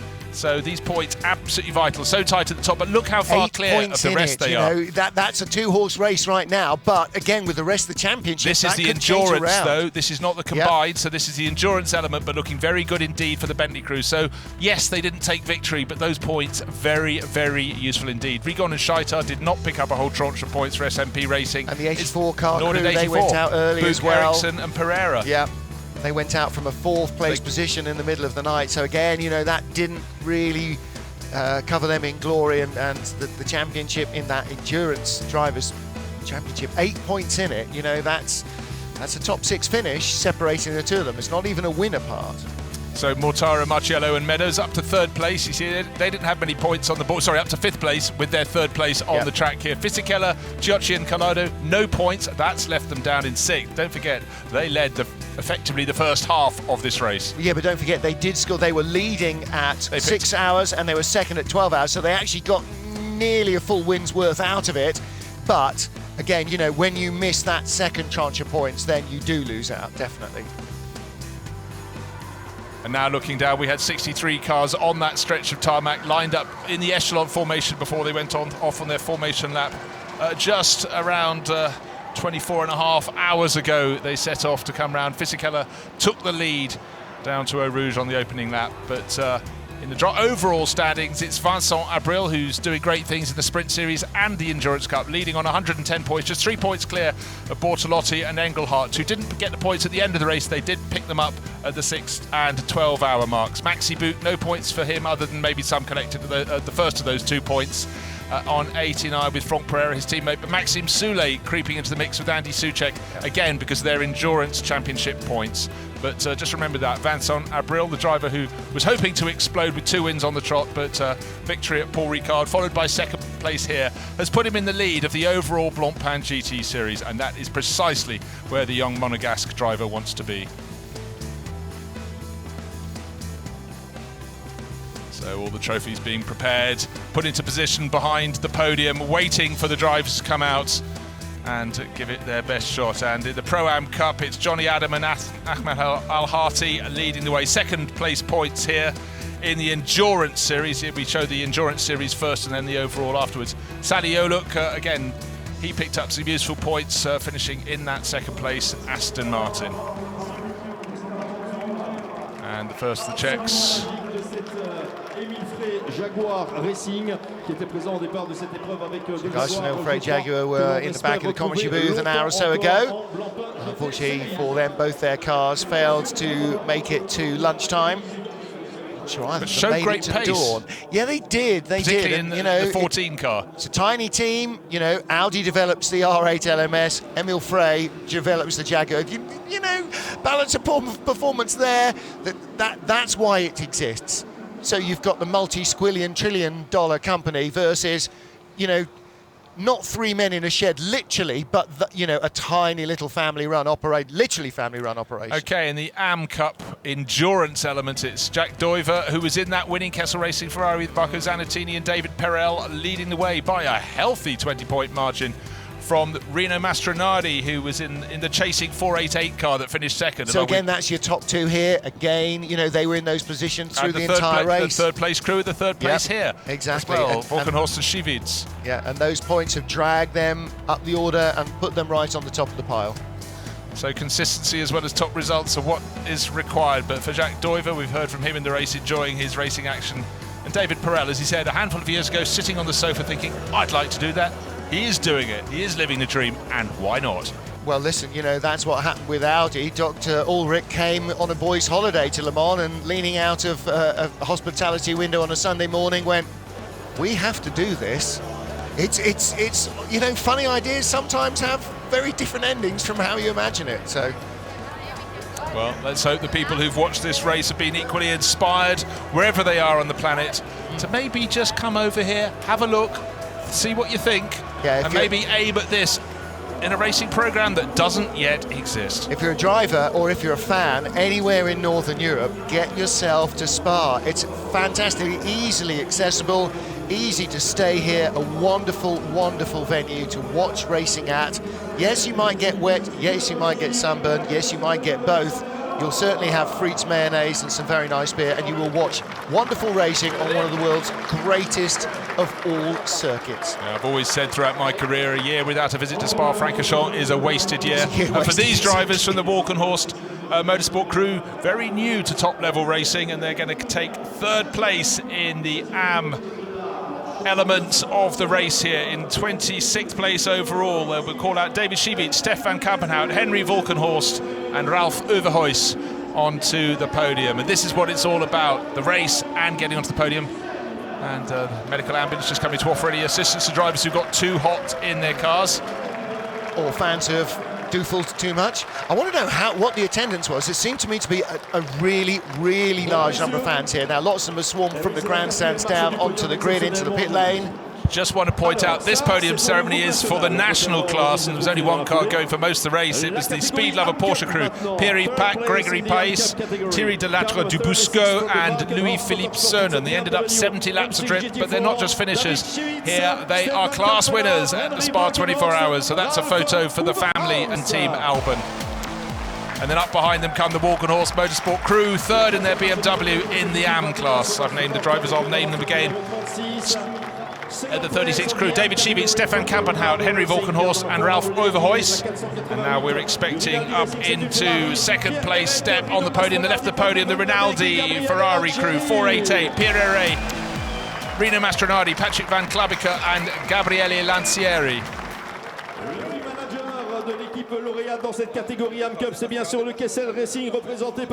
And now, put your hands together wherever you are for the Kessel Racing crew from the 888 Ferrari. Victory for Marco Zanettini, Jack Doiver, David Perel and Nicky Kadai, just waiting for a second signal to get them out onto the podium. And then, of course, we will have the trophies and the champagne. There's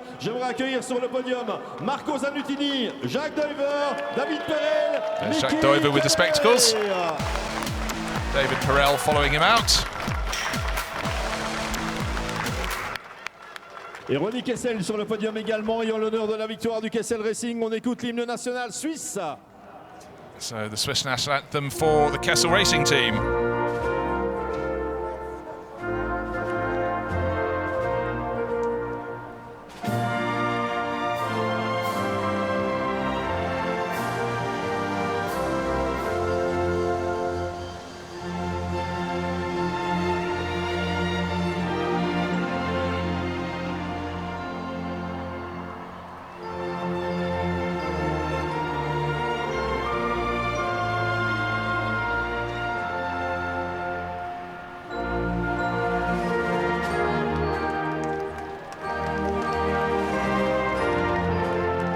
Voilà pour le podium de cette catégorie AM Cup avec le groupe national avec la remise des trophées. Swiss national anthem for our winning team. And it was a good battle all the way through. Kessel Racing were never not in the hunt, were they? They didn't start off as the leaders. The 488 Rinaldi Racing Ferrari started off with the pace advantage, but then a couple of errors and the inevitable problems when you are, you know, being lapped by the outright front runners occasionally. A few track limits, penalties. I don't think any of these teams got away without a slew of visits to the stewards room and the pit lane. Yeah, certainly the first half of the race, Martin, a lot of the teams. But any win is good in the AM level, but let's face it, quite simply, to win at Spa is the biggest one on their sporting calendar. No question at all. Look at the size of the trophies. That's for the national class. If they get any bigger for the AM class, they won't be able to carry them off. Well, they won't be able to carry them on, will they? They're going to have to check them in. Those trophies are absolutely epic. No, but you're absolutely right. You know, most of these guys, successful businessmen, come racing whenever they can afford it in terms of time and you know, impingement on their life. But this is one that gets blocked off in the diary if there's even the remotest chance. I mean, Pierre Arret at the back there on the second step of the podium, German driver German businessman who now works in America. He is a dyed-in-the-wool enthusiast. He's raced in so many different championships and just keeps coming back. And these guys just love this with such a passion. And it's fantastic to see them enjoying their moment of triumph as well. President of Total Belgium presenting the trophies to our second place finishers. And again, Kessel Racing, you know, they've been racing Ferraris Loris Kessel himself as a driver and now as a team owner for decades. And Rinaldi Racing, again, the Rinaldi have been Ferrari's stalwart customer team since the year dot. So lots and lots of history going on with both these teams, with these customer racing entries. And it's a tough deal as well to win the AMS class because, you know, the gentleman drivers, they are true amateurs. They don't have a lot of time to spend in the cockpit behind the wheel. They don't have a lot of simulator time, and you know they take a real beating. The pros take a real beating as well, but the pros spend all their lives training for it. These guys spend all the rest of their lives building their businesses and looking after their employees. So you know I always feel for them physically.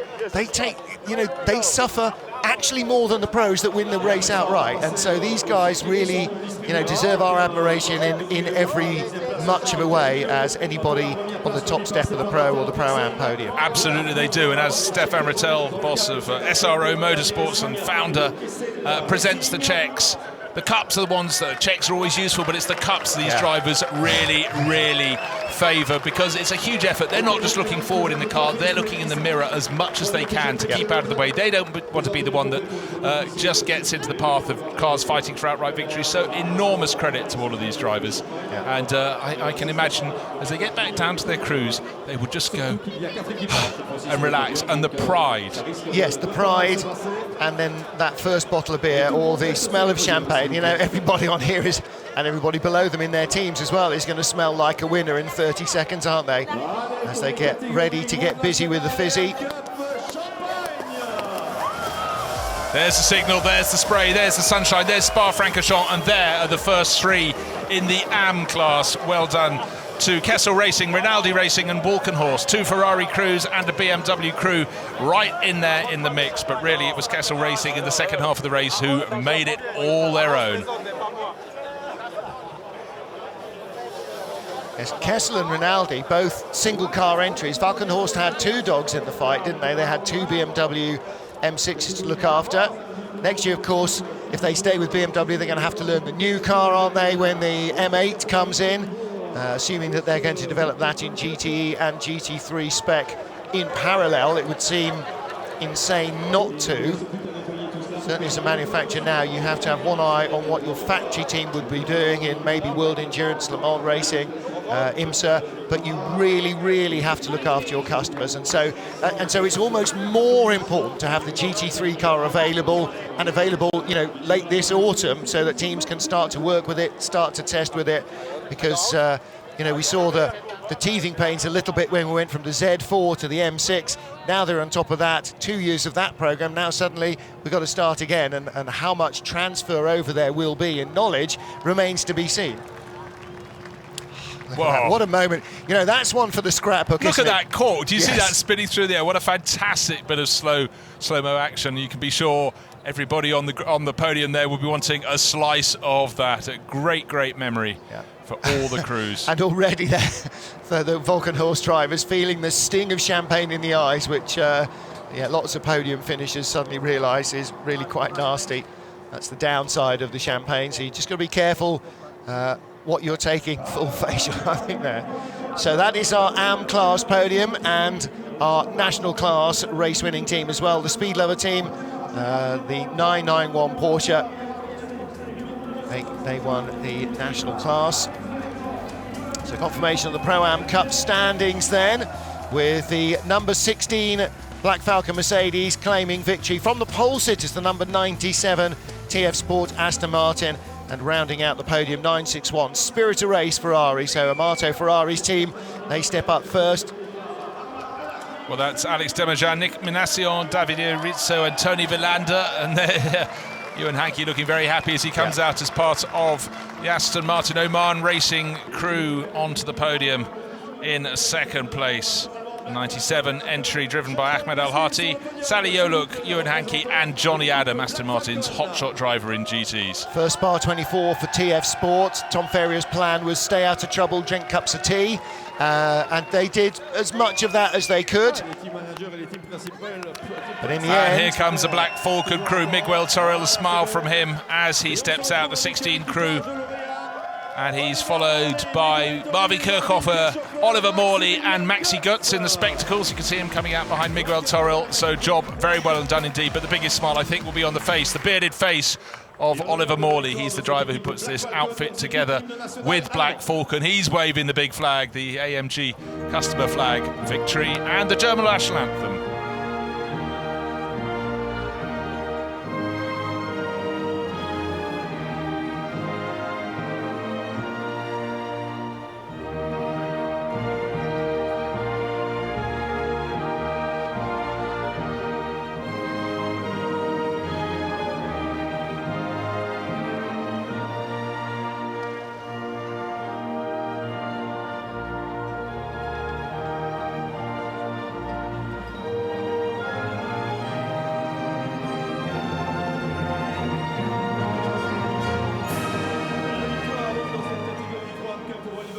Well, congratulations to our race winners from Black Falcon, MIB, Men in Benz.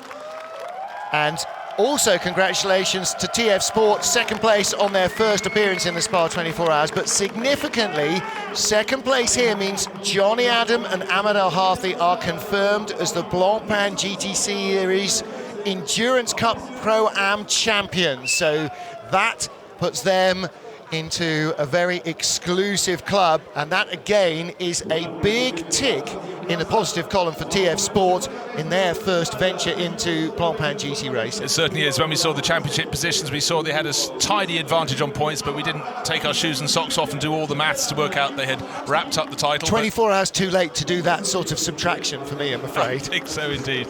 So as the trophies are presented to the TF Sport, the Oman Racing Team Aston Martin crew for second place, the extra delight that the championship is nailed down, but they gave it a very good shot indeed. But you just simply had to say that the Black Falcon crew in their Mercedes, the 16 Mercedes, were too strong. They really didn't put a wheel out of line in the very attractive looking blue, red and white Mercedes, that mid-blue. Oliver Morley, Miguel Toril, Marvin Kirchhofer and Maxi Götz, victory in the Pro-Am class in the Spa 24 Hours. Now the other thing that's worth pointing about TF Sport, of course, is how many Aston Martins were in the race?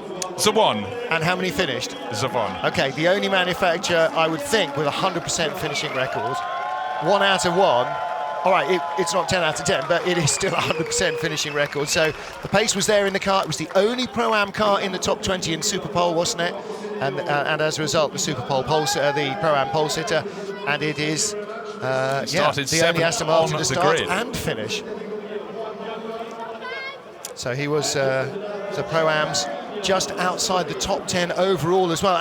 And actually, they really did the job to avoid the problems that can so easily befall you. And that's all part of being right on the top of your game here. You've got to be racing fast, but you've got to be racing smart as well. And they managed to do both of those. 12th, 15th and 17th with their final finishing positions for the Black Falcon Mercedes, the Oman Racing Team Aston Martin and the Spirit of Race Ferrari, which really came on strong in the latter stages of the race. 5 Pro-Am cars in the top 20.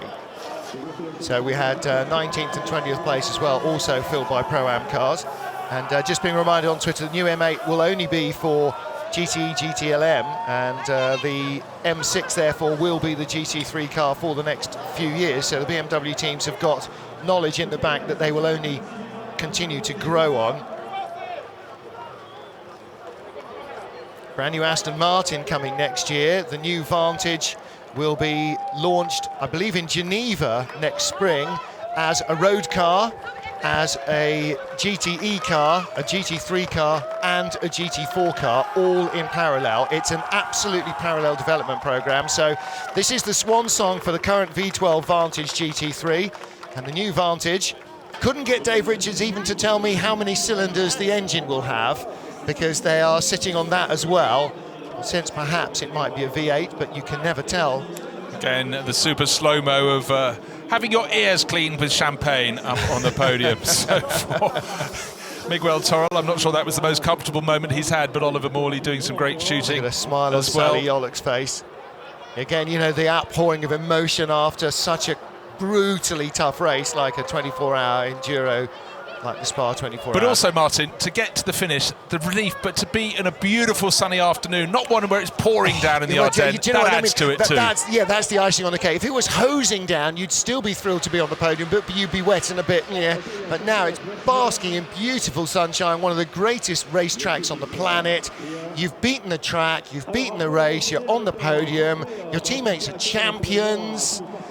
You know, there's a lot of feel-good there. No wonder Sally Ollett was beaming, and he'll go back into action again, you know, later on in the season with a spring in his step after this, you know, really big showing for the amateur class, Pro-Am class here in the Spa 24. And you know what it is? When you look at certain races, the drivers go up and they go, well, I expected to finish third. They're not happy, but here they're celebrating. They've done something together.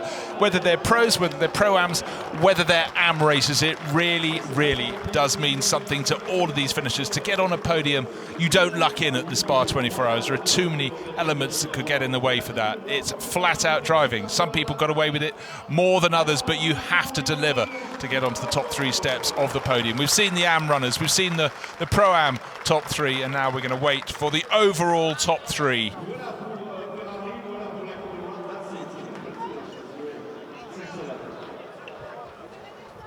Well, fantastic racing throughout from all the different manufacturers, and for anybody who's saying, oh, balance of performance, I don't see why we need that. Shut up.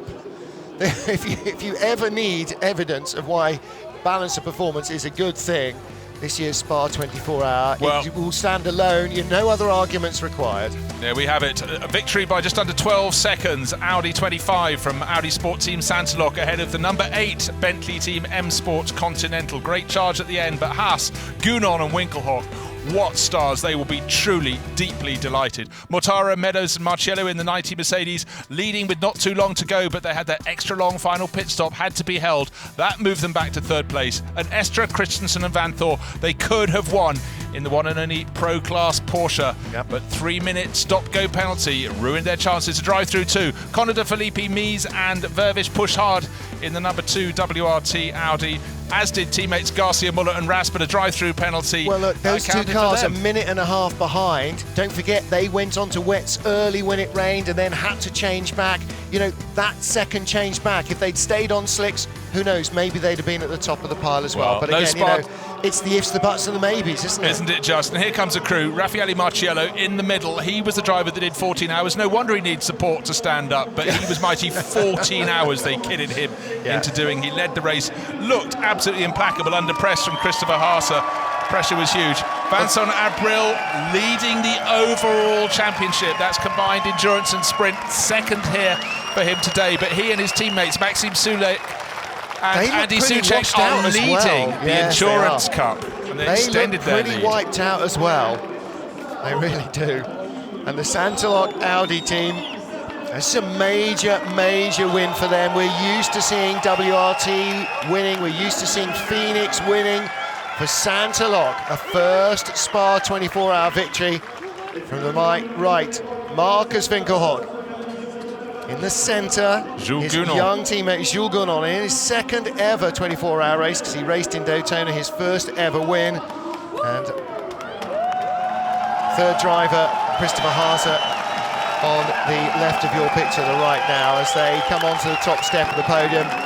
It's a day that Jean-Marc Gunon probably didn't really dream of, but one that he won't forget. I was just wondering if the cameras could find him down there. Easy to pick out and have the biggest smile of anybody beneath the podium. Well, that or granddad, Jean-Marc's dad, is here as well. Can you imagine that? Father and grandfather here watching Jules Gunon on the top step of the podium there with two great co-drivers.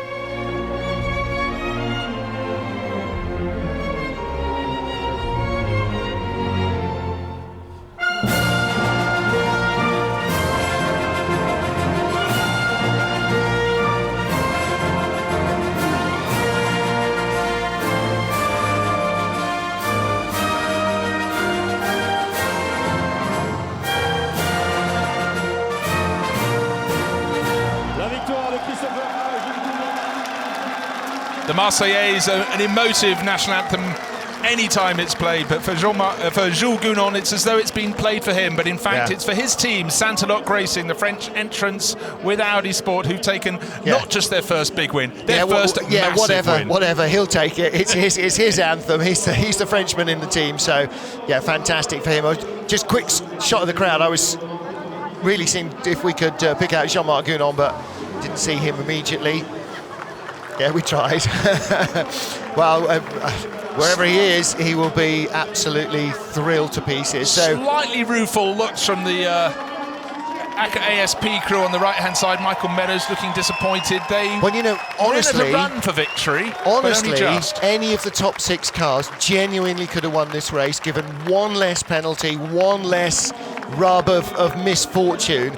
And you don't win races like this, you don't win championships by just being lucky, but you can't win them by just being good. Sometimes fortune has to fall your way.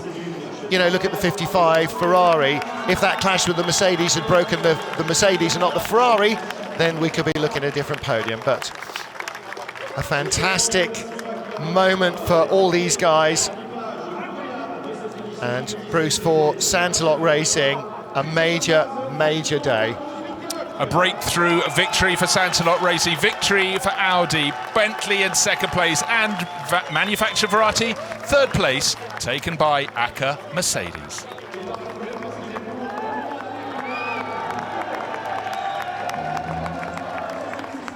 Huge trophies awarded to the top 3, whether in the AM class, the Pro-Am class, or this, the biggest one of all, Stefan Rattel bringing out the massive trophy, the one that counts. You want to look at the names on the side of that. The 69th Spa 24 Hours, and Stefan Rattel, the founder and CEO of the SRO Motorsport Group, loving these moments out on the podium, because these races, these podiums are not easy to come by. These are hard-earned, well-earned victories, and look at the size of the trophies. I think some of the finishing drivers will struggle to hold those as they try and regain their energy. It's been hot out there on the circuit, and the trophies, if you can, gentlemen, do try and raise them above your heads. Well done to the top 3 crews, but most particularly to the Saint-Loc Audi crew. Raffaele Marciello has disappeared stage left off the podium. Michael Meadows is still there.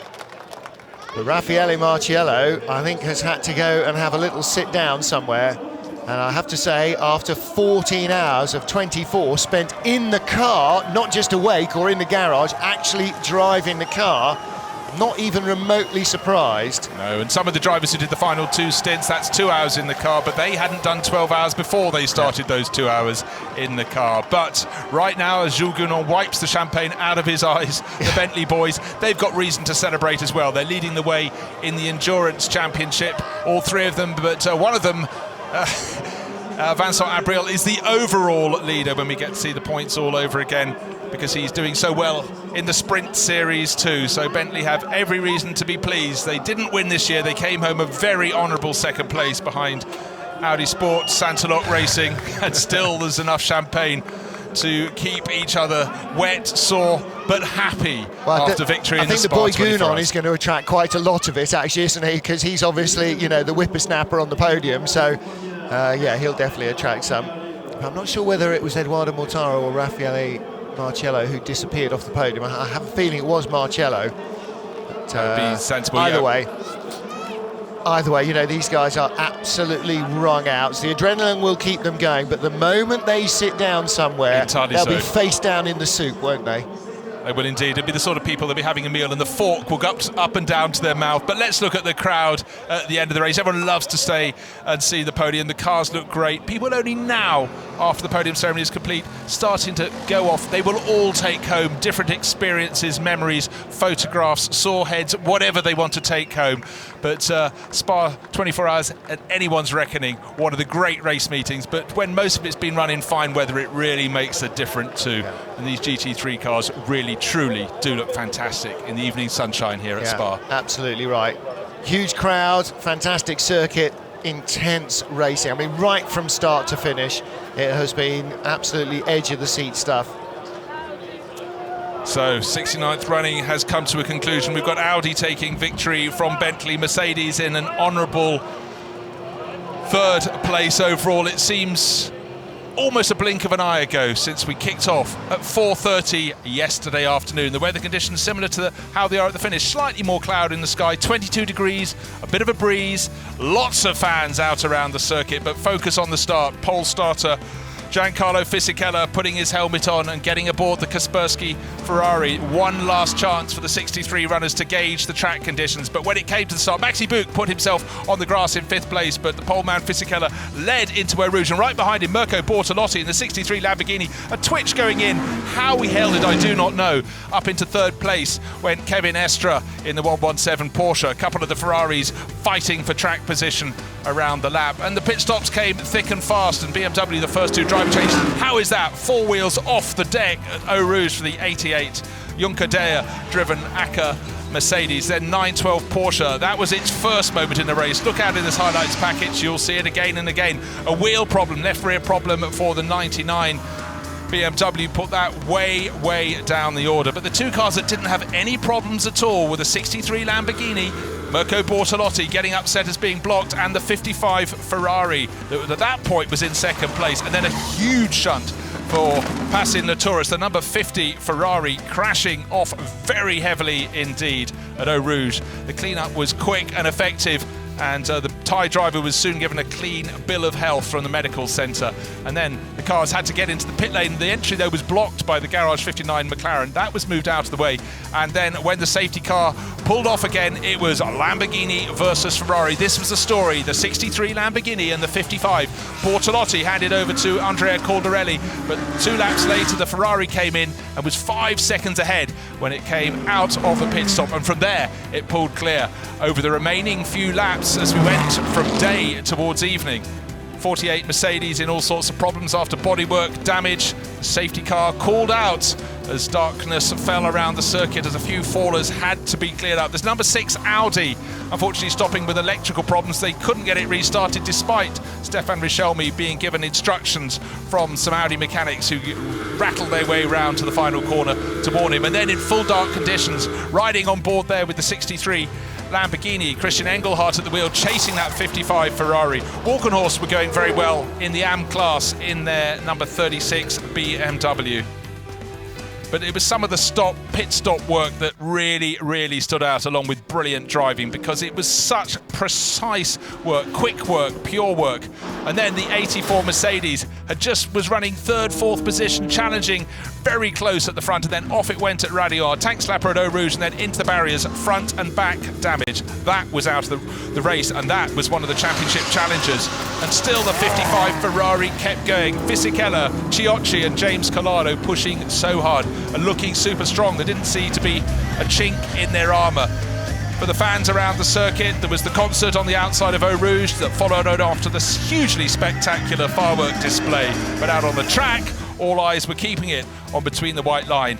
Eyes hard to keep open in the pits. Guy Smith and the other drivers sitting, trying to focus, but it was getting harder and harder as midnight came and midnight went. On into Sunday morning, and really trying to keep your car on the track was becoming difficult for tired eyes among the drivers. But the 90 Mercedes at this point, there it is, right in front of us, that was fighting to see if it could work its way to the front, and so it did, coming into its pit stop from the lead of the race. More great pit stop work for the Abt Bentley crew. And there's Mirko Bortolotti, another good stint behind him. And then another spinner up at La Source. Quite a tricky corner in daylight, but at night time it's very easy to clout the curb on the inside.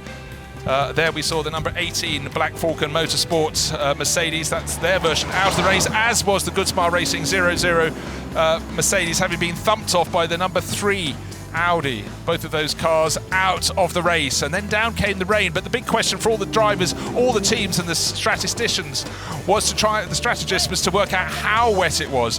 Audi decided to do its 5-minute mandatory technical pit stops, do the brake changes, and was it the right time, or was it the right time to go onto the full wet tyres? 3 of the top crews decided they could brave it out on slicks. Number 4 was among them, as was number 55 and number 63 as well. 53 though didn't get it right, and here is the bodywork damage. Rory Butcher went off in that. BMW was still in the mix at this point in the race, but it was all about keeping it clean. 0-1 of the windscreen of the 85 HTP Motorsport Mercedes, showing that they not only had a quick car in the 84 that went out, but the 85 crew doing well. But the reason they went to the front was because they delayed their 5-minute mandatory technical stop until as late as they possibly could. Of all the front runners, they were the last to do so. This was the point in the race in which the number 90 ACA Mercedes worked its way to the front and was increasingly found through the pit cycle in the lead of this race. That then went back to the 85 car, and then the 90 car with Marciello went up the inside of the Kaspersky Ferrari with Marco Ciocci at the wheel at La Source. The next corner is Eau Rouge, and there was no steering, unfortunately, for the Ferrari over and out, and I saw Fisichella leaving looking very disappointed. René Rast taking over the number 1 Audi right in the mix, and he went chasing off. And then this is the moment where 63 went out of the race. We lost one challenger in 55, and then 63, something went wrong, possibly a braking problem down at Fagnes. Strike 2 of the front runners, and that left 90 in the lead of the race. But on the restart, the number 1 Audi went up the inside. I reckon it was coming from slightly too far back. Let's have a look from René Rast's point of view. Which car is in front going into Les Combes? Well, it's the Mercedes, but they clashed. They both went for a spin, and then René Rast was hit with a drive-through penalty as well. And then the number 9 Bentley eventually pulled to a halt twice on the lap and was out of the race. It was running just outside the top 10. Dry conditions, and how's that for a spin up through Eau Rouge, largely staying on the track, and that was Eduardo Mortara. But down from second place, it seemed the race was going away from the 90 Mercedes, and the car on the move was the 25 Audi Sport Team Santalok Audi, with Christopher Haase in particular building on great form. The number 2 Audi dropping away from the reckoning. Every driver looking towards victory was getting super nervous. Jules Gounon hardly knew where to look. And then a brilliant final pit stop from the 8 Bentley crew put them in with a chance to claw back a few seconds, but they had too much of a mountain to climb, and Santalok Racing went heading off towards victory for Jules Gounon, for the man who's got 6 24-hour wins in Marcus Winkelhock and Christopher Haase. So it's been a brilliant Spa 24 hours from Martin Haven and me, Bruce Jones.